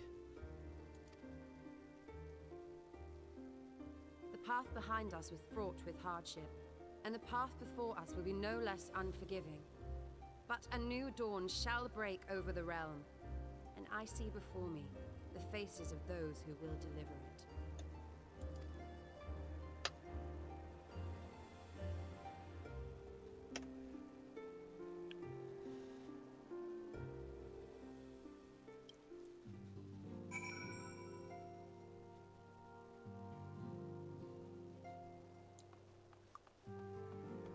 You know, I'm considering adding Mondays in again, just so we can try and catch up to. Well, just so we can try and catch up faster, I suppose. But I don't want to dedicate too much time to Final Fantasy because I don't want to risk burning out. Look at them, the signs of the seventh dawn. Look how far we've come. The people we've met, the moments we've shared, the losses we've suffered, the tragedies we've overcome. All of it has made us who we are today. Where we go from here and the future, and what the future holds, only 12 know. But I know that we will find out together.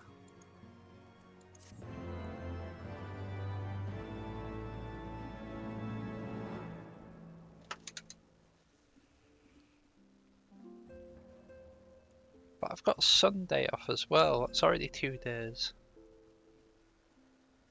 And to be fair, I only recently took off Monday. Like I was doing Monday, Tuesday, Wednesday, Thursday, Friday, Saturday. One world's heroes are another world's villains. One world's loss, another world's gain. Where men go as one, there is life. And where there is life,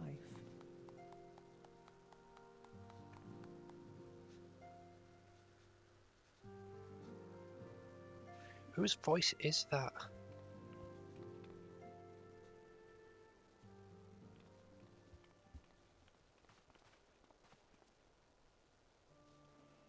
My friends, if I may, I would ask that you entrust Tupsimati to me.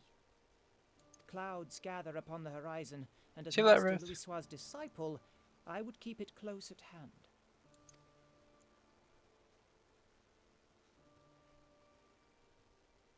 hand. To be fair, Shiro, there is the issue of burning out, but there's another issue to go along with that. I also don't want to risk killing my voice. Because with Final Thank Fantasy, you. I shall guard it well. there is a lot of talking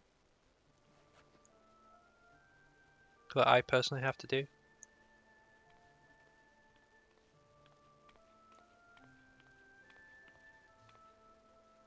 There is cause to hope.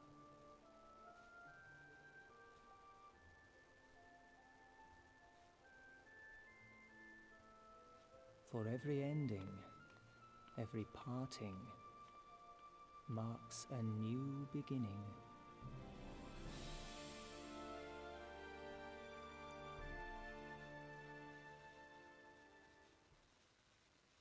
I'm like 90% sure that it's not one of the people from the next expansion, and that they might have changed the voice of who they intended it to be just from the style of talking.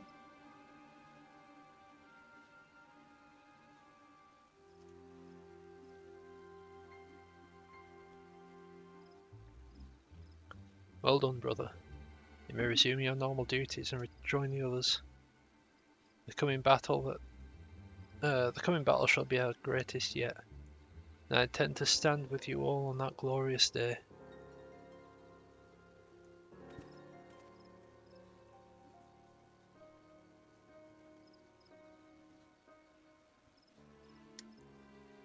True believers are so readily led.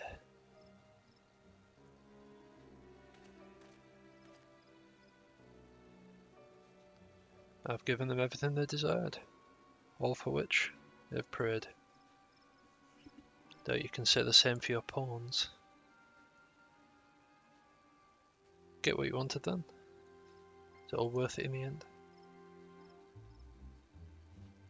There were some unexpected developments, but they were ultimately to our advantage. Be it host to a surfeit of light or dark, a world bereft of equilibrium is but a void in waiting. The void is of no use to my master. I shall follow her emissary with great interest. As for the pawns, whom you so pity, they have delivered unto me a gift, which I do now present to you.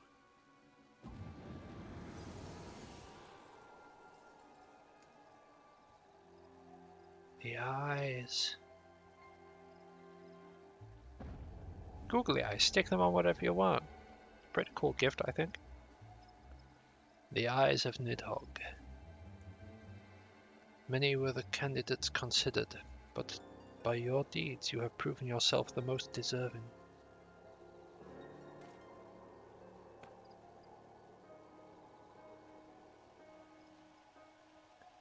Man of boundless rage and of bottomless despair, in whose breast beats the heart which thirsts for vengeance. Only you are fit to wield these eyes, for weal or for woe.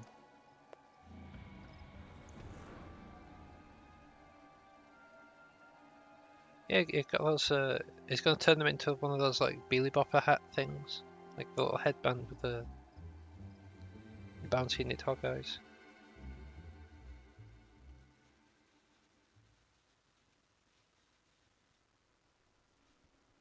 No.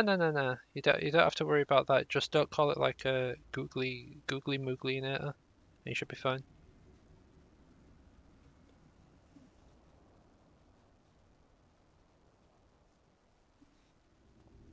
What's this? Is this Girabania? Is this? So it was here all along. Hey look, it's Benedict Cumberbatch.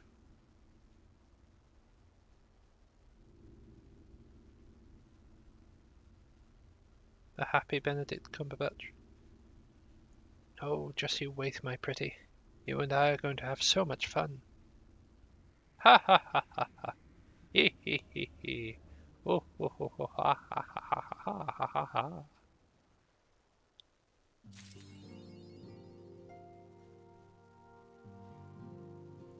Right, Shira, I have one thing to say to that. How are you only just reacting to that now? I've been saying that for weeks.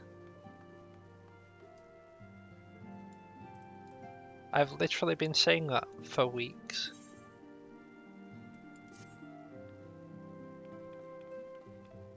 Ah, Sanctity, just the hero I wanted to see. Would you mind doing me a small favour? I need you to meet me at the Diamond Forge. This won't take long, I promise.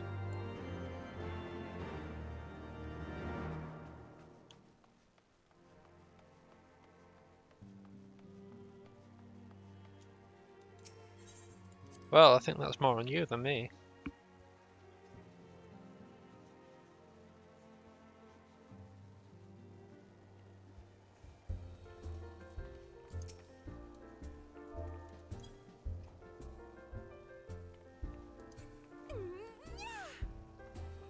Meow.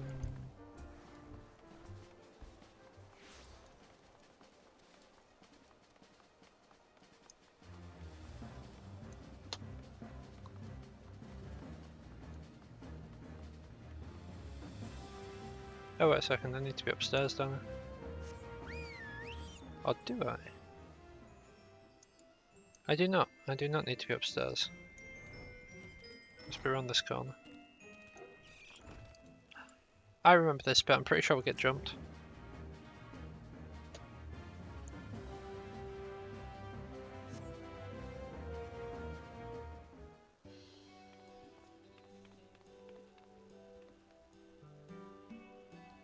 Sorry to drag you away from your duties, but as I said, this won't take long. Just need you to stand perfectly still for a few moments.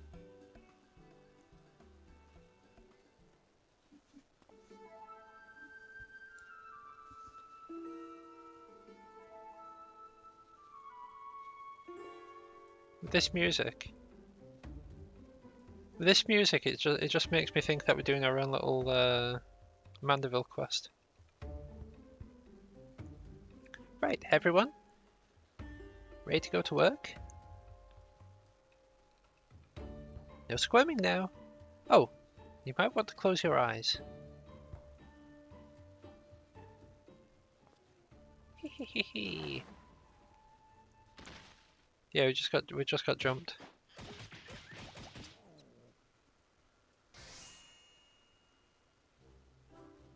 Attacked, we did.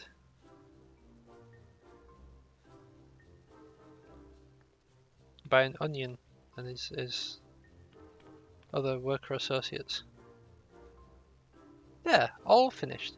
The Warrior lights every measurement from heroic head to intrepid toe.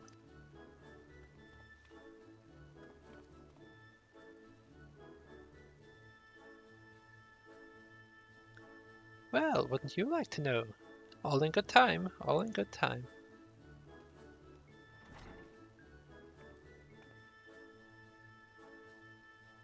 Aha! Found you! Alfino wants everyone in the Solar for a meeting. I don't know what it's about, but they seem to think it was very important. Go on, we have everything we need. No sense keeping everyone waiting.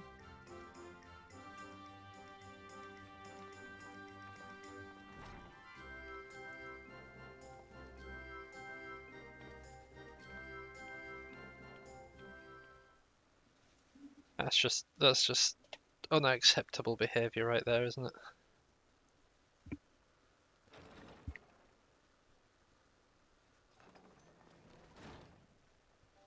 We're here. Did we miss anything? We would not presume to begin without you, Ida. Urianger has returned to the Waking Sands, but everyone else is now present. Yes, but for what exactly? We all have duties to attend to, Alphino, so you may dispense with the preamble. Thank you, Elise. It is the very subject of those duties which compelled me to call this gathering. Though the Warriors of Darkness no longer pose a threat, Eorzea's many troubles demand no less of our attention. And while I stand by the decision to approach each task as we see fit, I fear our effectiveness will ultimately be diminished should we continue to act in ignorance of each other's efforts. Thus, I propose we elect a successor to Minfilia. Not to serve as a fully fledged antecedent, perhaps, but as a coordinator of operations. Is that all? Oh, then the decision seems clear. No one else has shown any enthusiasm for the role, and judging by your performance at our previous meeting, you would seem the perfect candidate. You always did have a flair for politics.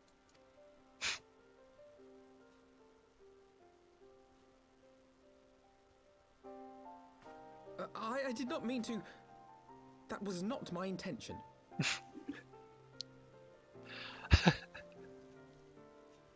Such responsibility.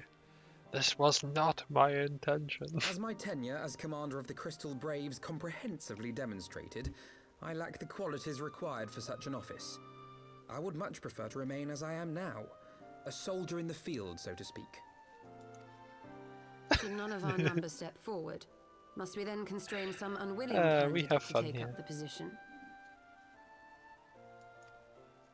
Well, based on merit alone, a certain adventurer would be my choice. Though I concede he might struggle to balance his new responsibilities with, let me see, slaying primals, thwarting legatuses, and feeding the orphan poor. Thancred makes a good point. Any who would wear such a mantle would be bound by its obligations. Have we not become sufficiently familiar with each other's methods to act without an overseer? At present, I see no cause to so willingly limit one of our number. Just make Tataru. Oh my goodness, you're... Help! I need some help here! Yeah, just give Tataru the role. Tataru just sits around here all day anyway. Tataru, are you all right? Me? I'm fine. It's this poor girl who just staggered in and collapsed on the floor that I'm worried about. About? God, how did... Yashola! Please, you have to help her. Kral, a hand if you would. Let us see about closing these wounds.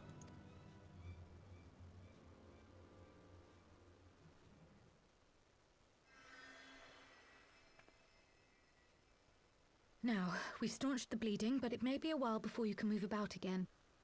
Though having seen your wounds, I'm surprised you are still moving at all. Thank you. My message. It was too important to delay. This person's known as Manga. I took the shortest route I could, though I knew it was more heavily patrolled. As you can see, my efforts at evasion were not entirely successful. Honestly, you're too brave for your own good.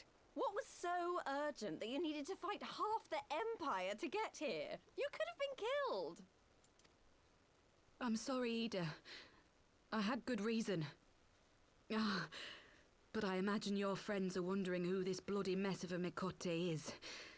My name is Minago, and I belong to the Alamegan Resistance.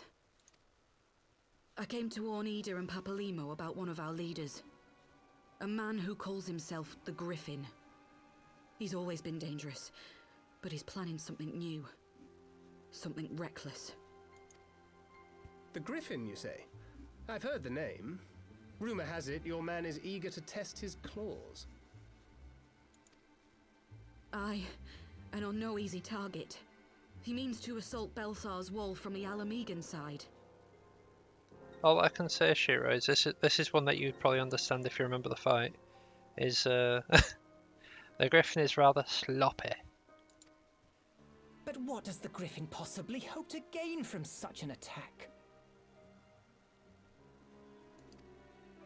From what I And that's understand, just because he wants the fires of war to spread to Eorzea.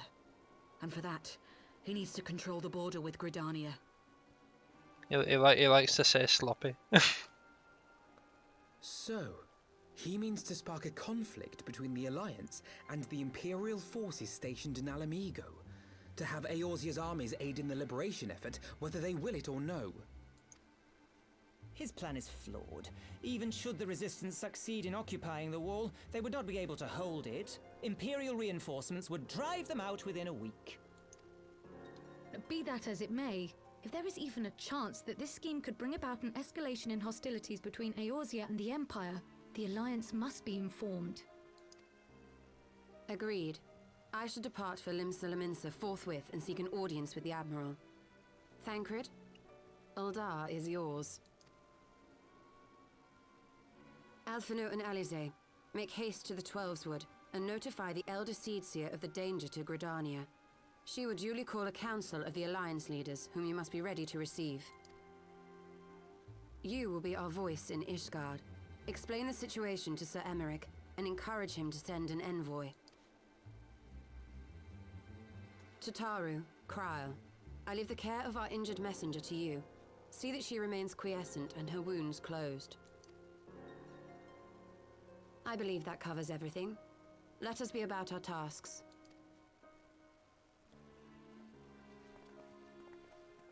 I suspect the ill tidings from Girabania will be held as a turning point. The beginning to a bloody end.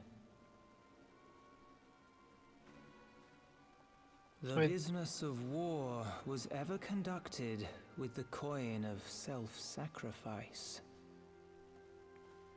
I've just realised who the narrator's been for the past few times that the narrator's done a thing. Himself It's who taught Papalima. us that such costs are not to be ignored or denied. I'm just like, I know that voice. Of course I know it, I've literally just heard it. And so, I shall embrace them. When the time comes, I will make my choice, as you will yours.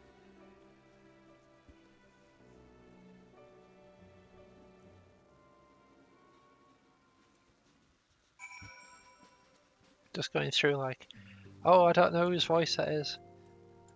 It's familiar, but I can't place it. It's only Papalima, you know.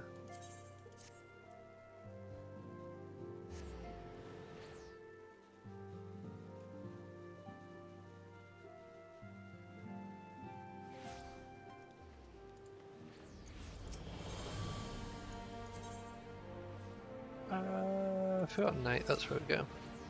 That one's the closest. I mean, to be fair, Kami, you were saying that on a wall, obviously, I forgot what his name is. Is it Atwarel or is it the other one? Greetings, Warrior of Light. What business brings you to Ishgard? I see. Wait here. I'll summon Sir Emeric. Oh yeah, Emmanuel, that's it.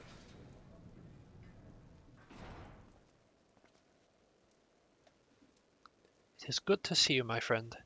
It is but a pity it must be under such circumstances. Had Lucia not informed me of the urgency of your suit, I would certainly have sent some wine. But to business. I thank you for bringing these developments in Alamigo to our attention. Ishgard will of course send an envoy to attend the council in Gridania. I cannot say who will represent us. However, as the choice is not mine to make, not mine alone at any rate. Given the imminence of the threat, we may forego formalities for full assembly, but I will still need to consult my counterpart in the House of Commons prior to proceeding. May you permit me some time to make the necessary arrangements? I thank you. Our representative, whomever we select, will require a suitable escort. Make your preparation and inform Sir Handelu that he is to lead in your absence. Yes, Lord Commander. Pray accompany Lucia to the gates of judgment and make ready to depart for Gridania. We'll have our envoy join you as soon as I can. Should we speed you on your way?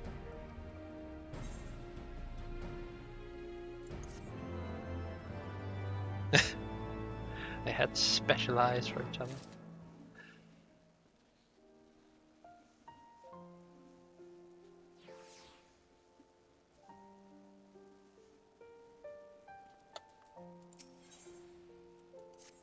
Just imagine someone just like, don't you look at me with your special eyes, you. If you have no other business in the city, join me at the gates of judgment. You must be ready to depart the instant the envoy arrives.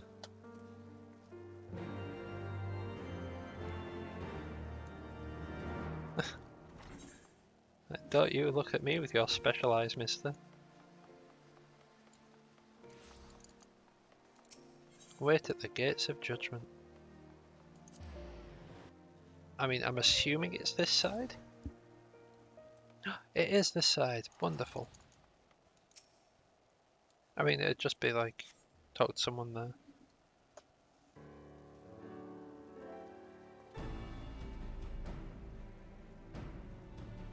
We meet again, as it happens. My counterpart in the House of Commons agreed that I should act as Ishgard's envoy. Not I concede that there was any real doubt. As Lord Commander of the Temple Knights, it is my duty to sanction any military cooperation. Be that as it may, I could not in good conscience make the decision alone. Not with the ink scarce dry on the Republic's Book of Statutes.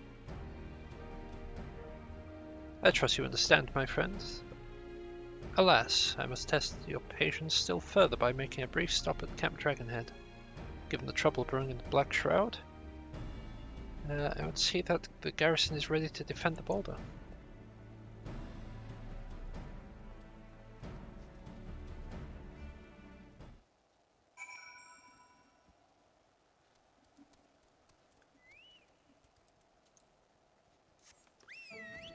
Alright. Yeah, this is the second time this character's been an envoy. He was an envoy for Thingy. Vergridania. Right, so we've got run this one, so 1, 2, 3, 4, 5, 6, 7, 8 quests to go. And I'm flying into a wall. Ha ha ha ha ha. All part of my plan. The garrison commander waits within. Why not accompany me? You may see a familiar face. Emmanuel? Artoirel? Ah, Emmanuel. Sam Teddy, old boy! How wondrous to see you! And Sir Aymeric too! To what do I owe these unexpected pleasures? I'll have some mulled wine brought up from the kitchens at once, if you'll excuse. Nay, do not trouble yourself, Honoir. We'll soon be on our way. Lucia, a brief summary, if you will. Yes, Lord Commander.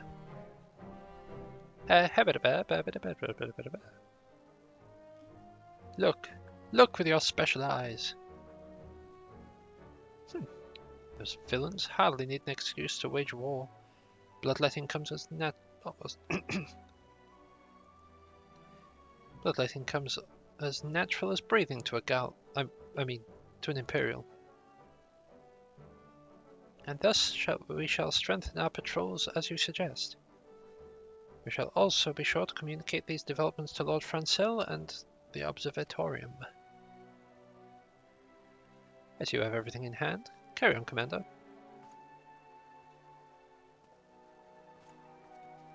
I remember when Harshiphon used to money. Surprised to see yours truly at the helm?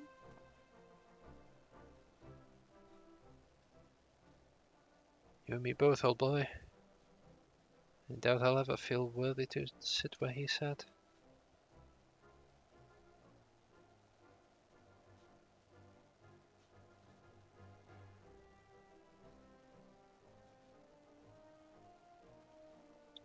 Yet we can but play the hand we're dealt. With little help from the veterans and on the while ceaseless chiding. I'm sure I'll muddle through. So worry not, old boy. Off to Gridania with you. Chest pat.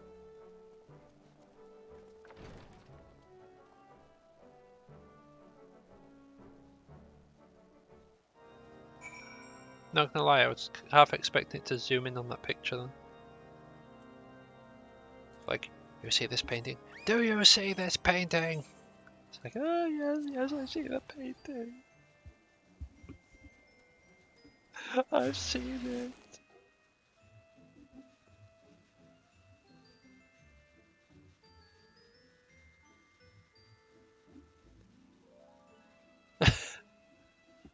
Look at this photograph. Every time I see it, makes me cry. Ah! Alright, hey look. Another Shira. Strangely enough, also a dragon boy.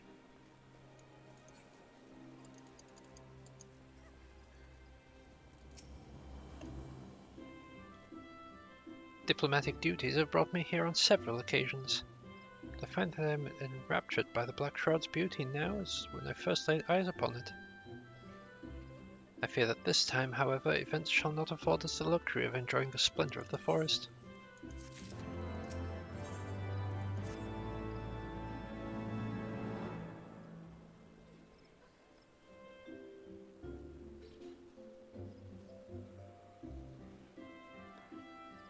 Seems we are to have an escort to the Lotus Stand. Pleasant pace to discuss unpleasant matters, is it not? Yes, of course. It's like we are the last to arrive. Let's announce ourselves, shall we? Bum, bum, bum, bum, ba-da-bum, bum, bum.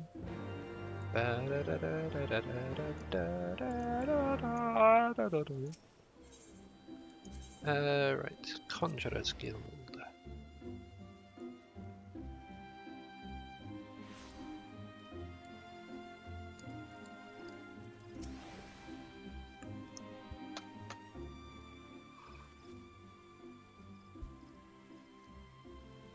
The envoy from Ishgard has arrived?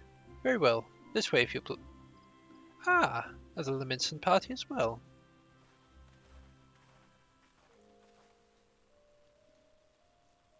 I had hoped to slip in unnoticed.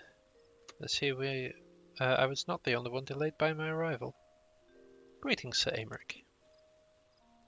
Admiral, as always a pleasure. And Samtity, I trust you are well? It is a day for reunions, it seems. I believe you are well acquainted with my escort. And honestly, I don't know what voice to put on for you, Giddy. Master Samtity, I was glad to hear from Riel about that the missing scions have now been found. Smiley face. There is much and more I would discuss with you, but first let's attend the issues at hand, shall we?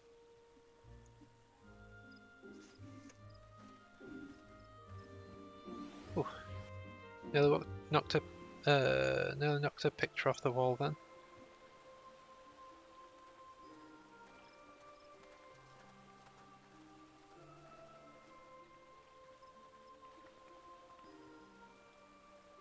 I bid you welcome, my friends. As you will by now be aware, the Scions of the Seventh Dawn have come into possession of certain intelligence concerning recent developments in the region of Gyr Abania. It springs, I am assured, from an unimpeachable source. Is that not so, Master Alphino? Indeed, Elder Seedseer. Our information comes directly from a member of the Resistance's inner circle, and we have no cause to doubt its veracity. This griffin of theirs is a fool if he thinks he can hold Belsar's wall against the Empire. When the Imperials move to take it back, they will come in force. And the resulting fighting is all but certain to spill over into the Black Shroud. At the Battle of Cartano, the combined might of 3 grand companies labored to contend with the remnants of but a single Imperial legion. Alone, Gridania would be hard-pressed indeed to hold back the tide, should the Garleans turn their minds from reclamation to invasion.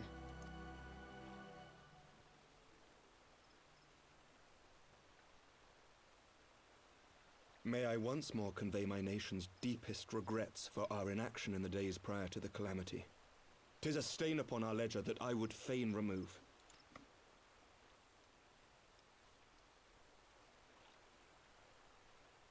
Elder Seedseer, I do hereby request leave to deploy a defensive force within the borders of Gridania. Ishgard's return to the Alliance shall be honored by more than mere ink upon parchment. The Doman people too would join any effort that weakens our common foe. We are few, but our most seasoned shinobi are at your disposal. On behalf of my people, I offer you my humble thanks. Gridania welcomes your assistance. It is time we set our contingency plans in motion. Is the Alliance agreed?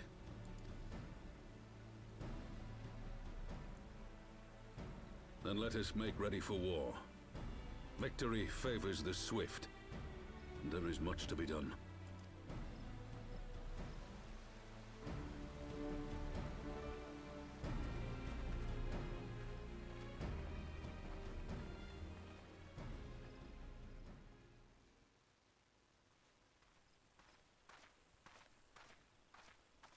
The Council knows that Alamigo will not soon be wrested from the Empire, and its decision to bolster the border's defences seems eminently practical.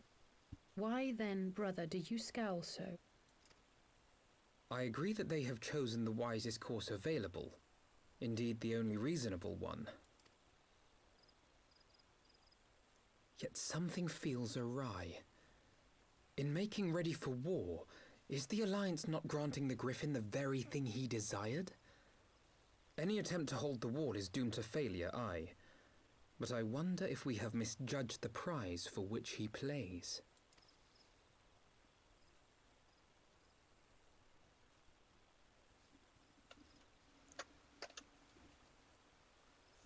You see, Alfina's got it. Sort of. Because if if they attack the wall and end up triggering an invasion into Gridania, or the Shroud anyways, then that would cause the other city-states to try and push them back, potentially into Alamiga, and force them to try and take back Alamiga. Or at least that's his plan anyways. That the Council was able to reach an accord so swiftly is a heartening development in itself, and I hope my misgivings prove unfounded. Ah, good. You have yet to depart. I feared I had missed you. Sir Aymeric? Master Alfino, a pleasure as always. And Mistress Alice, how wonderful to see you thus recovered. Pardon the interruption. I had hoped to thank Samtity for serving as our escort before other duties called him away. I also wish to thank our Doman ally. Didn't even see you back there. Forgive me, my lord. I was but waiting for an opportune moment to join the conversation. Force of habit kept me to the shadows. No apologies are necessary, Mr. Sigidi. I was most grateful to for your interjection when I offered Ishgard support. My nation's historic failure to heed the Alliance's plead for aid is a matter of record. Even so, the Alliance's leaders were plainly unprepared for my impromptu apology. The resulting air of awkwardness might have lingered were it not for your timely offer of cooperation, which allowed the Elder Seedseer to accept us both. I very much appreciate the gesture. I only did my duty, Sir Aymeric. The Empire is an enemy to us all. We are grateful for the opportunity to fight at your side. Full glad are we to have you. Pray convey my regards to the Scions. My friends, we must return to Ishgard. There is wrong with a simple sorry or thank you. Must these politicians always make a speech out of everything? That is how we adults speak, my dear sister. We have the ones who like the sound of their own voice. In any case, our business here is concluded. We should be on our way as well. Will you accompany us to Revenant's Tolugiri? Actually, I think I shall first pay a visit to the East Shroud. I'm curious to know how Papalymo and Ida fared in their talks with the Sylphs. Not to mention that what's been going on at Baelsar's wall. I'll join you at the Rising Stones anon.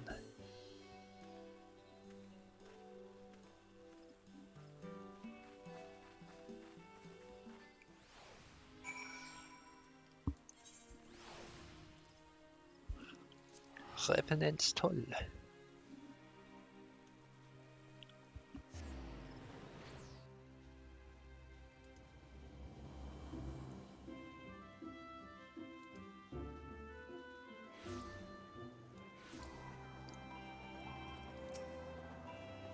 Welcome back. I don't know about you, but I'm heartily glad that all the talking is over.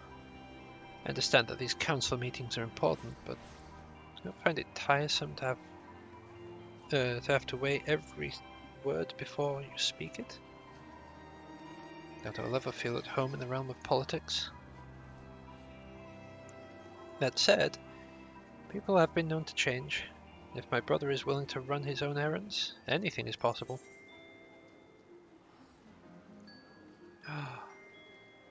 I can get some more spaghetti carbonara.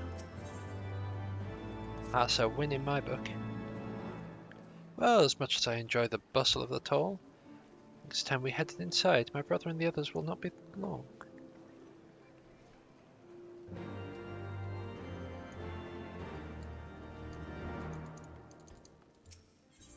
Griffin on the wall.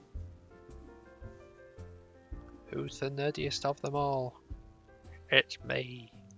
Ah.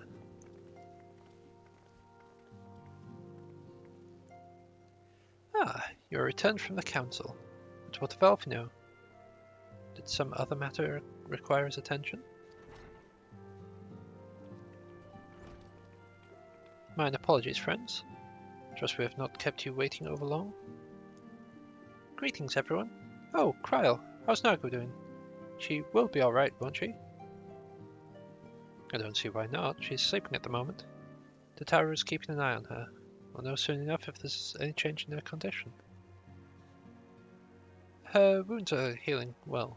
With sufficient rest, I'm certain she will make a full recovery. Thank goodness for that. Now, mayhap you would share with us the Council's decision? Each of the nations, Ishgard included, has committed to providing military support to Gridania. The Eosian Alliance will soon have a significant force in the Black Shroud, ready to respond to any Imperial act of aggression. You know, I wish the Council would stop messing around and give the Griffin what it wants. I wouldn't like to be the Imperial caught between the Resistance and the Alliance. Ida, you cannot be serious. One does not lightly go to war with the Gallian Empire. Quite. To open hostilities without due consideration would be to invite disaster. If there were only some way to reach the Griffin, some means to convince him to abandon this reckless course.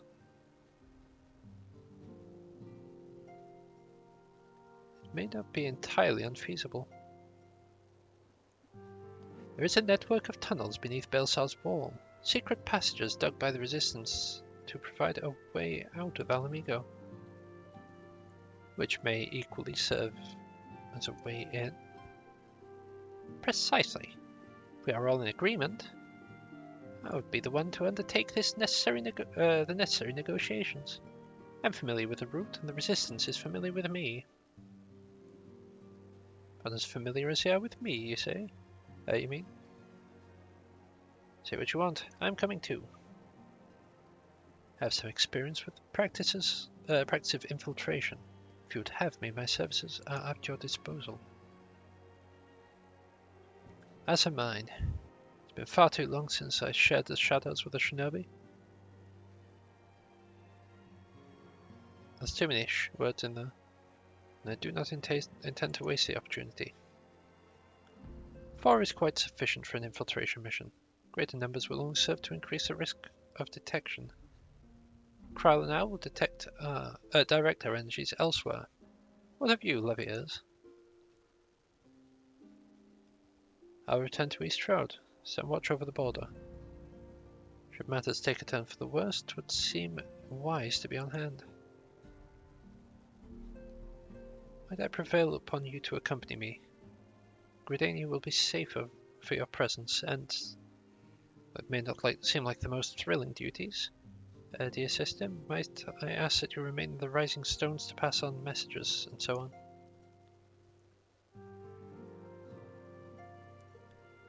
To hold the fort, you mean? Very well.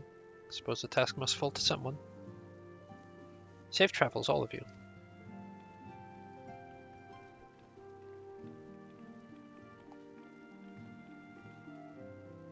Oh yeah, Shiro, just out of curiosity, how far in Stormblood are you?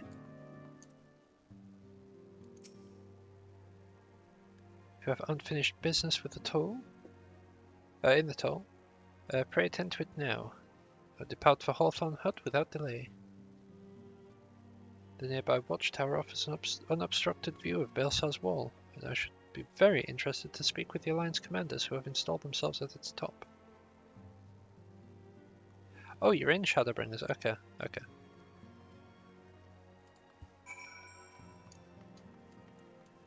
How are you finding Shadowbringers so far? I will ask about plot points, obviously, because spoily bits.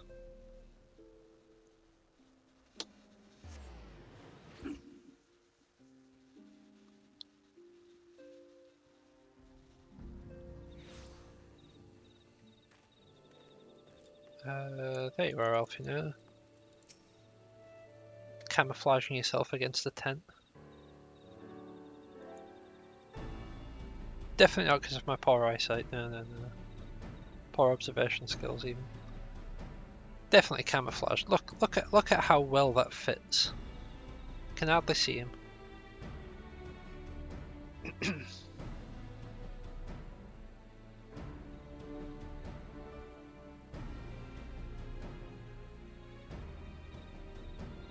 I mean, I'll be completely honest. Early on in Shadowbringers, I would probably keep the mount music on, just because of the constant ringing. But that's just me. Ah, Samty, there you are. Come. Amerisa's spire awaits. Yeah. The Alliance officers on the platform should be able to apprise us of any developments of the wall. I'll be honest, it's literally all that I can hear. Like, at that point in Shadowbringers, it's literally all I could hear. Fancy meeting the two of you here. We're about to set forth. Indeed. I was about to say 12 watch over you, but doubt you have need of divine protection, even if you are venturing into enemy territory. Don't worry, Alfino. I'll have the griffin by the scruff of the neck before you know it. Do make up your mind, Ida. Nearly a moment ago you seemed ready to shake the griffin by the hand rather than the neck. Which is it to be? It were best to decide before we entered into negotiations. Trust me, Paplimo. I'll shake whatever needs shaking. The talking part I leave to you.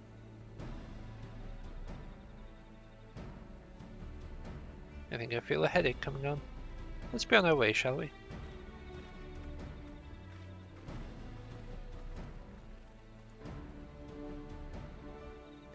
Some things never change.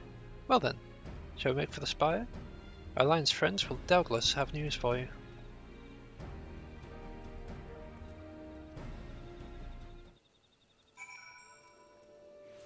Yeah, that's fair.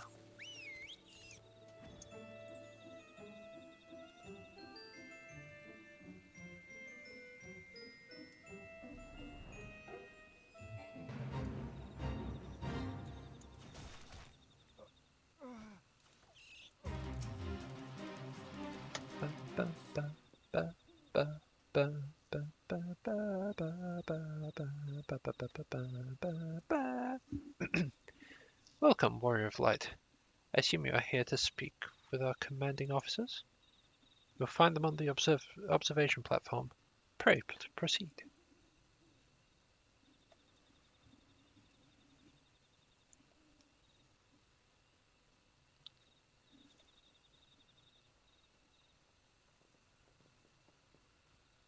Greetings, my friends. 'Tis good to see you both well. I was hoping you might turn up. I dragged off the watch here, see? Sight of you might help remind him why we've bothered. If memory serves, I've not seen many of you since the day of the Grand Melee. Having borne the brunt of your blows, may I say what an honour it is to stand at your side. It is heartening indeed to see the realm's most stalwart defenders thus gathered in common cause. Speaking of which, what news from the wall? All has been quiet? Ain't quiet no more. Look at all that fire.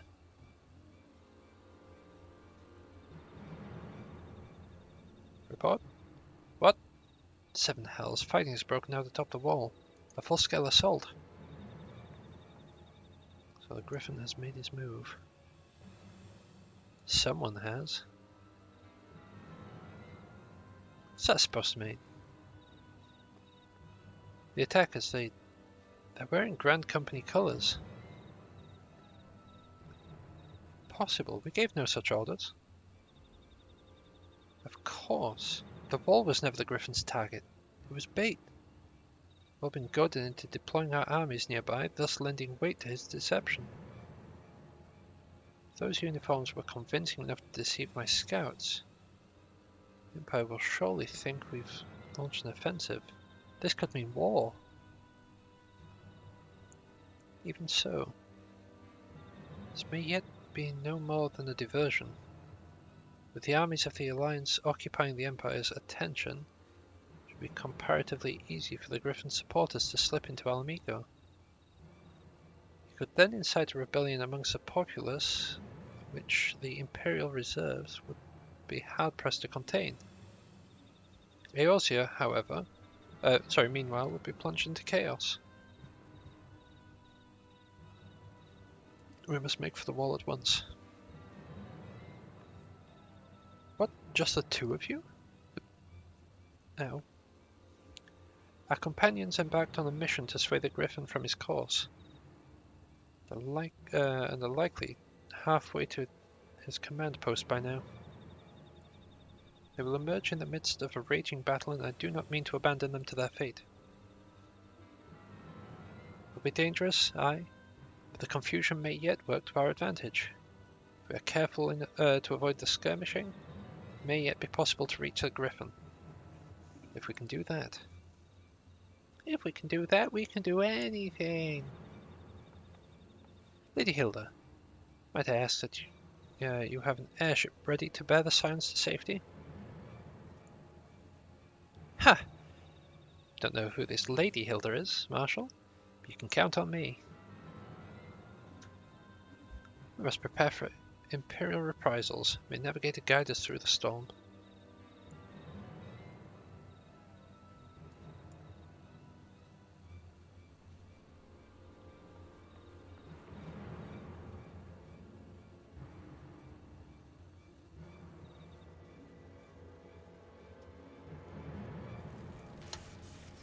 Stop attacking that poor instrument.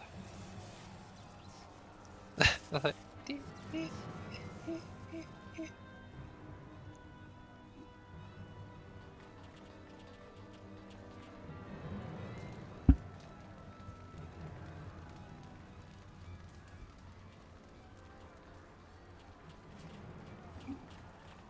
forward, comrades! The time has come to drive the Empire from Alamigo, and force action upon those who have turned their backs to the suffering of to our suffering for so long. Let this victory be the first step in the liberation of our homeland. Alamigo will be free, no matter the cost. I keep forgetting to do the accents when I'm doing the voices. I've been doing okay up until that point, ish.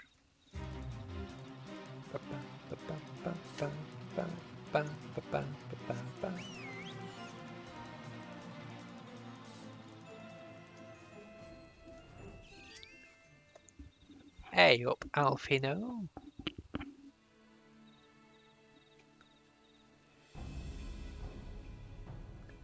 From what Paplimo told me, the trail ahead should lead us into the shadow of the wall.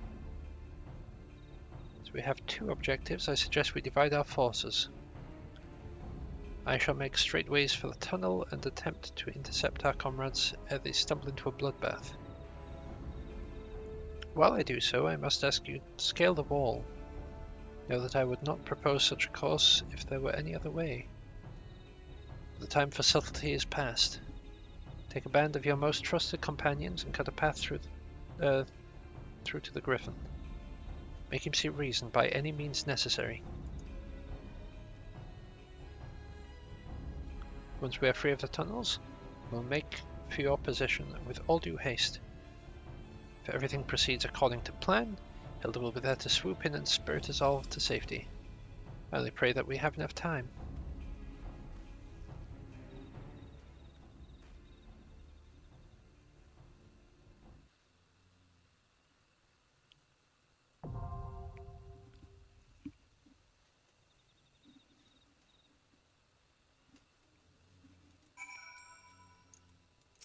Right. Average item level 230. Oh no. That's 229.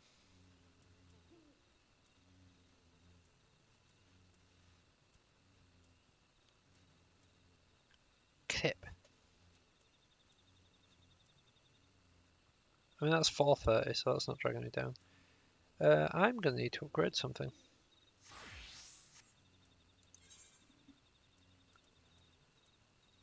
2 foundation.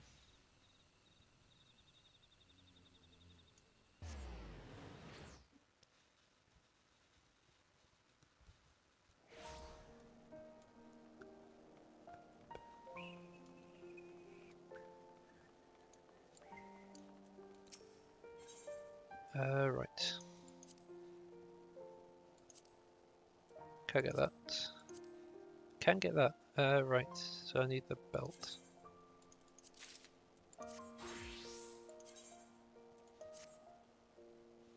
Not quite enough.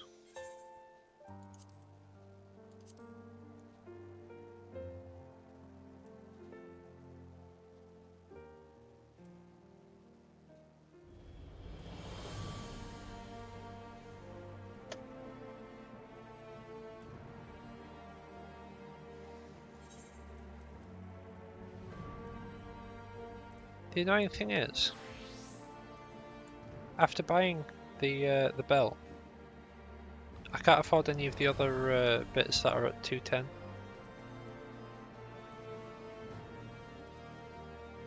Which means I'll just have to upgrade the 240 to a 270.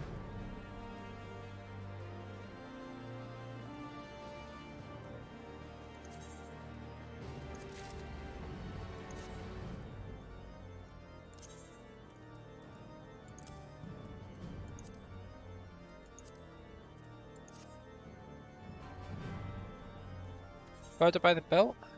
Quite simple. I have to put in less effort because otherwise I'd have to change the appearance back.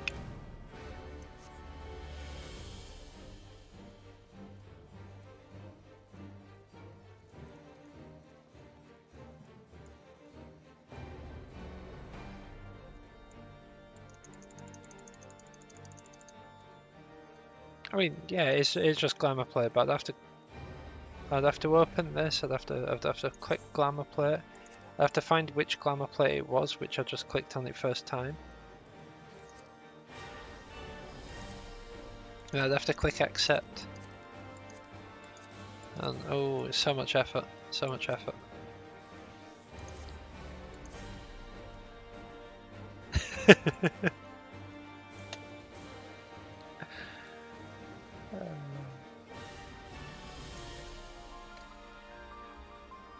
Oh god, Shiro, you turn into that old man off of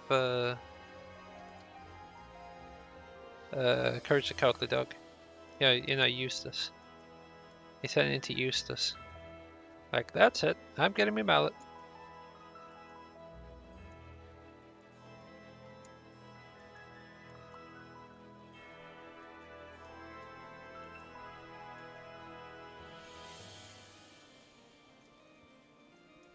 Don't judge me.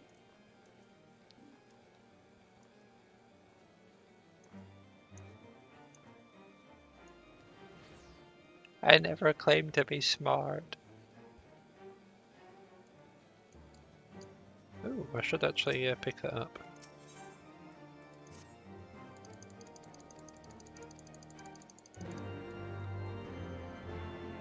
What that does is that will unlock the firmament.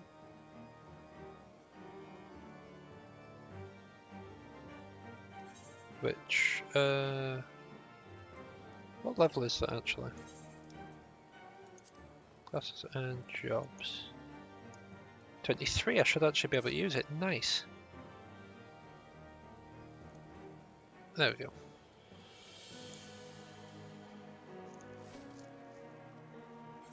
So we'd swap up to this. I'm guessing they only appear once I actually go there.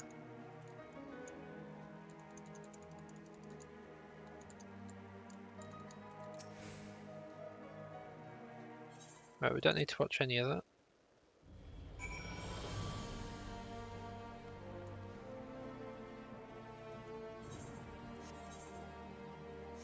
Ba, ba. Oh wait,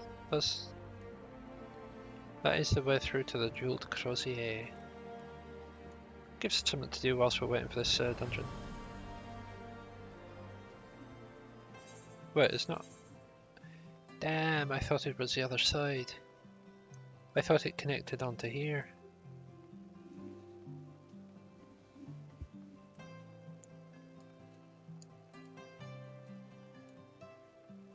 Apparently, I briefly forgot that Ishgard is not a long city. It's a tall city.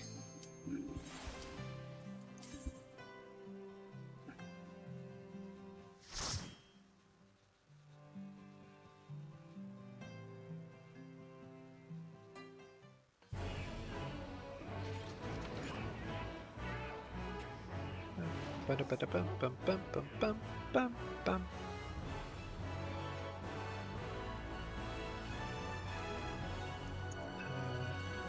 Howdy, smiley face.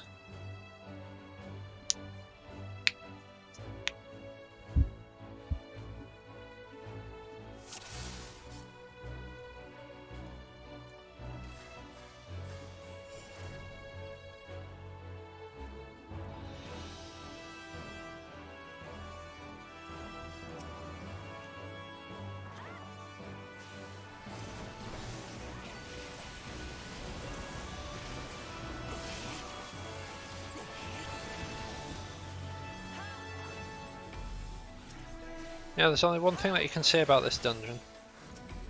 It seems rather sloppy.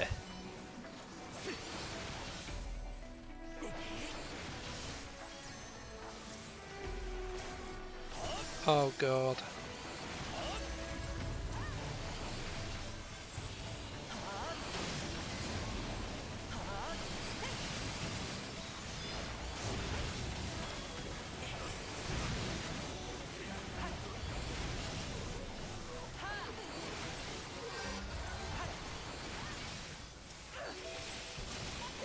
bum, bada bada bum bum bum bum bum bum.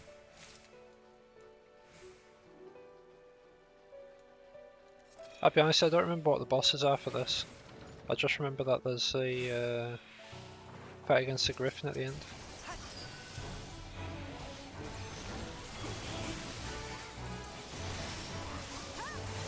Is this the one with the weird Wonka elevator? It goes up, down, left, right, forward, backwards.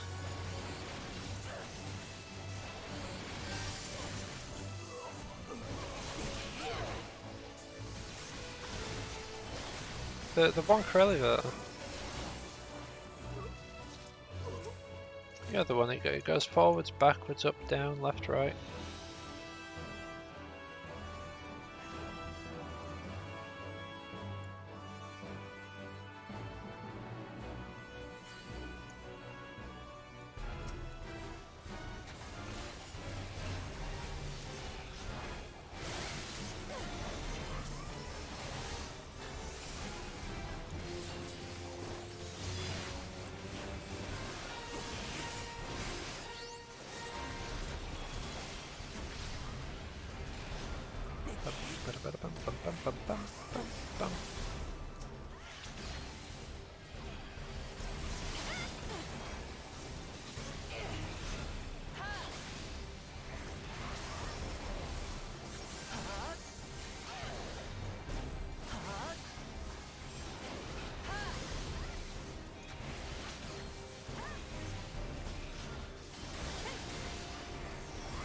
I forgot about using that.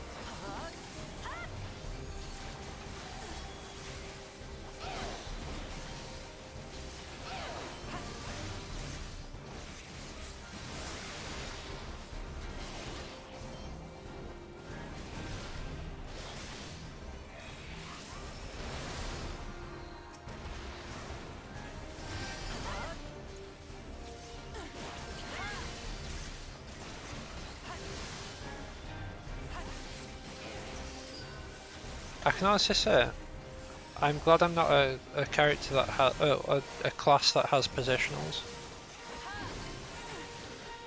I mean, I suppose it's like, oh, this does damage if you're behind them, but that's just like a common MMO thing. Like, you're more likely to hit them if you're behind them.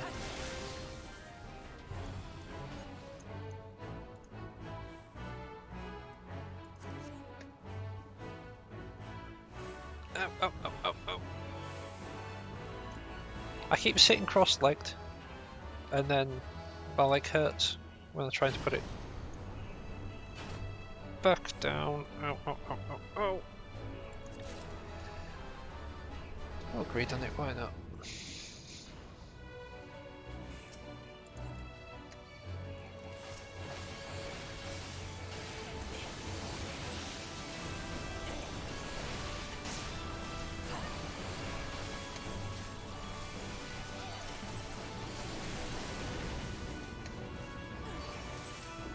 Can't decide what to do. What about the thing? Have you tried doing the thing?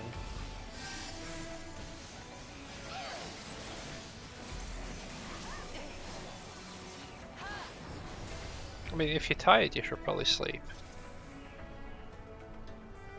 If you're hungry, you could eat. If you want to watch things, you should probably watch things.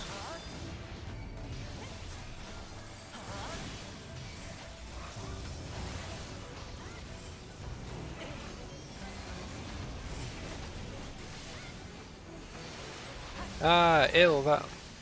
That gives more credence to sleep as well.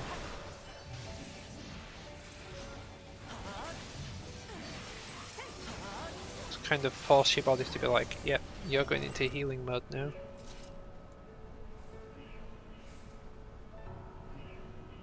Also, chicken soup. Chicken soup is good.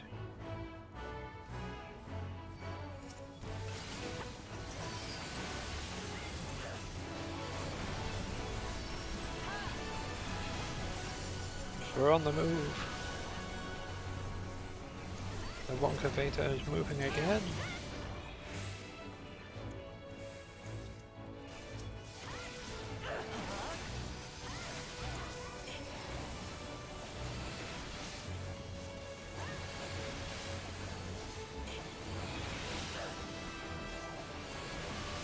Well, we can help. We can help Sharon.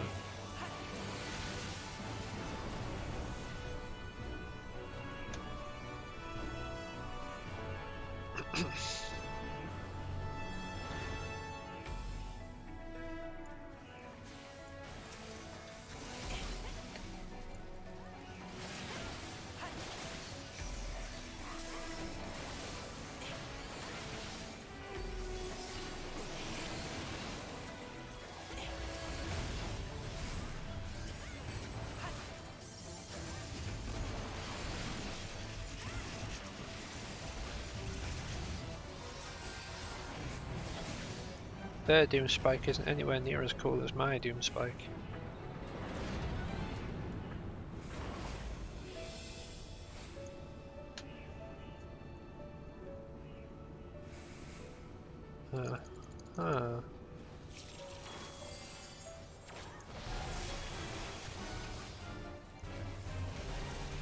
Oh god, is this the awful one? The one that keeps throwing like mines and stuff.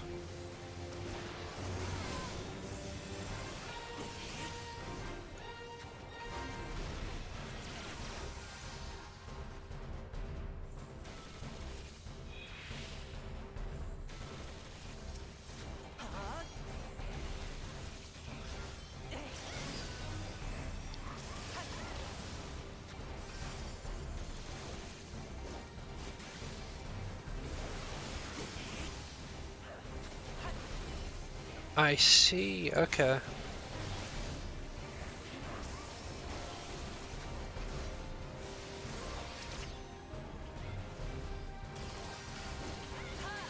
I think I finally understand that mechanic.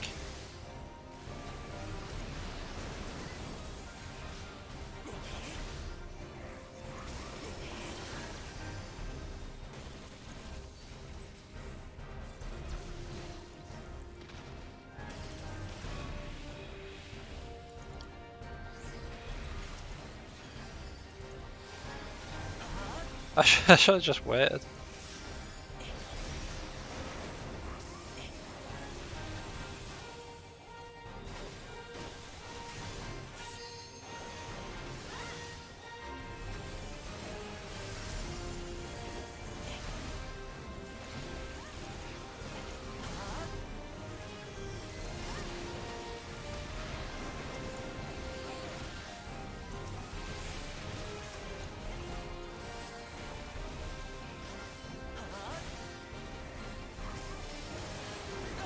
Considering you mentioned it earlier, launcher.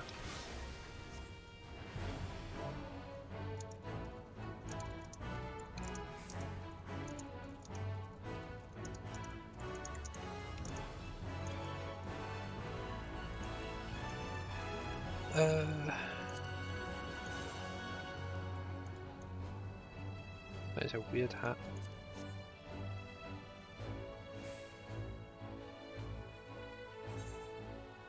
Did I Google it? No, I did not Google it. You literally said it earlier. You're like, I need your, I might need your help getting launcher. that literally used the ability launcher. So it's like, okay.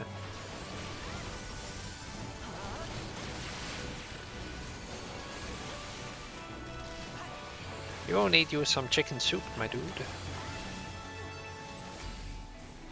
You're getting that ill brain. It's kind of like Ilbert, except it's a brain.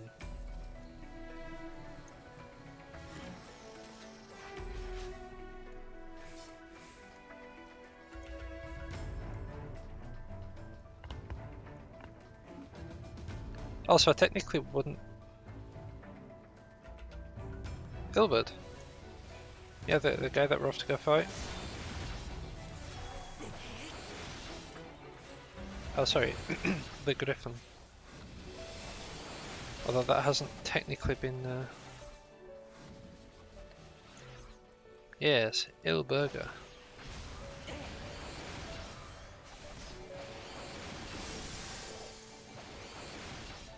Please stop running, I can't hit them if you keep running.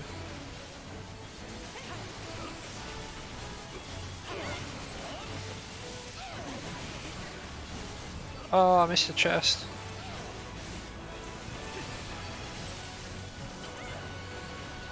We can go back after the boss dies, it's fine.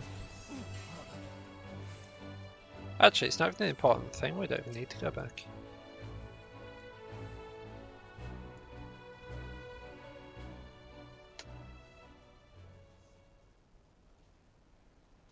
I'll give you a glorious end, warrior of light. Yeah. Yeah. Yeah. How'd you like this?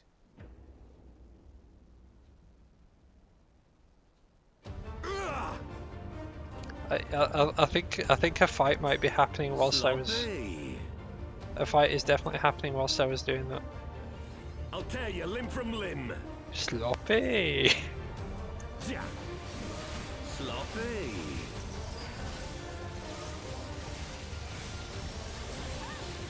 For Alamigo! For Alamigo!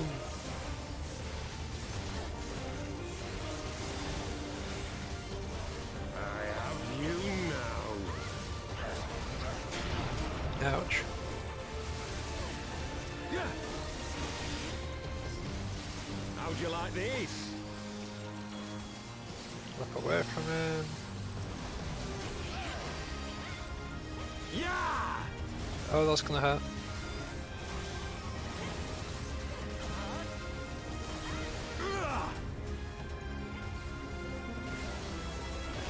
Sloppy. Sloppy. Yeah.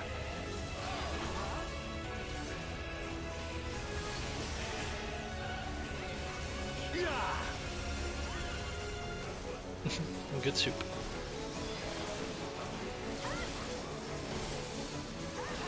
Yeah. Yeah.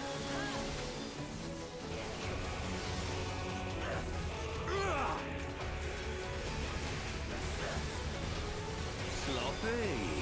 Sloppy. Yeah. I'll tear you limb from limb. Yeah. Sloppy. Sloppy.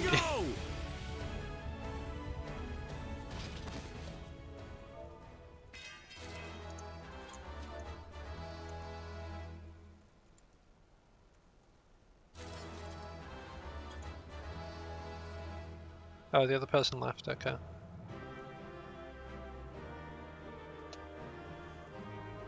I just went in chat, I was just like, also, sloppy! But everyone had left at that point. Jesus. Ooh. Got your card. What else did I get? Pretty sure it said that I got another thing.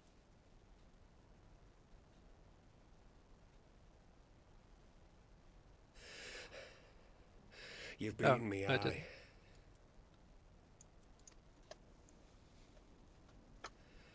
But you cannot stop what I've begun. Behold, a glimpse of things to come.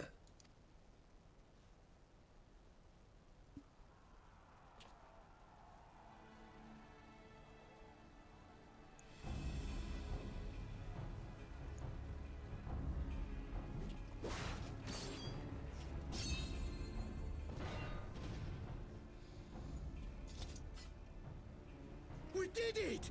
We showed the bastards! Aye! Victory is ours!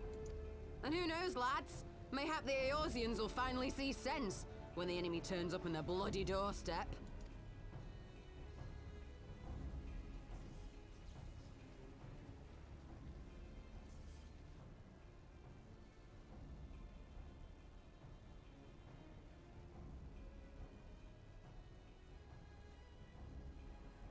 This is for Alamigo, for Eorzea. They die that others may live.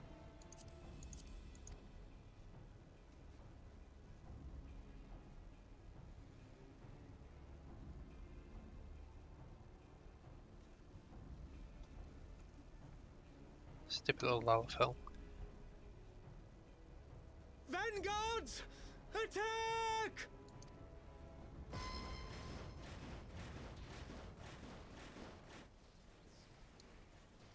Seven hells! Do you hear that?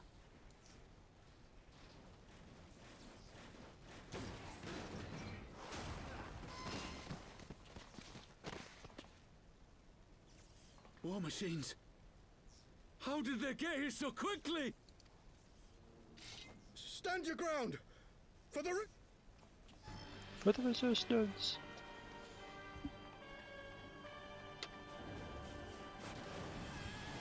Yeah, got some bad news for you resistance folks. You were doomed to fail from the first.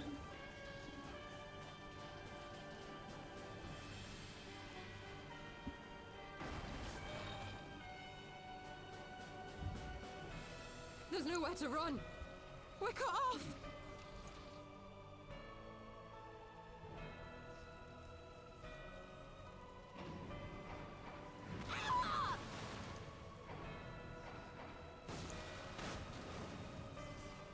But the thing is, Shira,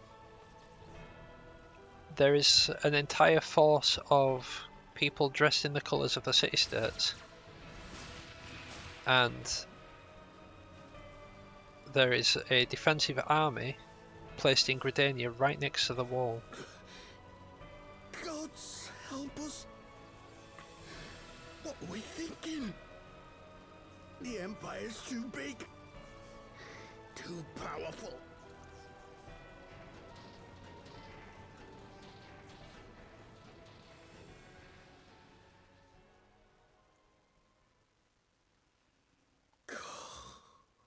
Mighty Rolker, grant us the strength to crush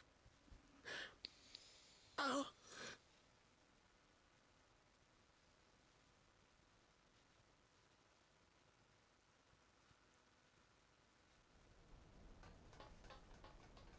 There you are. As you can see, our infiltrators did not elude me for long. Lady Ugiri is sending for an airship even as we speak. What do we do? This is a massacre! How wonderful to see you, Commander. Ilbird, I should have known. This has to end. It has to end now. Do you not see your countrymen dying? Have your ideals rendered you blind even to that? Order the retreat, and we will help your soldiers to safety. Retreat? With the moment of my triumph so close at hand? You truly are a sheltered child, Leverrier.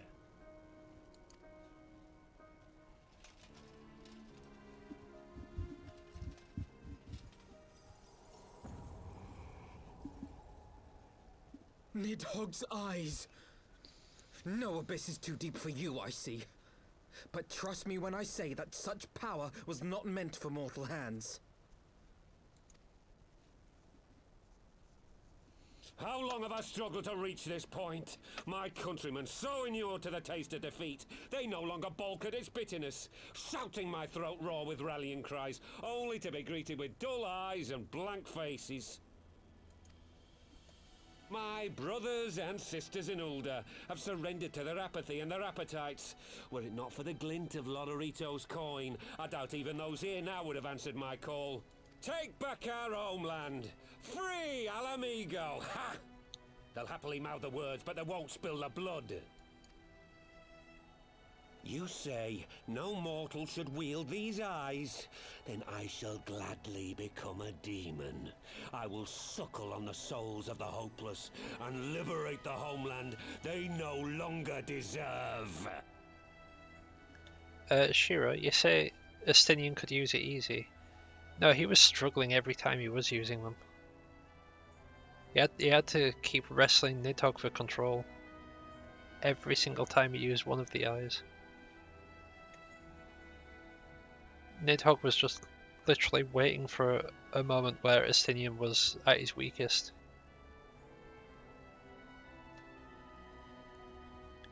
It was when he held two.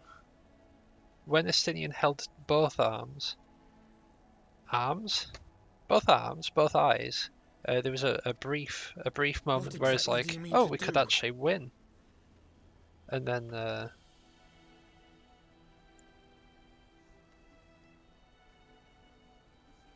I mean, it was fine that he picked it up.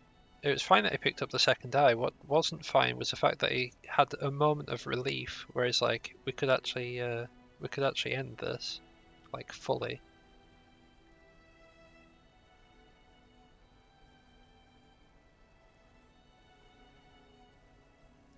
Like, you know, we could finally be done with this.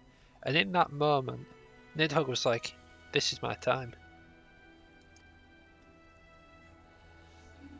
Did you hear their cries as victory was snatched away from them? Even with their dying breaths, they cursed the Empire. Never has their desire for vengeance been so raw, so true. A god has no need of faith when summoned by so pure a purpose.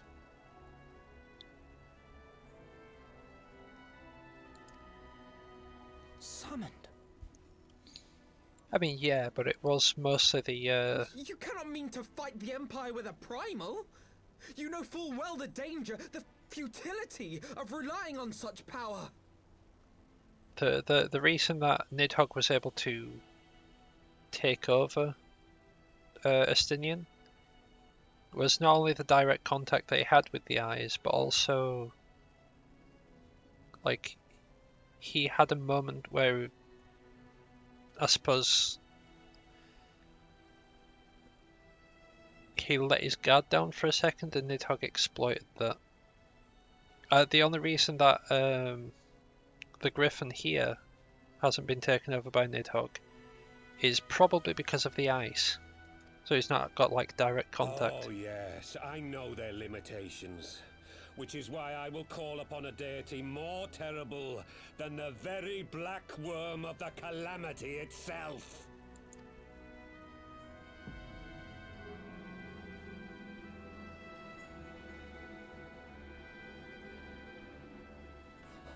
What? Here? Now?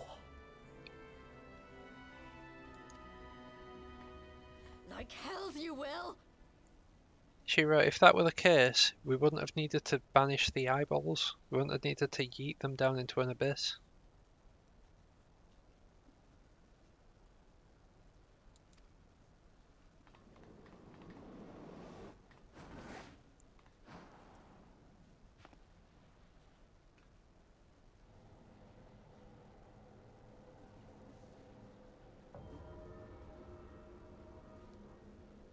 An ending to mark a new beginning.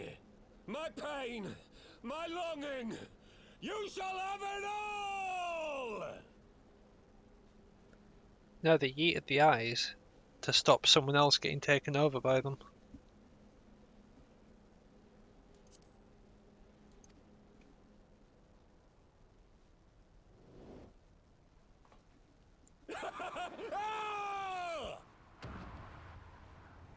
He's gonna go splat. Gross.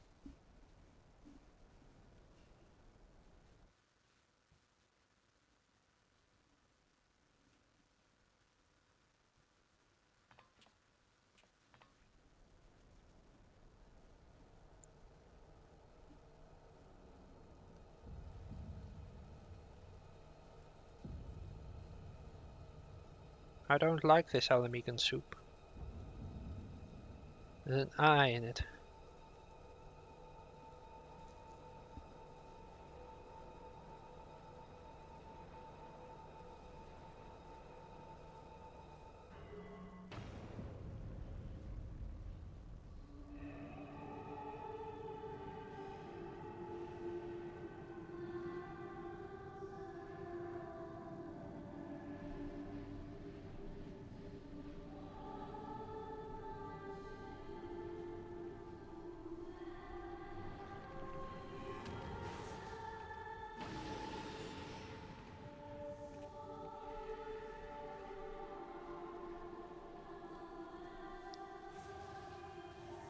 Yeah, you'll need to This light, move. is it? You'll need to go, like now. His death completed the ritual. The primal is taking shape. Well, can't we stop it? There must be something we can do!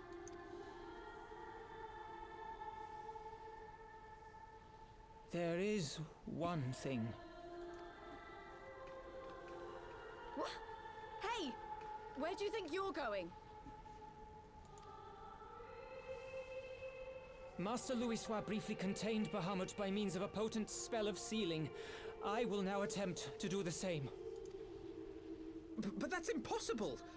We would need hours to collect the necessary ether, if not days. Ah, Alphino, though I concede it may not always be apparent, I was ever your grandsire's finest pupil. Tiptimati, of course! The staff still holds enormous power, broken or not. Don't you dare, Papalymo! I know how that spell works.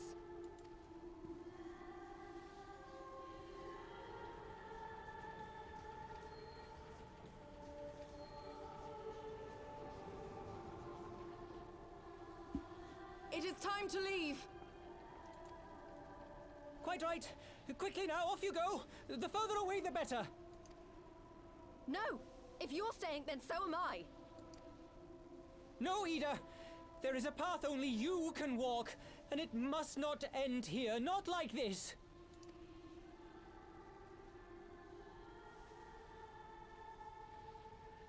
Take her! Please, you have to take her!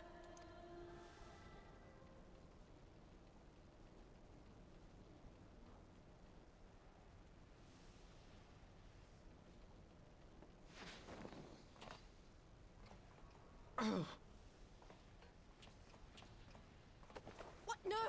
Damn it, Thancred! Put me down! Thancred! This is one battle you cannot fight. Away with you! Go!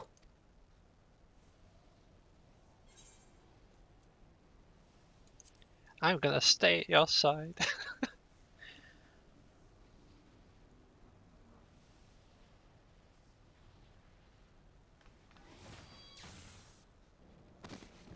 Hilda! I think he means now!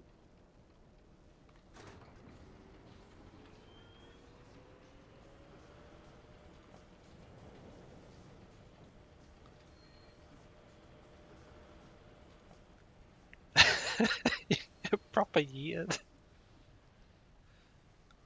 I bid thee farewell again, my dear Ida. Now, let us see how good a student I truly was.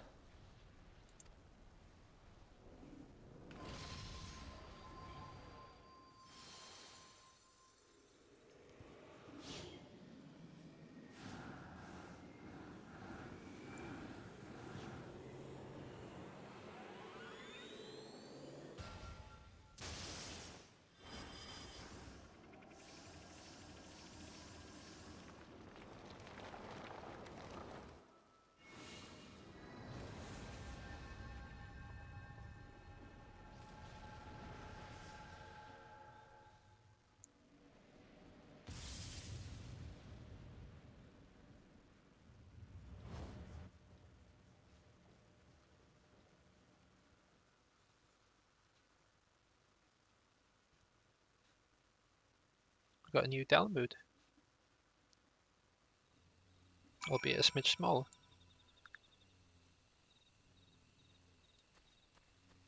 Also, can I just say, I really appreciate that it's now there.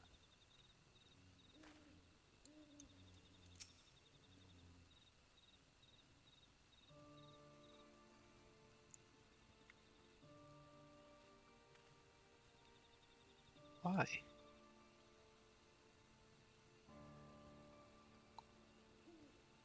Why didn't they let me stay? Papalymo is my friend. I should have been there with him.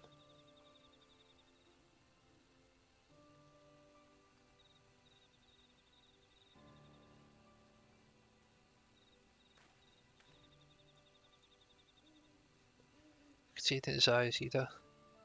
He knew what he was doing, what had to be done. Master Louis wore the same look right before the end. Don't you think I know that? I know all right. I know. There's nothing more you could have done. Ilbert caught us off guard. Even Sam today was powerless to stop him. If you must blame someone, then blame me. Just promise me you will never forget that Papalymo strove to protect. What Papalymo strove to protect? Or the lessons he tried to teach you.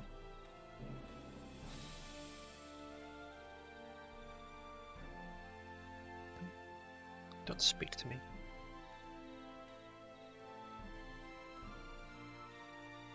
Leave Ida with me. Go on.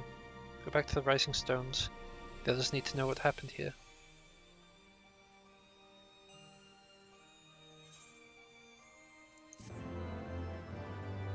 I think they meant Ilbert. But,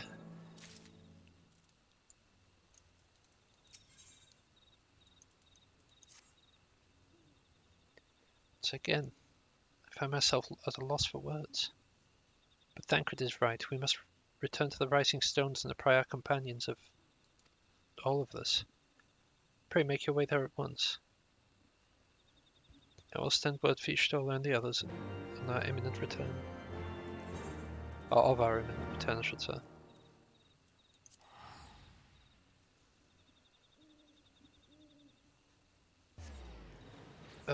Just looking at the time, I was intending to go up until the end of, well, this. But I just need to check up on exactly how far I've got. So there's 4 more quests after this, and then there's probably like a really long cutscene.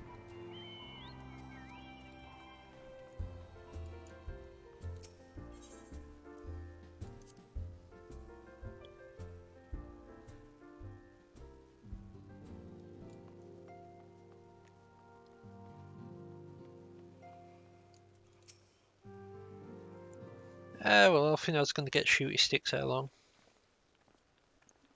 It's only a few weeks away now. It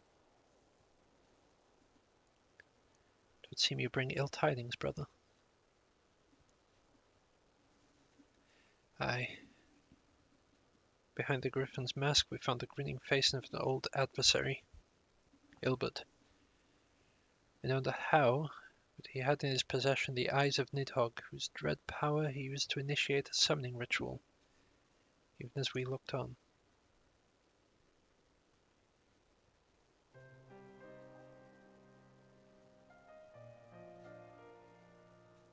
By the 12. I don't understand. To attempt such magic requires every ounce of one's ether. No one, not even grandfather, could have cast it and hoped to survive. Indeed, it was ever a last resort, as I am certain Papalymo was aware. Thus did the pupil follow in the footsteps of his master, even unto the grave.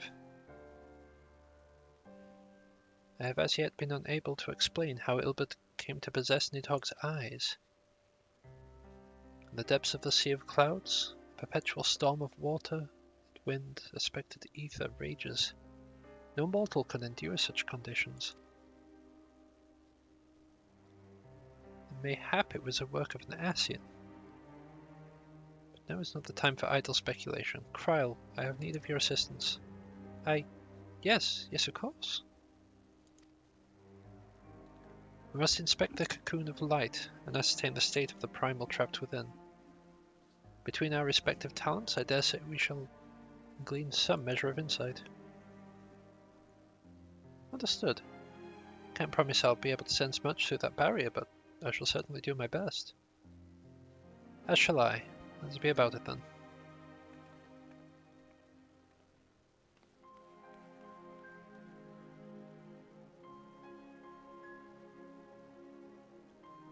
What, without so much as by your leave? Pray, forgive Arkanishtola her brevity. She seeketh employment. lest her grief deprive her of the will to act. Desire to comfort either doubtless compoundeth her unseemly haste. I too must contend with this grievous loss in my own way. By thy leave, Lady Alice, I shall honour our fallen colleague through gainful study. There exist writings which may yet further our understanding of this cocoon of light.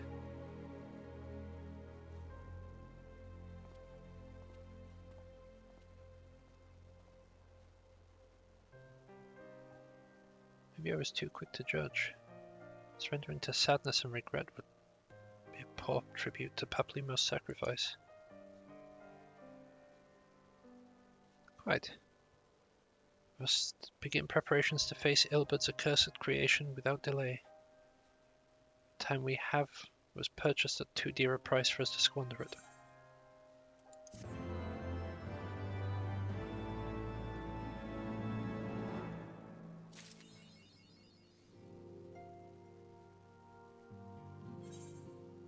Yeah, but to be fair, like, we did also find a way through Nidhogg's, like, lightning ether. We found a way through Garuda's wind ether.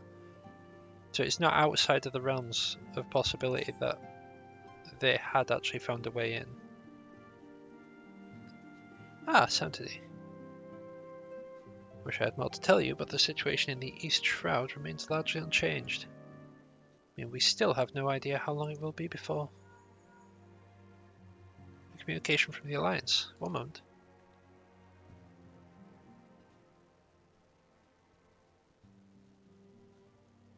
Yes, of course. Our representatives will be present. My thanks. Word from Credania. The Council will shortly be reconvened. The Alliance leaders have already begun to assemble.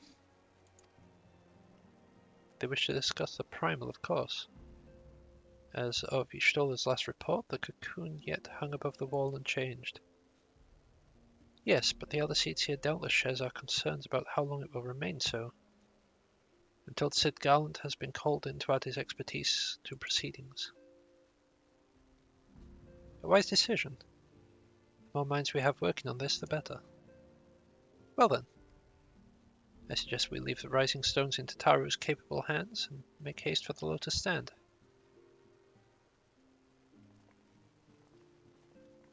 I mean, a lot of stuff is because of Ascian interference, but to just lay the blame at the Ascian's feet is speculation.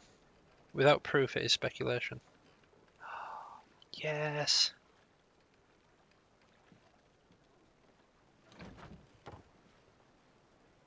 I know that boy.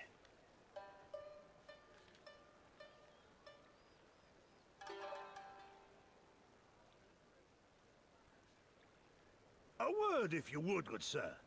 This place, it is within the realm of Eorzea. You're an odd-looking fellow, aren't you? Still, takes all sorts, I suppose. This here's Vesper Bay. Thanalan's door to the ocean, as some folk like to call it. That guy's a bit of a gin. You're an odd-looking fellow, aren't you?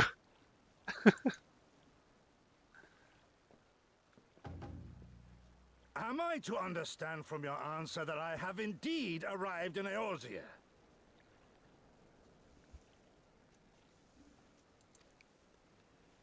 Eh? Yes, you're in Eorzea. Ah! A plain response at last, and the one I wanted at that. My journey was not without its hardships, and I would sooner travel by land than put to sea again.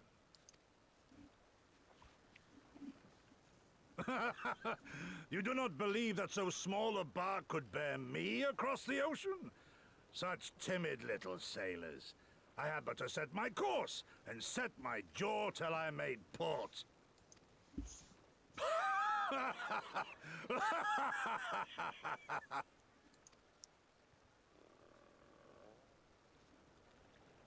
Though, 'twould perhaps have been wise to lay down my oars a moment to sup on more than the spray of brine water.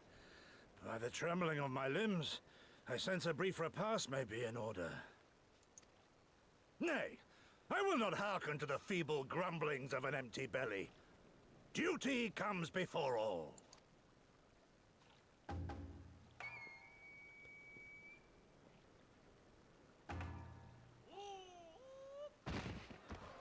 Good gods, man! Are you all right?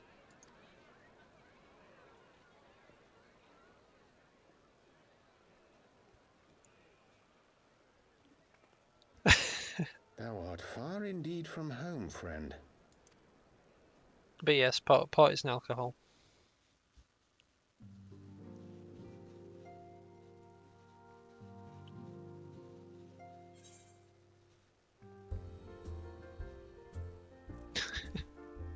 Sorry, I'm just rewatching that on stream.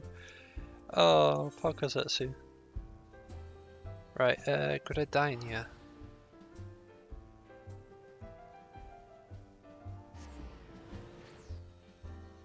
My phone's a little bit behind, I think.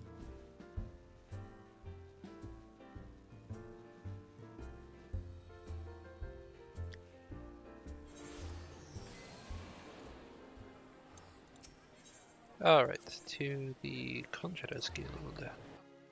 Why are you angry, Kami? What's happened?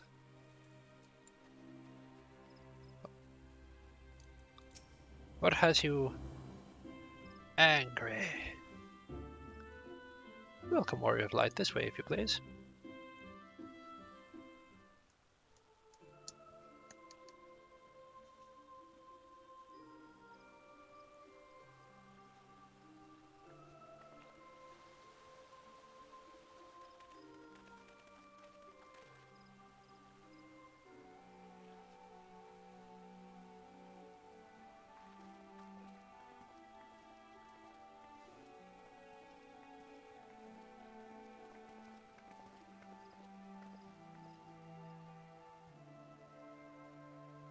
Oh, Dear friends, pray accept my heartfelt thanks for your efforts in defense of Gridania's borders.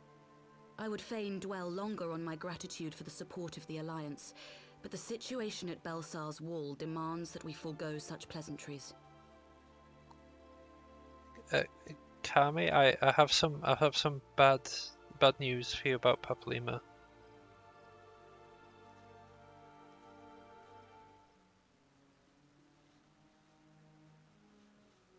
He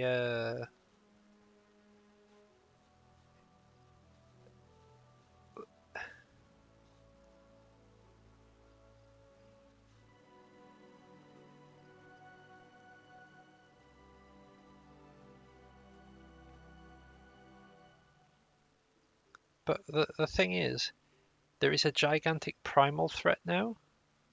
It may be encased within a bubble, but it is still a threat. And we need to make sure we sort that out.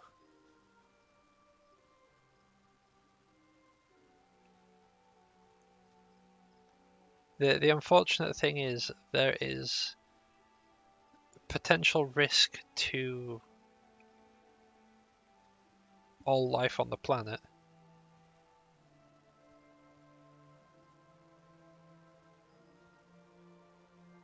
And we can't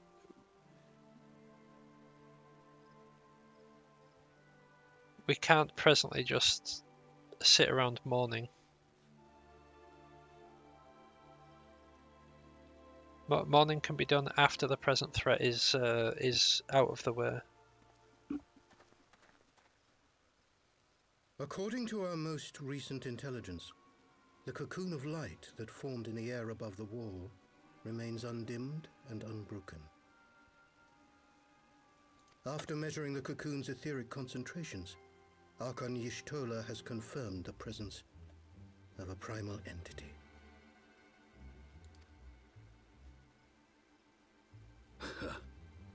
So we must assume that Ilbert's thrice damned god is indeed trapped within.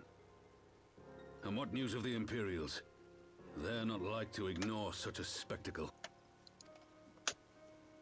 Sir, a Garlean airship was observed making an approach, but the vessel was destroyed when it drew near.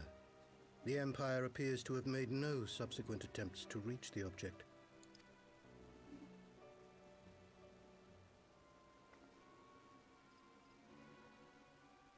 The soldiers who witnessed the incident spoke of a lance of light issuing from within the cocoon, of an entire warship being reduced to smoking ruin in the space of a moment.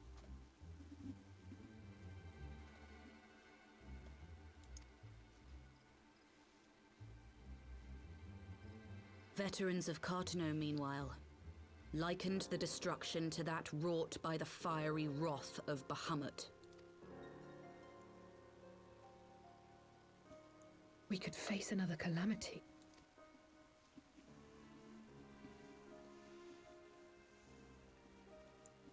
So the Primal is awake then? Contained, yes, but for how long? We must destroy it now, lest it break free. Agreed. There is, however, the small matter of how to get close enough to a being that swats warships from the sky as you would a bothersome gnat.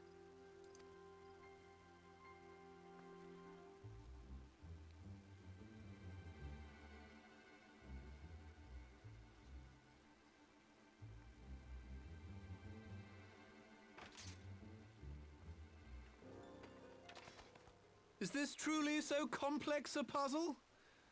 Or have you no stomach for the obvious solution? Alright, Sherlock.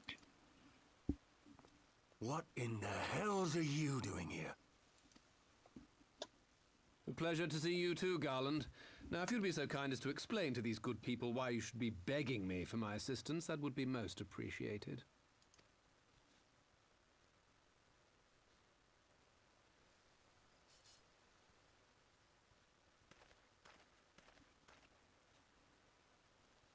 Who is this man?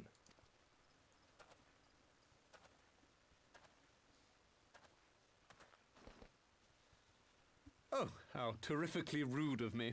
Nero Tolskeva, former tribunus of the 14th Legion of the Garlean Empire. These days, however, one might say that I'm something of a free agent. What do you want, Nero?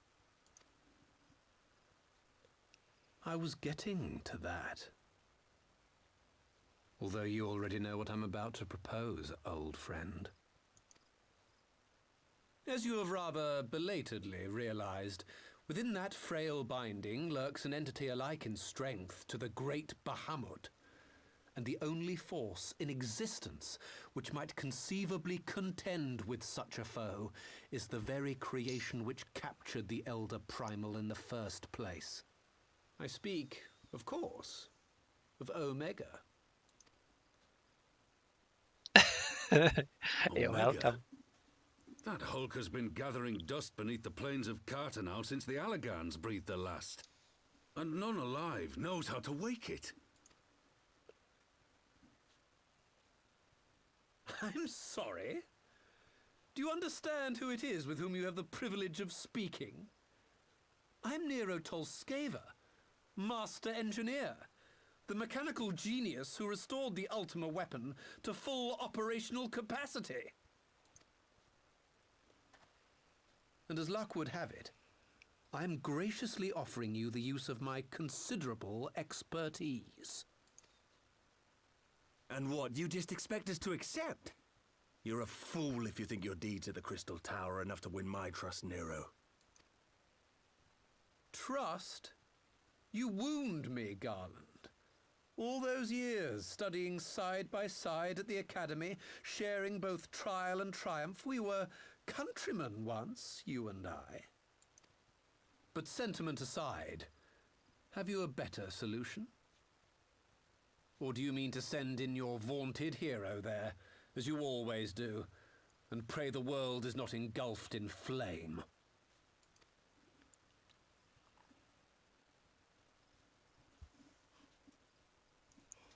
Let us approach the problem in a rational manner. Does not the fact that Omega slumbers in stasis point to the existence of some overriding technology? A means of control? I would ask a question, if I may. Nero, was it not? In the event that we succeeded in using Omega to shackle the Primal in the manner you propose, what then would become of it? Do we not risk repeating the mistakes of the Allagans? Omega is but a tool. How we choose to employ that tool is entirely up to us. Of course, if you would rather leave it buried beneath Cartano while you continue your petty squabbles above, then I suppose that is also your choice. Spare us, Nero. The Seedseer's concern is a valid one. He who controls Omega wields the power of the gods, the very power which led the Allagans to destroy themselves.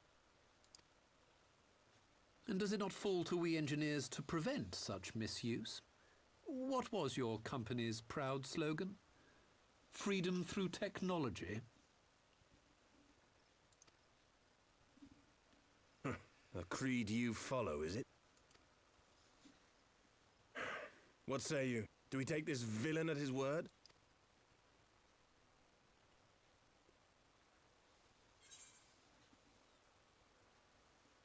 I mean, it does make a convincing case.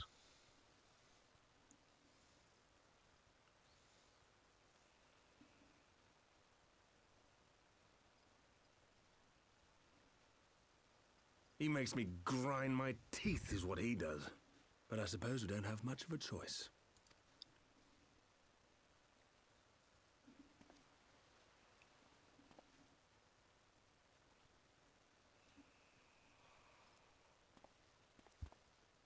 Would the Council be willing to entrust this matter to a pair of former Imperials?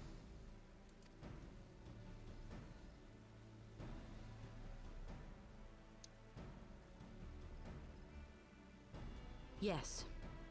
The task of restoring the Allagan relic will be yours. But the responsibility for its reawakening must remain with the Council. Do we condone this course of action?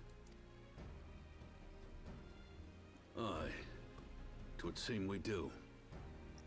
Let the record show that we invest this contingent with the authority to enter Cartano and take command of Omega. Sid, I appoint you leader of the expedition. Scions, I would ask that you assign some few of your number to escort Master Garland and supervise the other one. Not calling him by name, just the other one.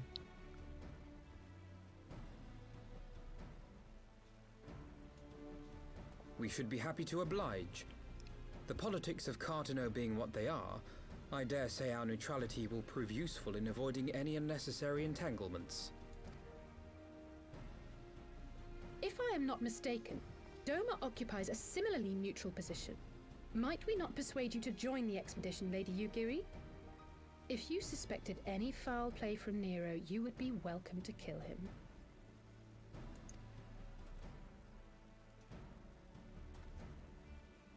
My blade is yours. Poor Nero. Not a moment's hesitation, eh? You'll forgive me if I do not shake your hand.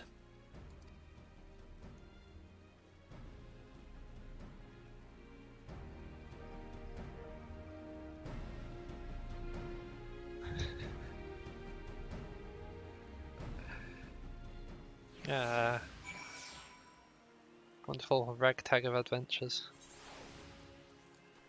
Adventurers.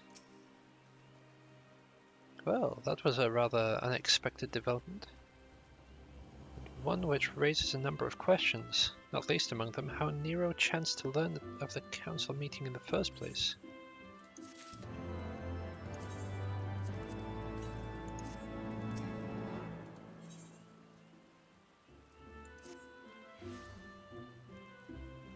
Given it's like 3 quests, I think. Yeah, it's like 3 quests. I might wait until after I finish them. Oh crap, I didn't mean to click. Oh, wait a sec.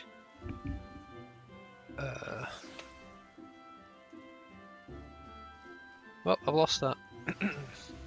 Oh wait, no, I haven't lost it. Clip. And I don't save the clip and it's all fine. Oh yeah, mute that. Alright. Sid and the others are assembling at the landing, at the airship landing. Okay. It's just I'll say he's on their way. Not due to lag so far behind. Let's be off.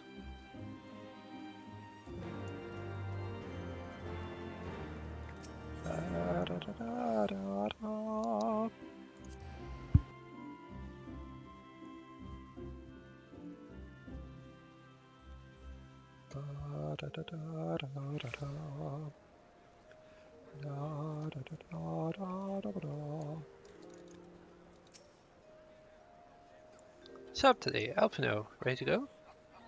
Elizabeth stepped out onto the landing for a moment. Lest you wonder, Nero insisted that he be allowed to inspect the Excelsior before boarding. And you let him? Despite his very timely offer of assistance, the thought of that man poking around in the workings of the ship without proper supervision does not fill me with confidence. Calm yourself, Alpino. Your sister was adamant that he would never leave her side. She and Yugiri are... well, here they are now.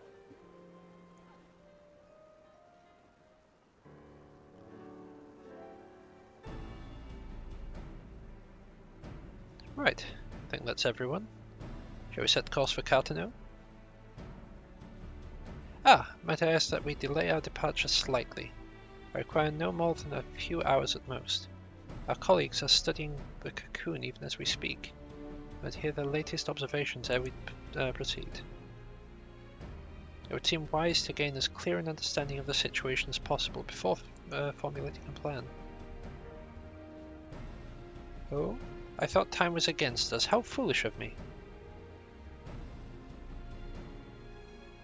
Hold your tongue. When I want your opinion, we'll ask for it.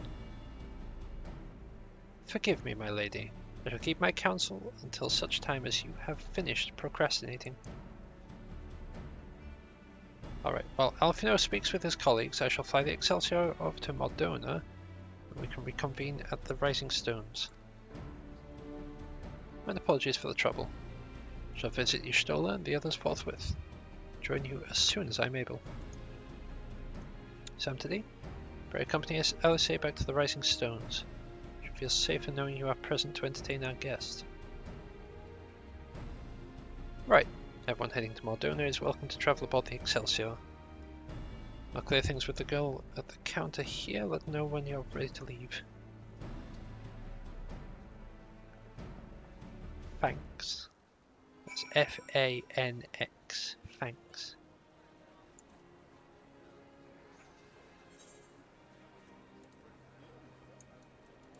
Greetings, Hida. Travelling with Master Gallant, sir? The Enterprise Excelsior is right this way.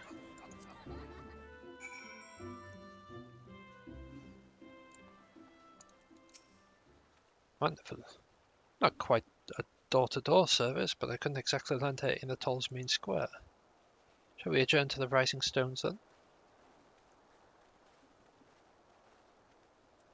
Because I'm too lazy to press space, I'm just going to do that.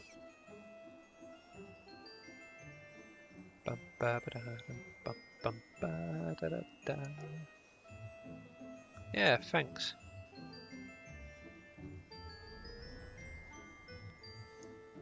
It's like thanks, but spelt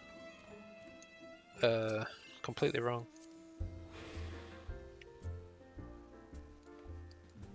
The only thing that's right is there's an A and an N that follow each other.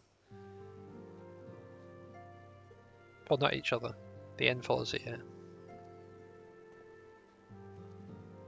And an A is present. So these are the fabled headquarters of the Scions. I confess I would have expected an order of self-proclaimed warrior scholars to surround themselves with the fruits of man's enlightenment. And yet there's not so much as a single piece of magitech in sight.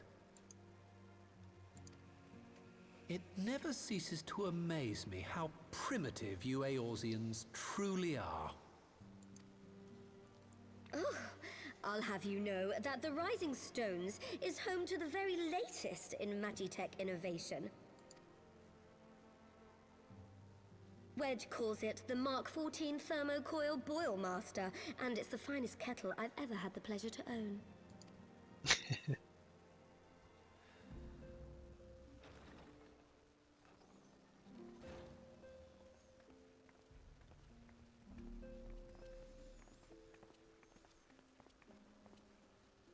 We are returned. Well, Ida and I, at least. Ishtola and the others remained behind to continue their assessment of the binding magic. There didn't seem much point staying just for that, so I decided to come back without Fanu. Papalimo bought us this time. We shouldn't waste it.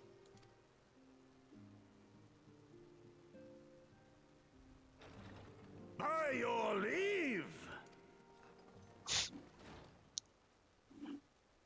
Good gods, that voice could fell a gigas. This is the Rising Stones, domicile of the Scions of the Seventh Dawn. I enter at the invitation of one Lord Urianger.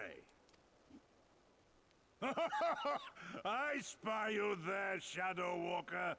You always were a hard one to find. Yugiri, do you know this man? You know this man? Gosetsu, why are you come to Eorzea? In search of you, Yugiri. For days and nights did I row across the angry sea. I made port in good spirits, only for my own flesh to betray me over the trifling matter of an empty belly. Collapsed in the street like an unfed stray I was, until Lord Urianger came to my aid. Yes, it's a Final Fantasy version of a certain Mr. Brain Blessed, yes. Over a most welcome meal, we spoke of the plight of Doma, and I learned of our displaced countrymen's work to resettle this blighted land. 'Twas blind fortune that I was able to locate you so swiftly. But now we must make ready to depart. Our master languishes in dire peril, and Doma calls her daughter home.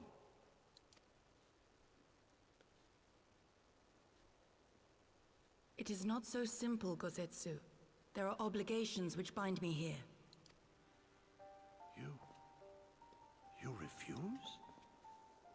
Did you mislay your oath during your flight from our homeland?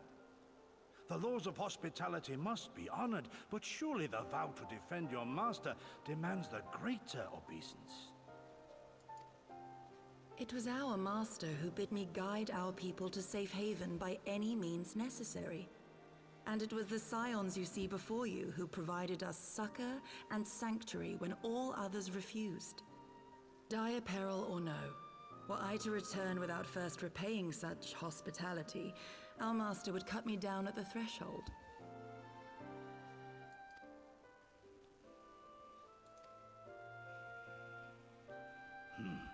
Mayhap that is so. There is more. A crisis threatens all within this realm, Eorzean and Doman alike, and I go to play my part in its resolution. I will not bring shame upon our liege by abandoning my people or my duty. How very noble of you. Now, in the name of honor, kinship, and, yes, practicality, might I suggest we get this expedition underway? Or would you rather debate the finer points of duty and leave Omega to the Empire?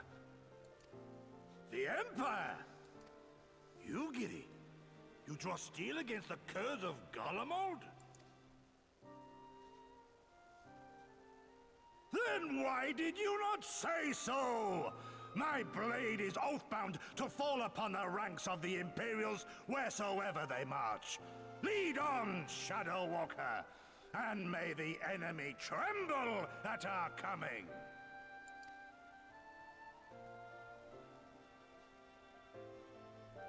I love Gosetsu. One of my favourites. Sam, did he wait? Could I speak to you for a moment? Do you remember when I had you meet me at the Diamond Forge and we ambushed you?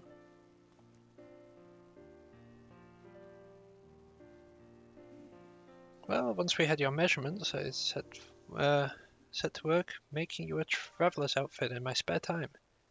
I've only just this moment finished the stitching, but I wanted you to have it before you left. Here.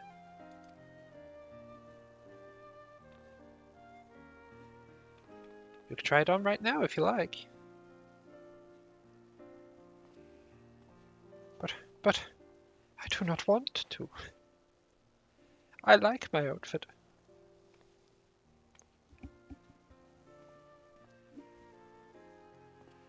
I mean, it does look snazzy, don't get me wrong, but I like my current outfit. Assuming we measured correctly, the fit should be just right. Snug, but not too snug, if you know what I mean. So, how does it feel?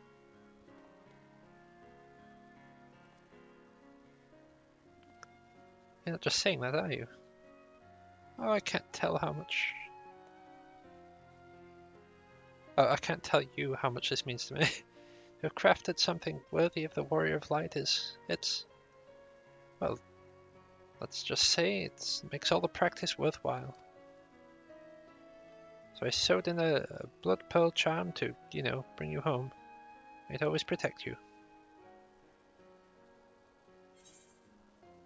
Aww.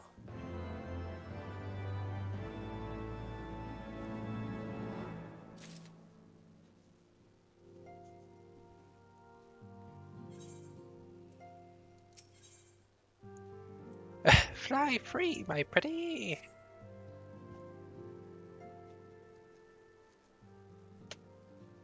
Back? Ah.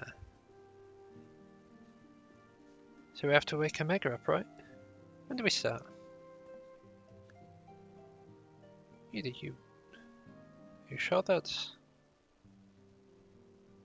I'm sure, yes. I won't lie and say I'm completely fine, but I feel a lot better if I'm doing something useful. Very well. I will remain here and continue coordinating our efforts with the Alliance. Alfno, mayhap you could return to Gridania and assist Ystolda and Kryl. Fine suggestion. The rest of us will form the Cartener Expedition Party. Nero and I will focus on rousing Omega while Samtide, Ida, and our Doman friends take care of security.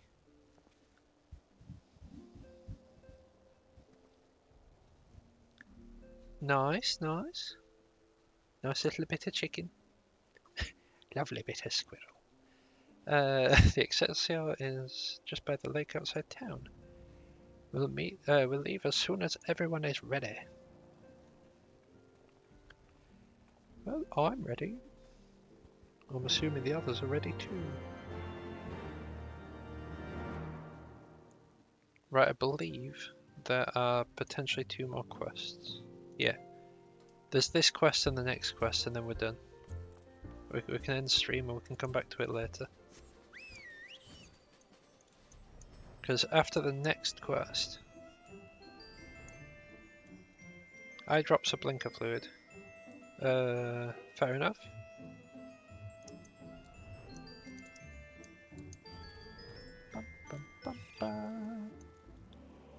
Right, what we need to do is swap over to Gnib. We haven't got far to go. With any luck, we'll be in Carteneau before Gosetsu graces the deck with his dinner. Once there, however, we had best be on guard.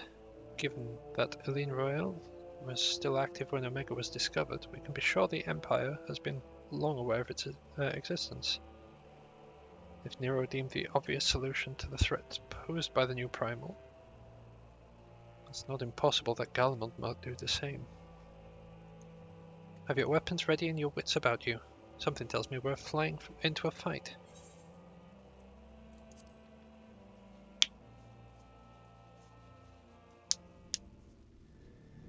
It's one of those cracks knuckles. I'm ready.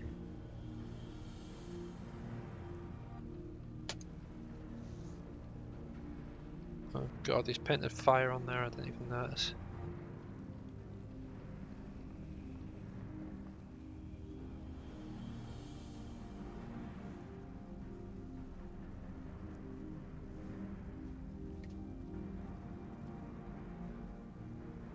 Now, where was that? Ah.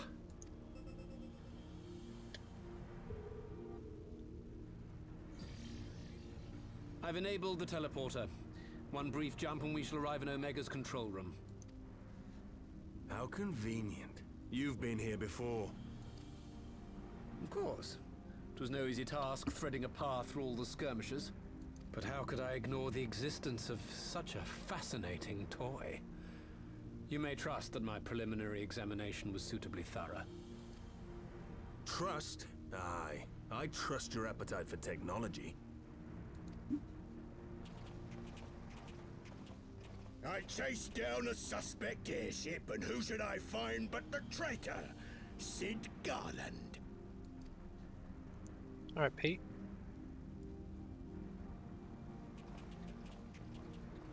Searching for something, engineer? Something big? It's close, isn't it? It's like all my name days have come at once. From the scouts the Empire could have sent. Take care of that brute, will you?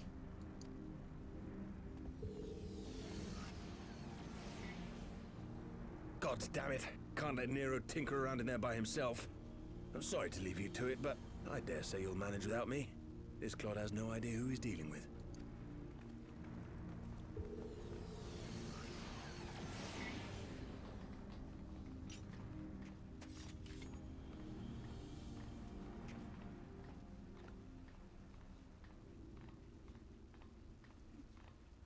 I am Gosetsu, Samurai of Doma.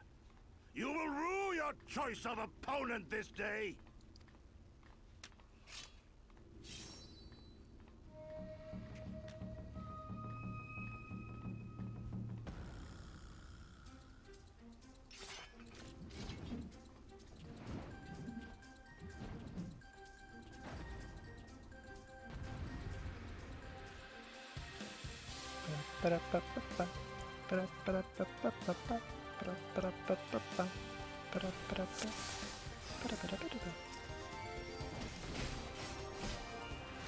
You watching, Pavolimo?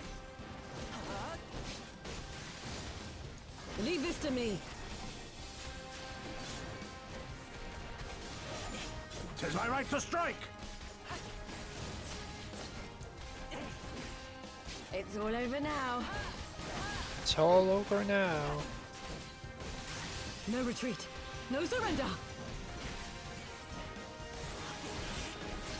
I have you. No retreat, no surrender. That is Spartan law. No holding back. Your defense is lacking. With soul and steel.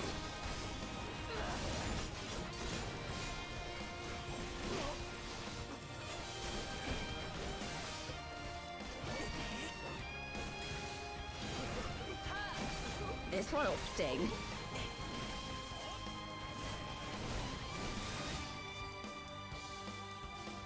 No, Shira, you know what we say about their defences?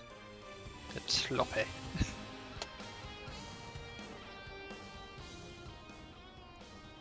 Surrender! We have you outnumbered.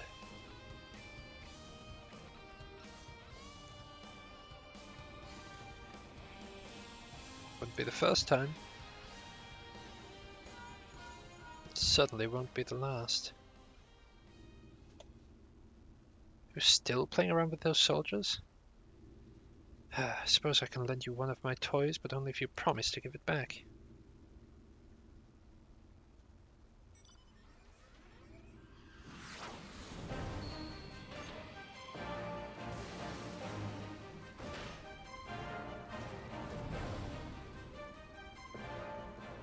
Behold, the Red Baron. Now end this nonsense. No one told me they have Magitech armor. Forward for the Empire.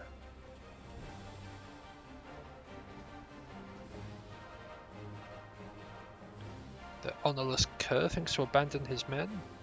I shall see that he shares their fate. Attend to the rest of his minions.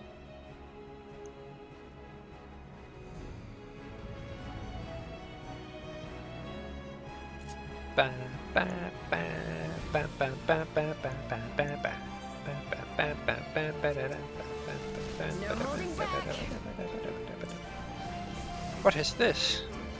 An opening. It goes Tis my right kaboom. to strike. Oh. You watching, Pabalimo? Your defense is lacking.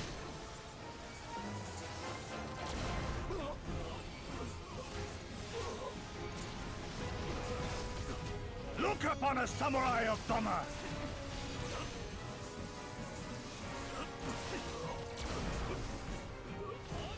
It's all over now. It's all over now.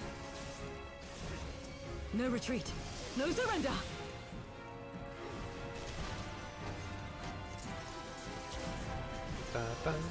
With soul and steel.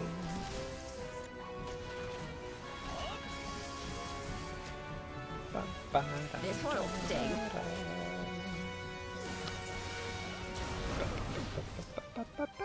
Leave this to me. I have you.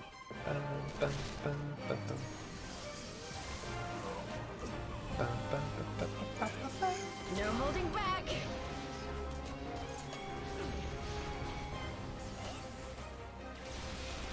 An opening.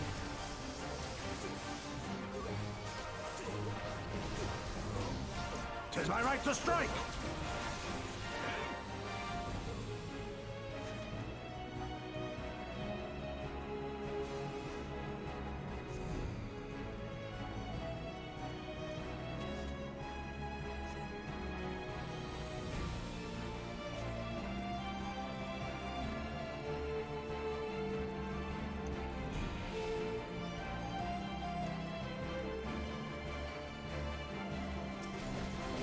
You watching, Pabalimo? Your defense is lacking. Look upon a samurai of Dhamma. That still only counts as one.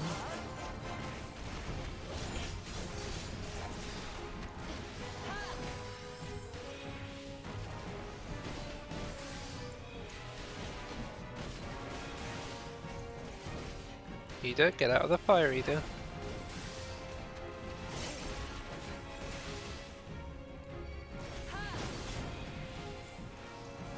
No retreat.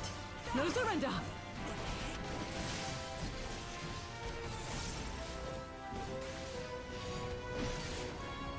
With soul and steel.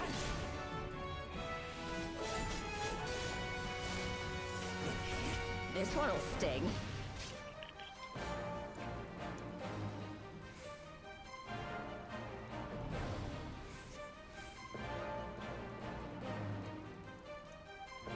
What a butt, running away like that.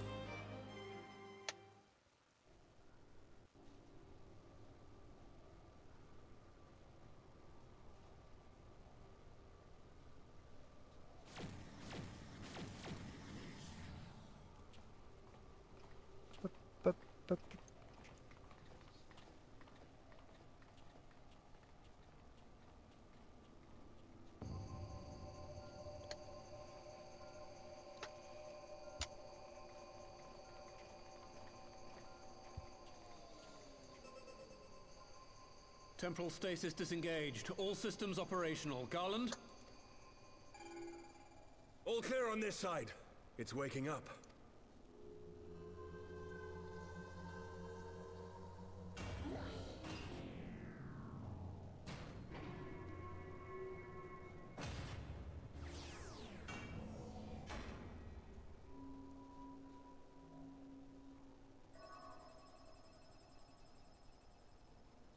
Remarkable. Omega sensors immediately detected the presence of the cocoon, even at this distance. They must have been set to scan for sources of energy exceeding certain magnitudes. I still don't see any means to control the machine directly. It seems to have been designed to act wholly autonomously. Once we release Omega, we can be fairly certain it will attempt to capture the Primal at Belsar's Wall. Assuming its mission is successful, our only option at that point will be to re-engage its stasis system and put it back to sleep. Potential. And should Potential the machine happen to misbehave, we'll simply initiate an emergency shutdown. I confess we don't yet have a complete grasp of its capabilities, but I'm certain the details will not elude us for long. Well, I understood less than half of that. So, my question to you is, are we doing the right thing?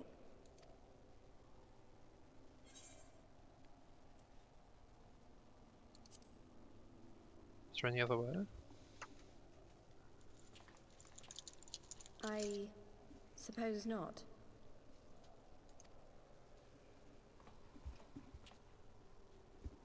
Saying, well, what do you think is a bit rude.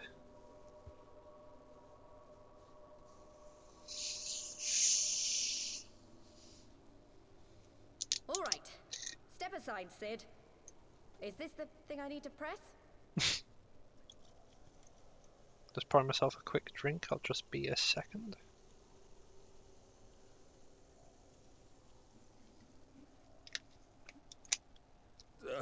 Yes, that's the one.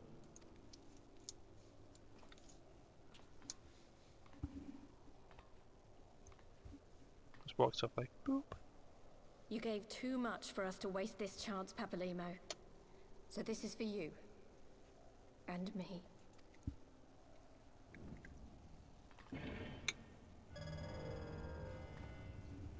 Activate the self-destruct sequence. Now, what can you imagine?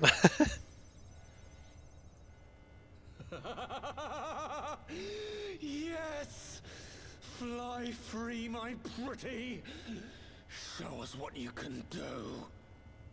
Alright, Nero. Calm down a bit. Show us what you can do. The launch sequence has begun. Omega is loose.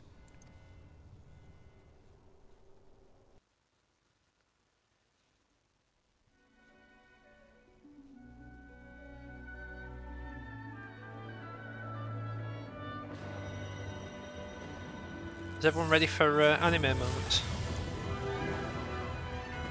I'm ready for anime moments.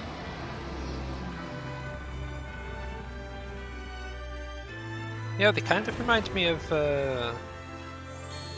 Raisakusu.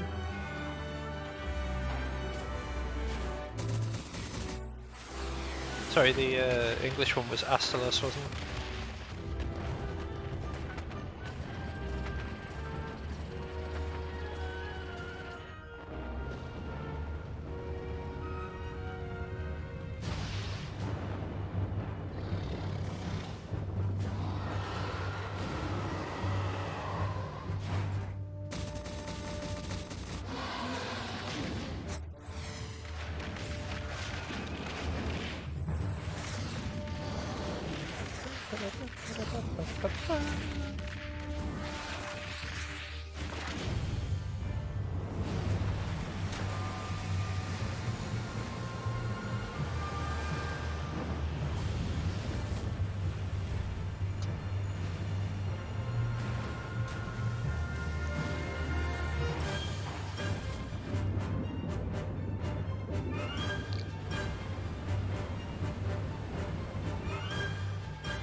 I'm not looking forward to getting onto this fight.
It's like the Pokemon movie.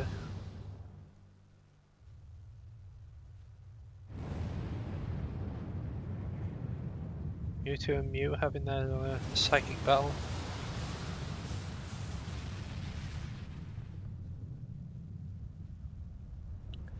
Only to have a massive explosion, and then Ash gets turned to stone.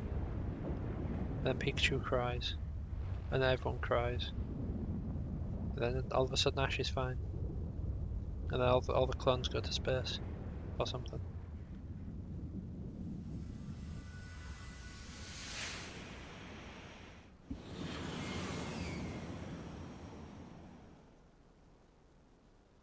I don't know how they both flew off in the same direction. Like, surely one would go, like, say, north, one would go south. Or one would go east, one would go west. Omega has stopped transmitting. But that shouldn't be. I didn't engage the stasis system.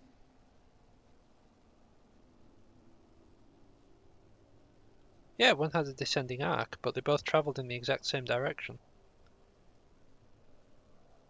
Like, they either both went north, east, south, or west. And then one of them plummeted towards the floor. And what does this signify? I have little understanding of these contrivances.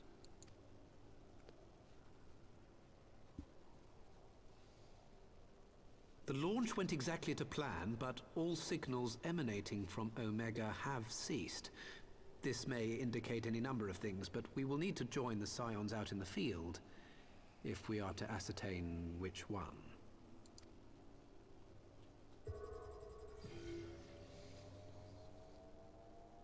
Right. I've ordered a malfunctioning beast to go to sleep. That should prevent any unfortunate mishaps. I suggest we make our way back to Gridania.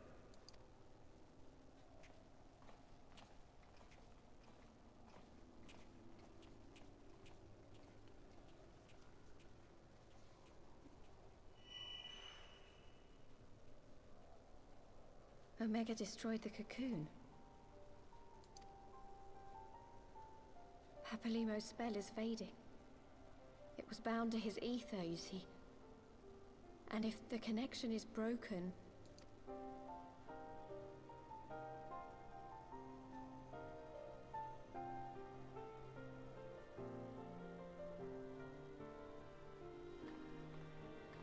Yep. It's gone, my friend.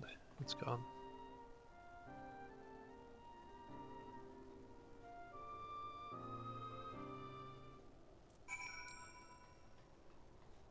Officially speaking now, from this point, Papalimo is officially gone. Not sure why we lost contact with Omega, but I need to find out. Let's be on our way.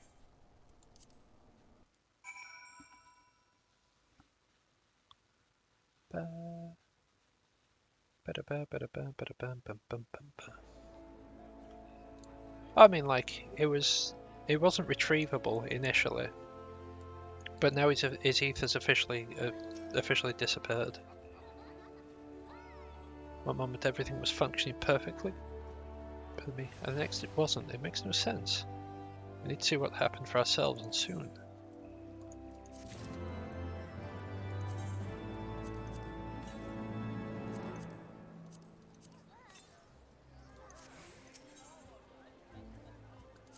Now for the far edge of fate.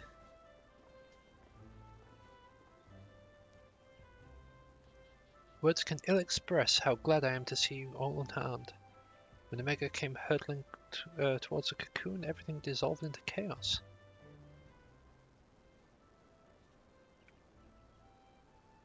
I have to see it. I have to see it with my own eyes. Either wait. It was first...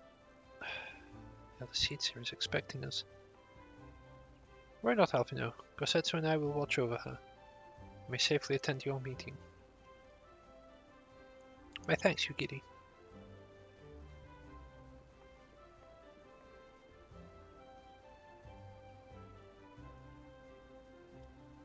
The council reconvened a short while ago. Let us make haste for the Lotus Stand. All there are eager to hear your testimony.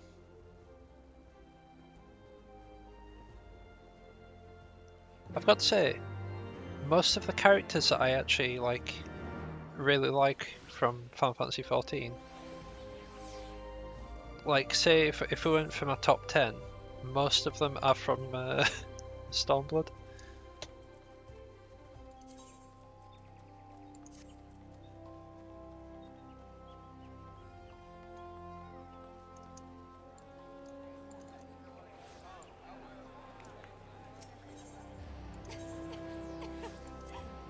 Fortunately for me, most of the ones that I like are at present still alive.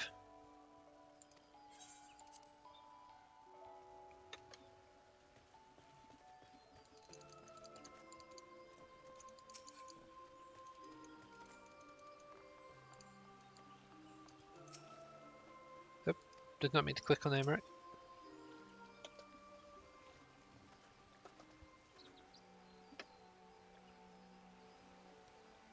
My friends, full eagerly have we waited your return.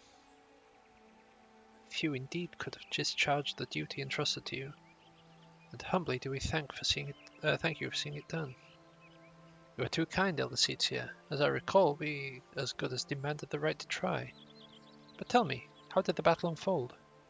We succeeded in awakening Omega Eye, but we lost contact with the weapon shortly after it launched. From our position in the control room, we were blind to all that followed.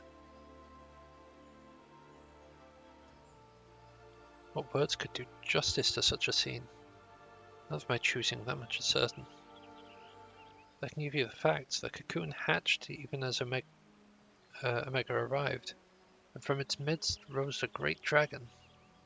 The pair duly set about each other in the skies above Girabania. The primal's might defied belief. It seemed the very heavens would rent asunder by the force of its blows. It wielded such magics as I have never seen. I hope to never see again. The battle raged on with no end in sight, until both combatants were engulfed in a blinding flash of light.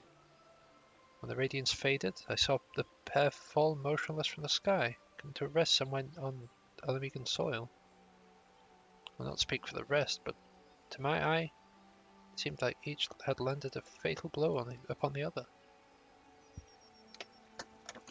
While most among us could think only of Bahamut when looking upon the primal form, the Domans were heard to whisper the name Shinryu. It would appear the being resembles a creature of far eastern legend.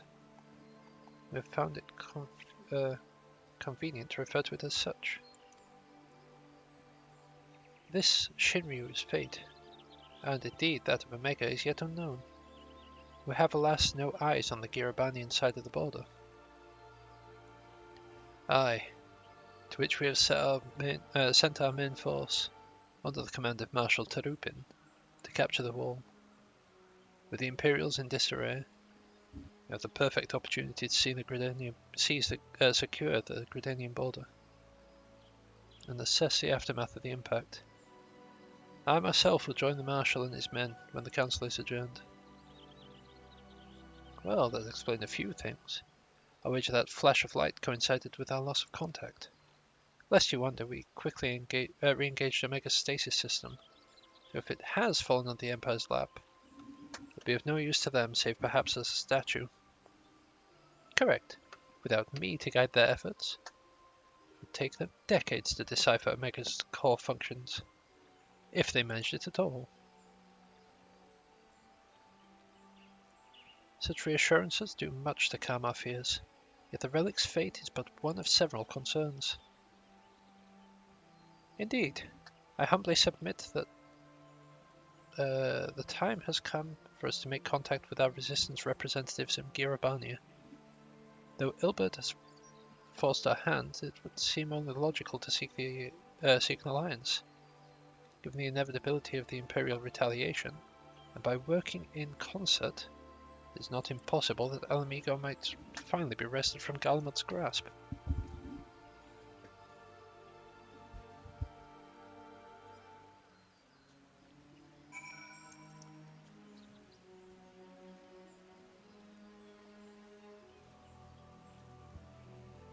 Alright.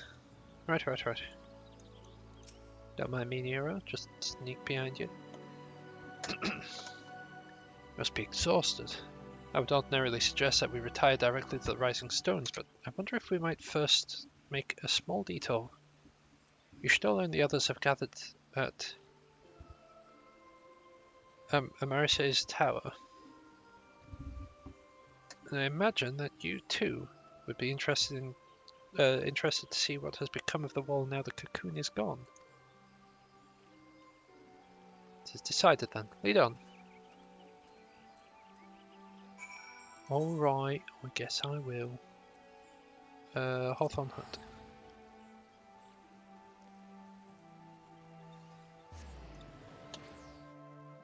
Just double check, I'm on the last quest, aren't I? Yeah.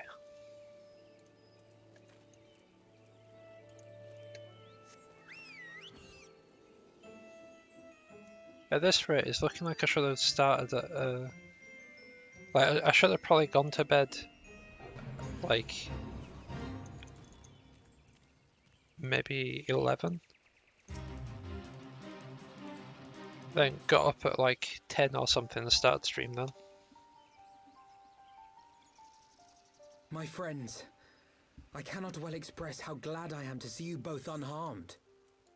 They say that Omega's clash with the Primal shook the very firmament. You need not have worried. The battle took place far above the ground. We were able to observe in relative safety, though I'm given to understand that there were casualties on the far side of the wall. It was like watching a nightmare unfold before our very eyes. Ilbird's primal manifested in the form of a colossal dragon, a being of pure violence. It burst forth from the cocoon with such terrible force. That such a horror should spring from the eyes of Nidhogg comes as no surprise. Nor do I wonder at its form. Ilberd all but announced it in the moments prior to his death. Plainly, it was his dying wish to visit a second calamity upon the Empire.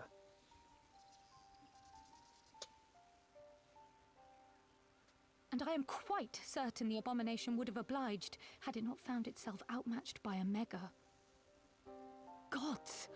I am no stranger to the works of Alag, but even I was unprepared for the machine's furiosity. It beggared belief.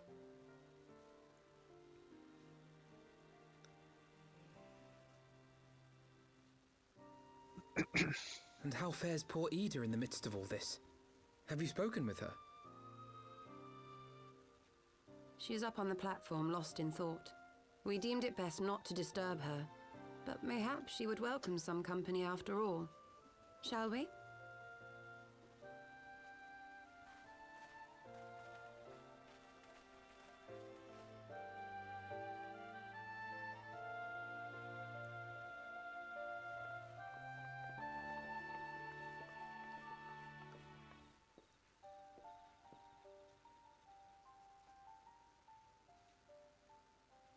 The light's gone.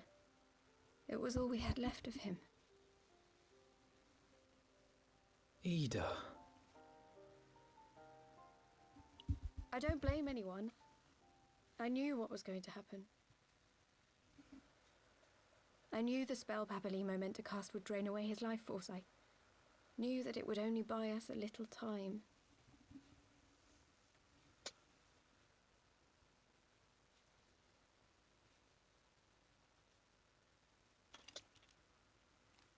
Welcome back.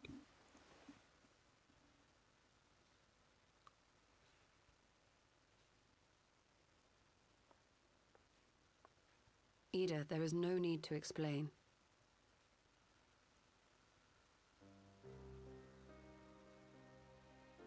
But there is. I can't hide in Papalimo's little shadow anymore, and I shouldn't hide behind my sister's mask. 20 years ago, on the day the Empire marched into Alamigo, I was still just a child, not even 5 summers old.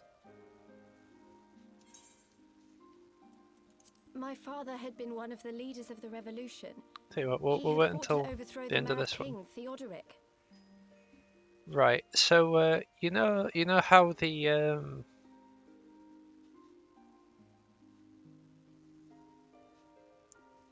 big ball was tied to Papalymo's ether.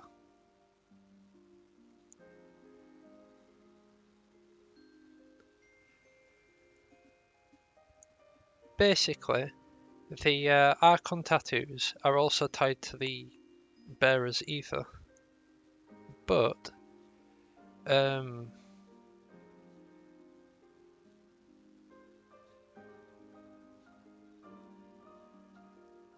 yeah, this cutscene will explain it as Shiro says.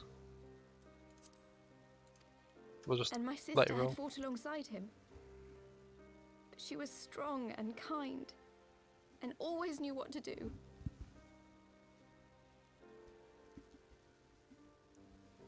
But when the Garleans came, everything changed. My father went to war against them too, and I never saw him again. After that, I remember a lot of running. My sister dragged me for malms and malms until we came to the city of Charlian. That was where she met Master Louis Soir. He introduced her to the Circle of Knowing, and she eventually became an Archon. She was your inspiration. Is that not why you took up her mask and her name?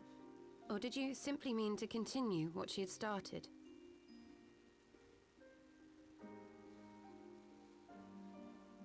You've known all along, haven't you? That I wasn't Ida. Of course. We all recognized you at once. 'Twas Papalimo who persuaded us to maintain the charade. It was silly to think I could fool you. I knew that even then, but I sort of decided not to know.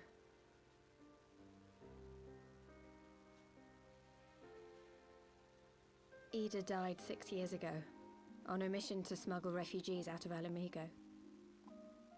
They say she was overwhelmed by Imperial soldiers when she stayed behind to save a little girl. She was so strong. There must have been a lot of them.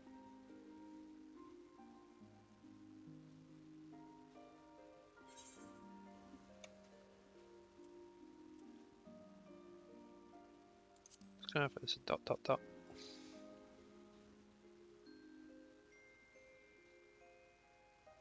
I'm sorry for lying to you. My real name is Lise.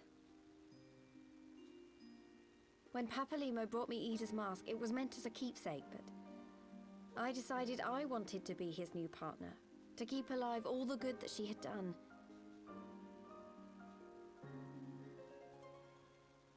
I didn't want to become Ida, exactly.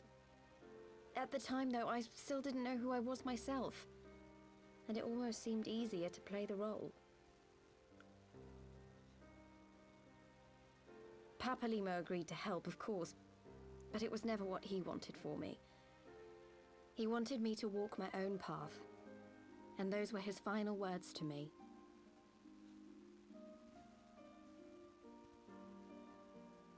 The Archon's mark he gave me is faded, and my last excuse along with it.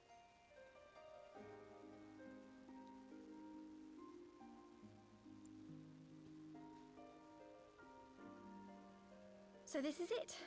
Whatever I choose to do from now on, I do as Lise. And I choose to continue my family's fight. I want Alamigo to be the country that Ida and my father always wanted it to be.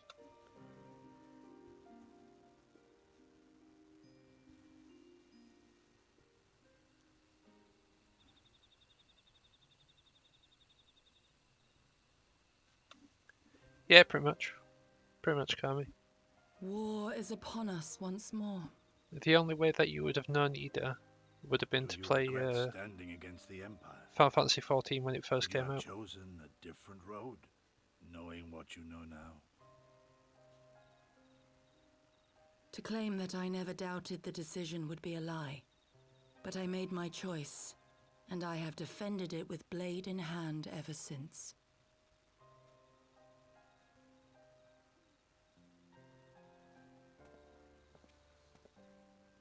The battle continues, and our steel is needed. Come, Shadow Walker, we leave for the east, for Doma.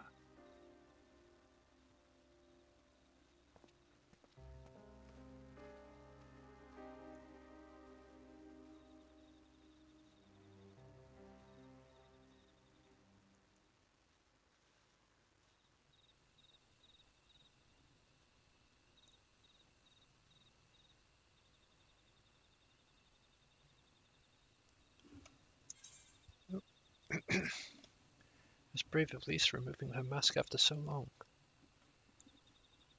Though she has scarce begun to come to terms with Paplimo's loss. That one act made plain her determination to move forward.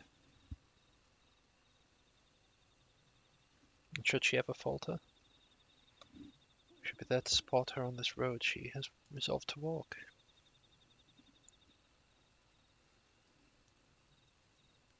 Let's return to the Rising Stones. We have quite a story to tell to Taru and my sister.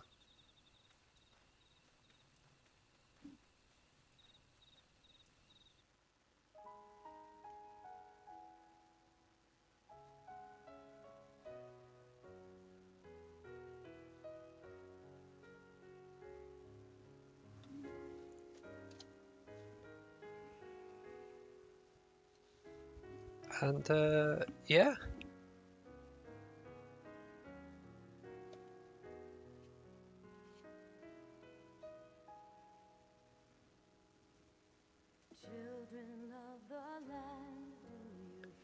That was Heaven's Ward. Echoes of truths that once rang clear. Two souls intertwined, one true love they did find, bringing land and heaven's There's not always a love story though, Kami. It's not World of Warcraft. Although I will say the people currently on screen may have a love story in there somehow. Wink.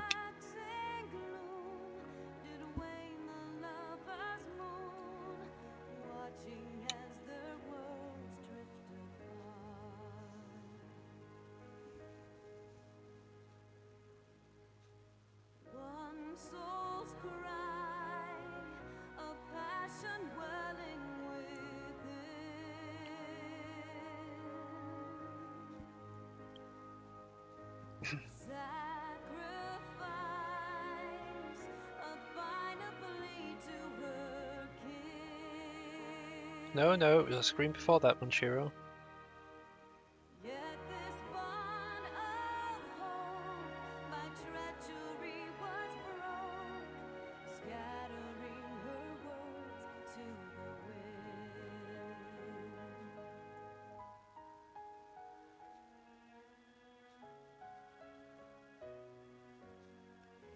Anyway, this whole expansion is the resurgence of a love story.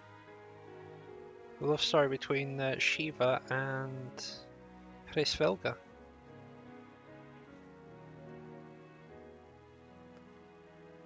It's also a story of loss. Well, I suppose the fallout after loss.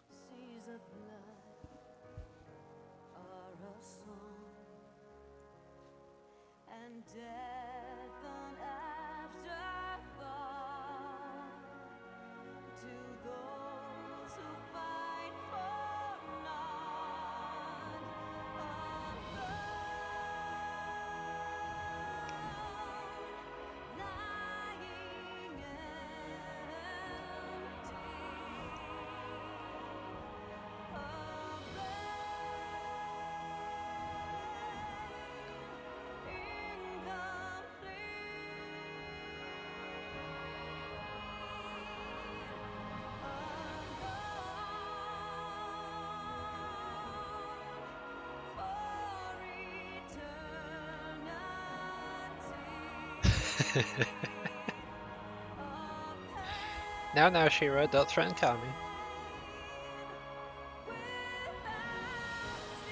This is my house and we shall have peace. Peace, I say.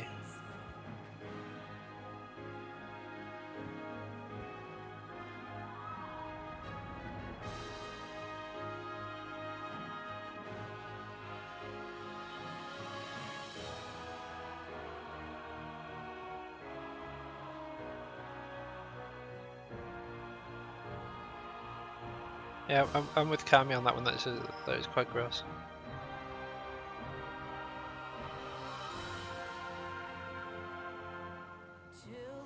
Oh, that bit made me proper cry. That bit gets me every single time that it happens.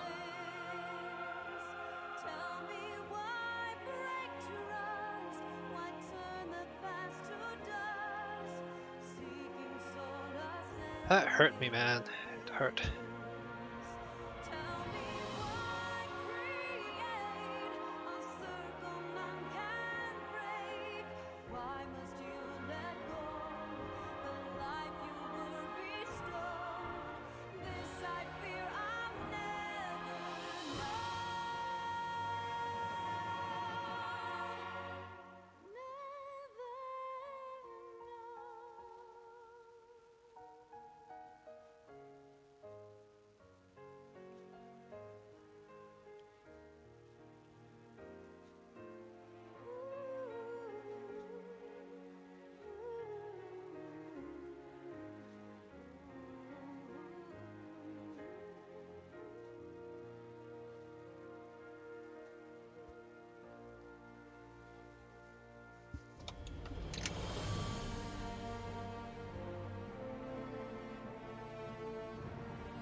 Oh, I should move my mouse down into this corner. It upsets me that I didn't realise I could do that for so long, because then it's just hidden behind the Heavensward logo that I put in there.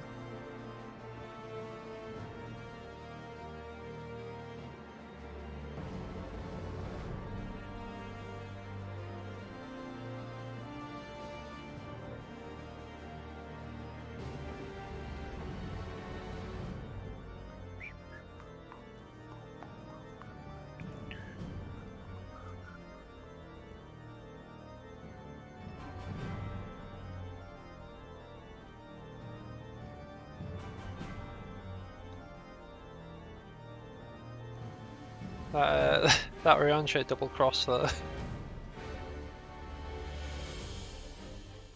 suppose maybe triple cross. Yeah, oh no, it would have been double cross because he crossed us, then he crossed them.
Oh yeah, would you like to know something interesting about all the Void Scent?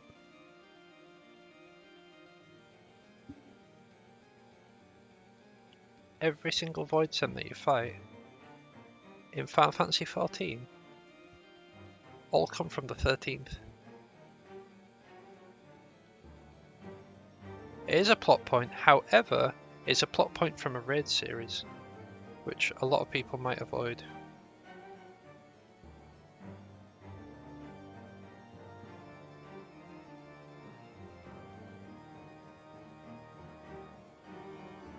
Yep, it's from a Red series.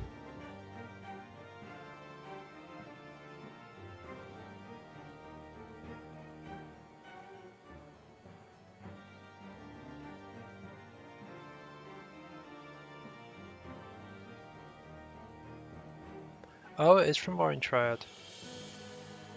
Still, it's side quest stuff.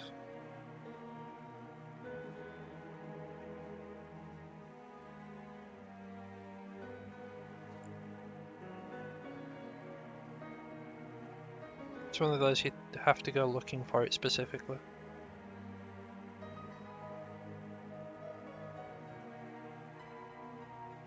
For side quests do be like that.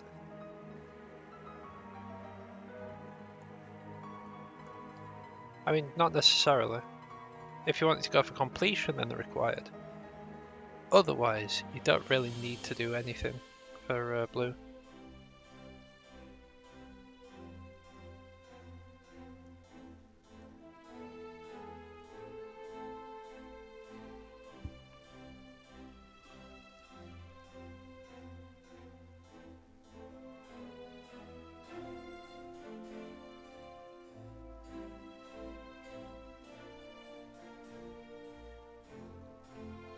I mean, they say it's a good 60 to 70 spell, but any spell is a good spell. So long as it does damage, it's a good spell. And as long as you've got something to be able to keep yourself alive, it's a good spell.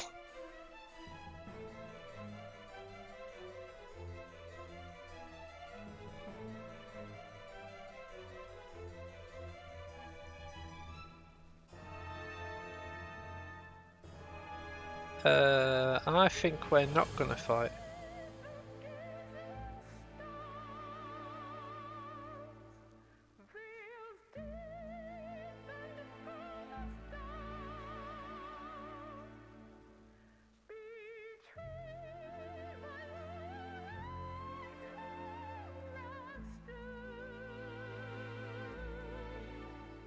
Yeah, I get that. I get that, Kami.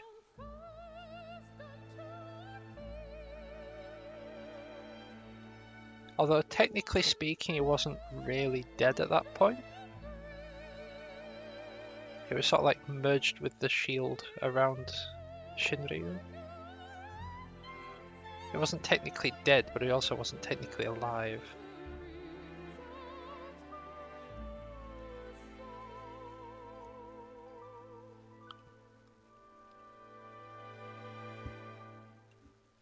Now he's dead though. Yeah, he's dead now. He's dead now. He's gone.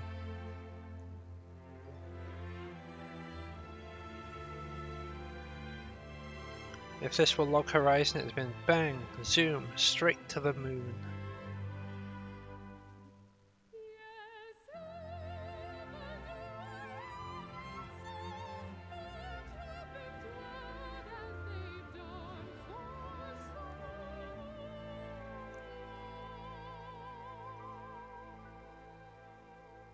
Log Horizon's so good, isn't it?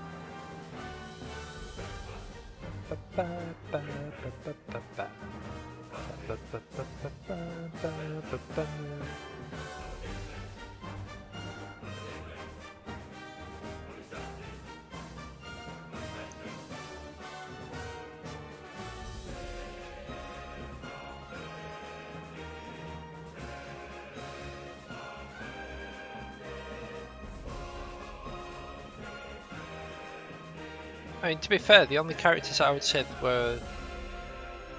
Actually, no, I suppose... No.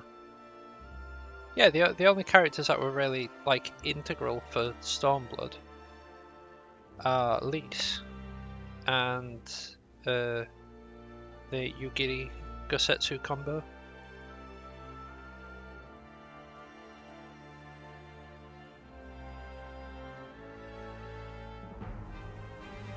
I mean, Paplimo wasn't.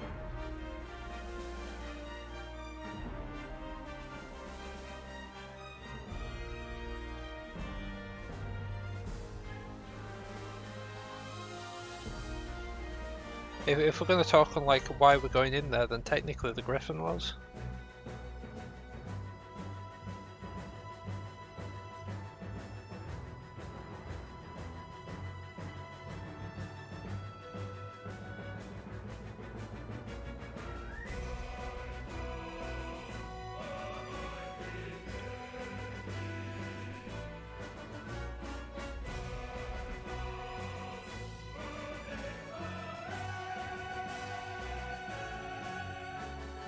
I mean, he was a git, don't get me wrong. But by attacking the wall, he's caused the alliances to try and take the wall so they can find out what happened with Omega after he summoned the thing in, and then we launched Omega at it. So really, the driving force for Stormblood. The driving force for Stormblood would be Griffin by that logic.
Jeffrey Winterheim. That's a name. A cool name. Mind you, like...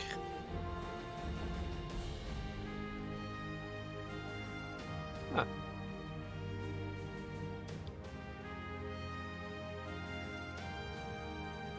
I think Winterheimer is an amazing surname.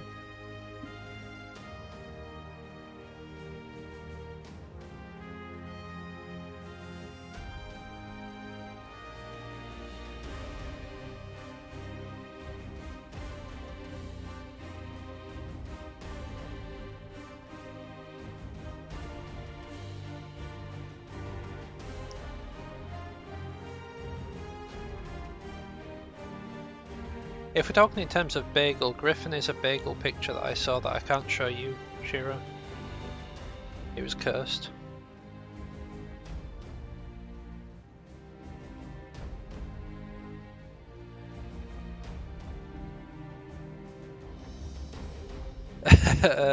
Probably. Poor Mr. Sherlock.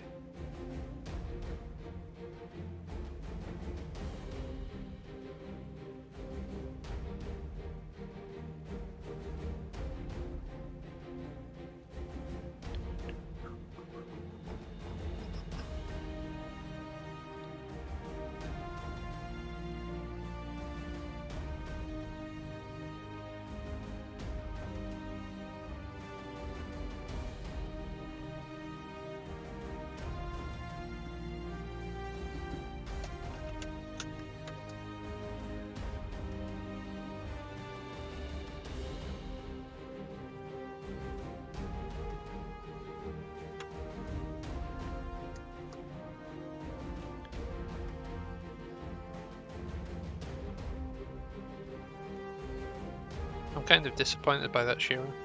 Only kind of. Only sort of.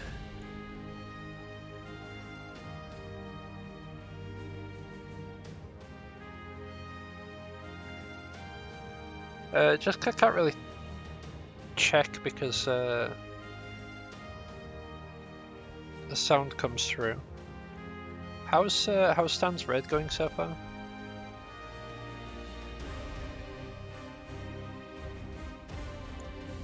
Also, what is it that they're doing at the moment?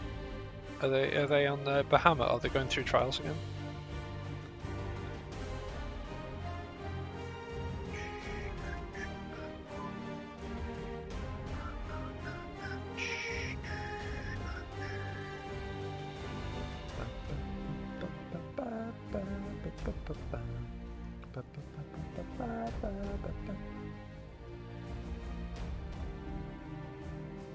Oh, they're just hanging out in Limsa.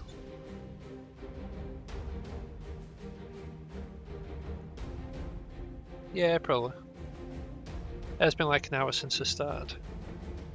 Might just be taking a quick break.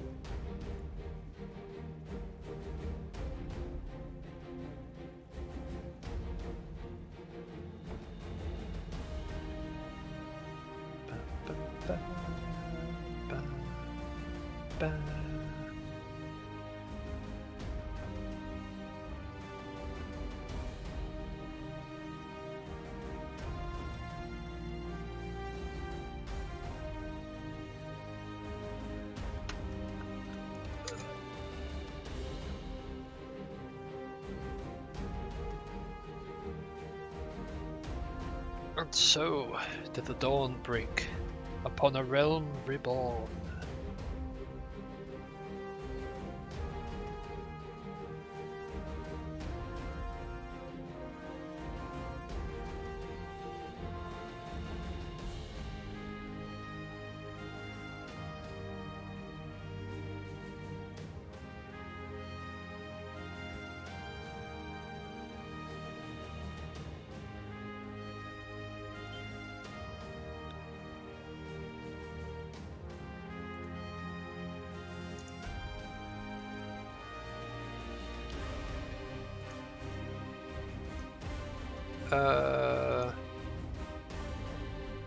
I mean, as long as it's not about like anyone IRL, then go for it.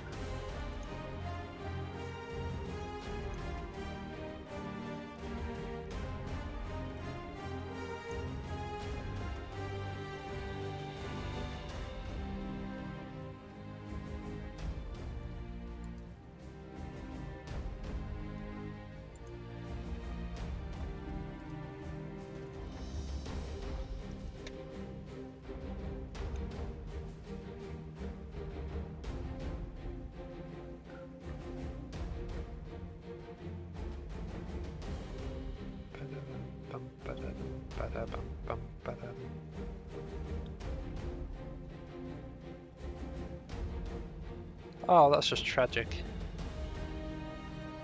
That's tragic, is that one?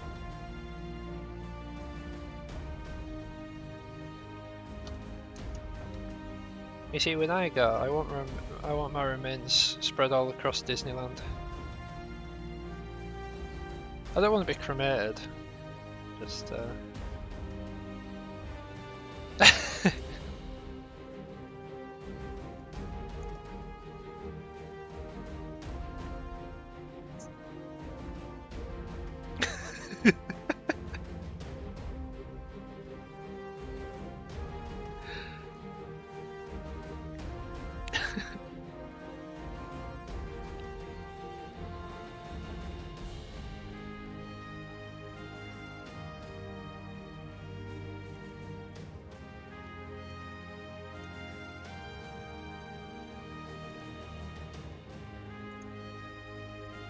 yeah, neither have I. Neither have I, but it's one that everyone knows, as opposed to Walton Towers, which a lot of people might not know.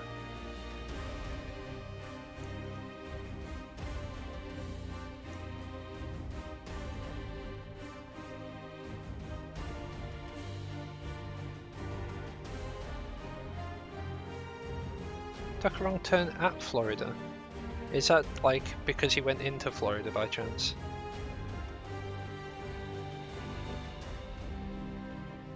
All I ever hear from Florida is that it's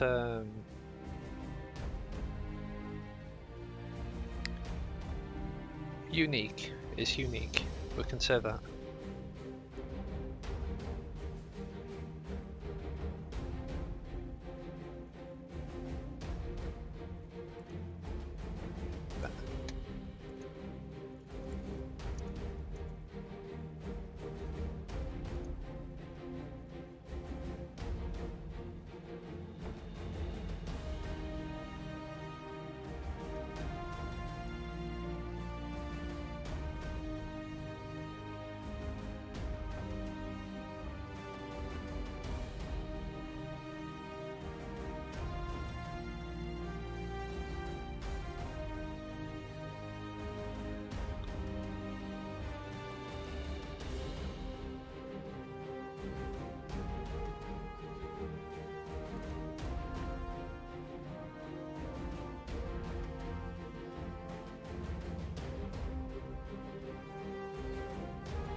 I actually do like that one. I appreciate that one.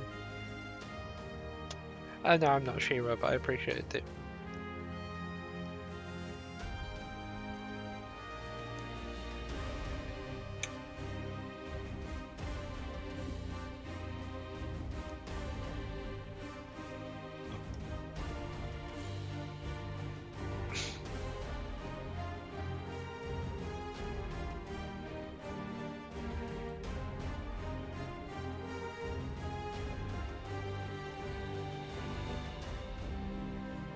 Yeah, if I start at one on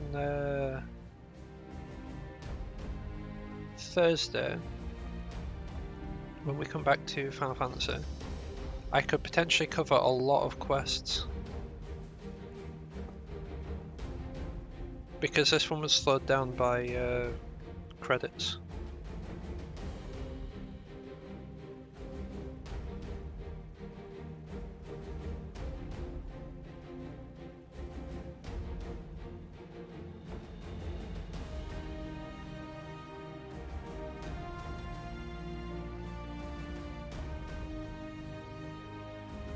And random story bits.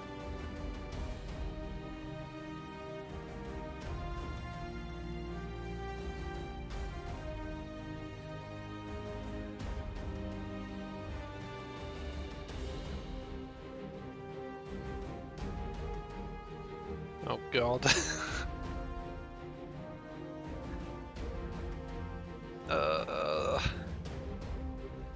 That was bad, but in a good way.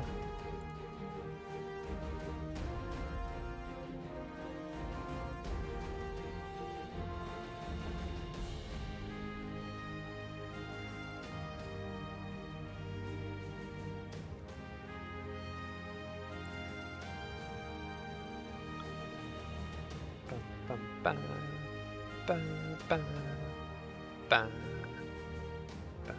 bam, bam, bam, bam.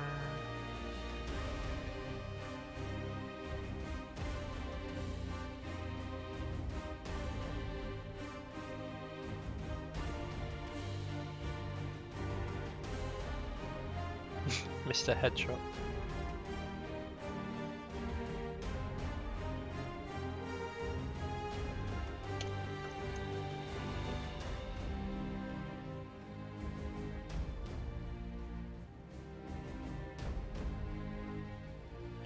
Yeah, it started really good, but you've just gradually gone down with that.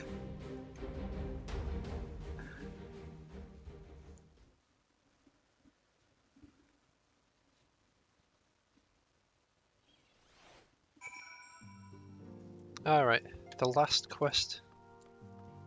The last quest of Heaven's Ward, and then we'll be free. He may have mentioned, but Alphino has apprised me of all that came to pass in Gridania. My only task now is to rest. This is a calm before the storm. Issa has chosen her path. As her friends, we must do what we can to support that choice. We are fated to join the conflict in any case. Once the Alliance has taken the wall and opened the way to Yerebania, we'll have little choice but to fight. Which is not to say the cause is unworthy. After all, ignoring the plight of those whom might conceivably save is not wisdom but indolence. Correct? I, for one, am looking forward to joining hands with the Alamegans and striking a blow against the tyranny of the Empire. As I rather suspect, do you?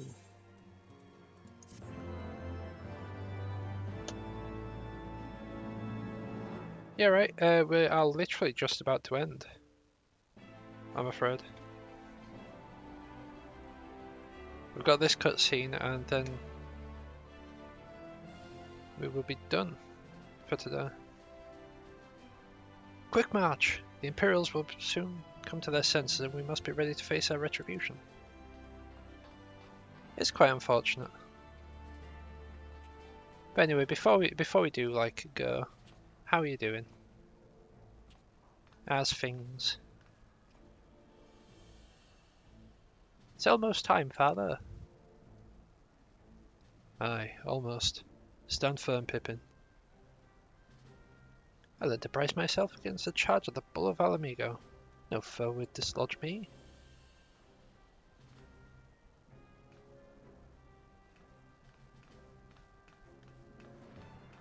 Chilling, fair enough.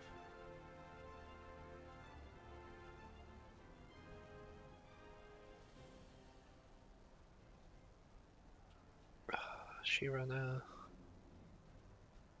Kamina.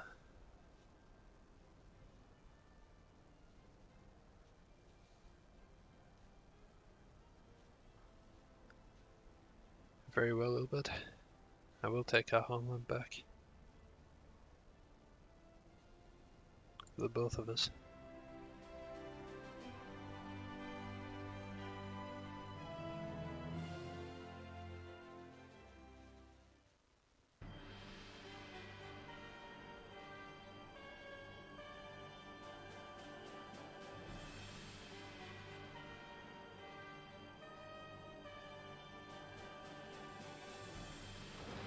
That's probably why I don't remember Xenos being the last boss of that dungeon. He's probably wearing his hat.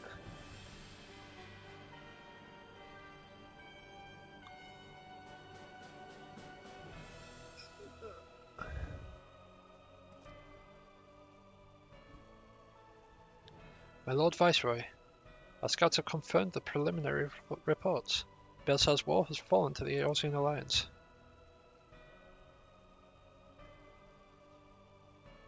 The hunt for Omega and the unknown icon continues, though both yet elude us. My lord, the battle caused considerable damage across the region. Should we perchance divert some of our forces from the search to undertake necessary reconstruction work?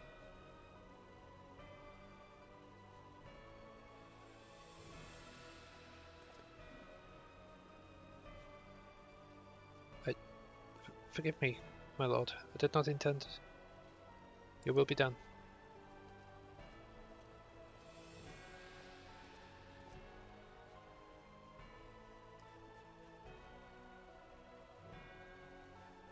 Unknown? My spies tell me the Domans call it Shinryu. And it proved a match for Omega. Yes, the coming days promise to be most interesting. Most interesting.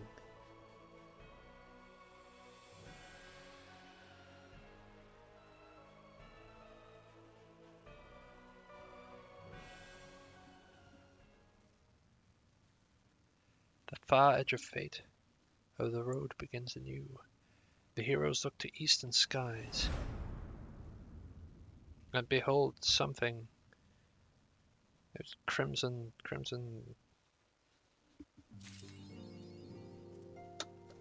A crimson something. That's what they behold, a crimson something. And behold their crimson hue.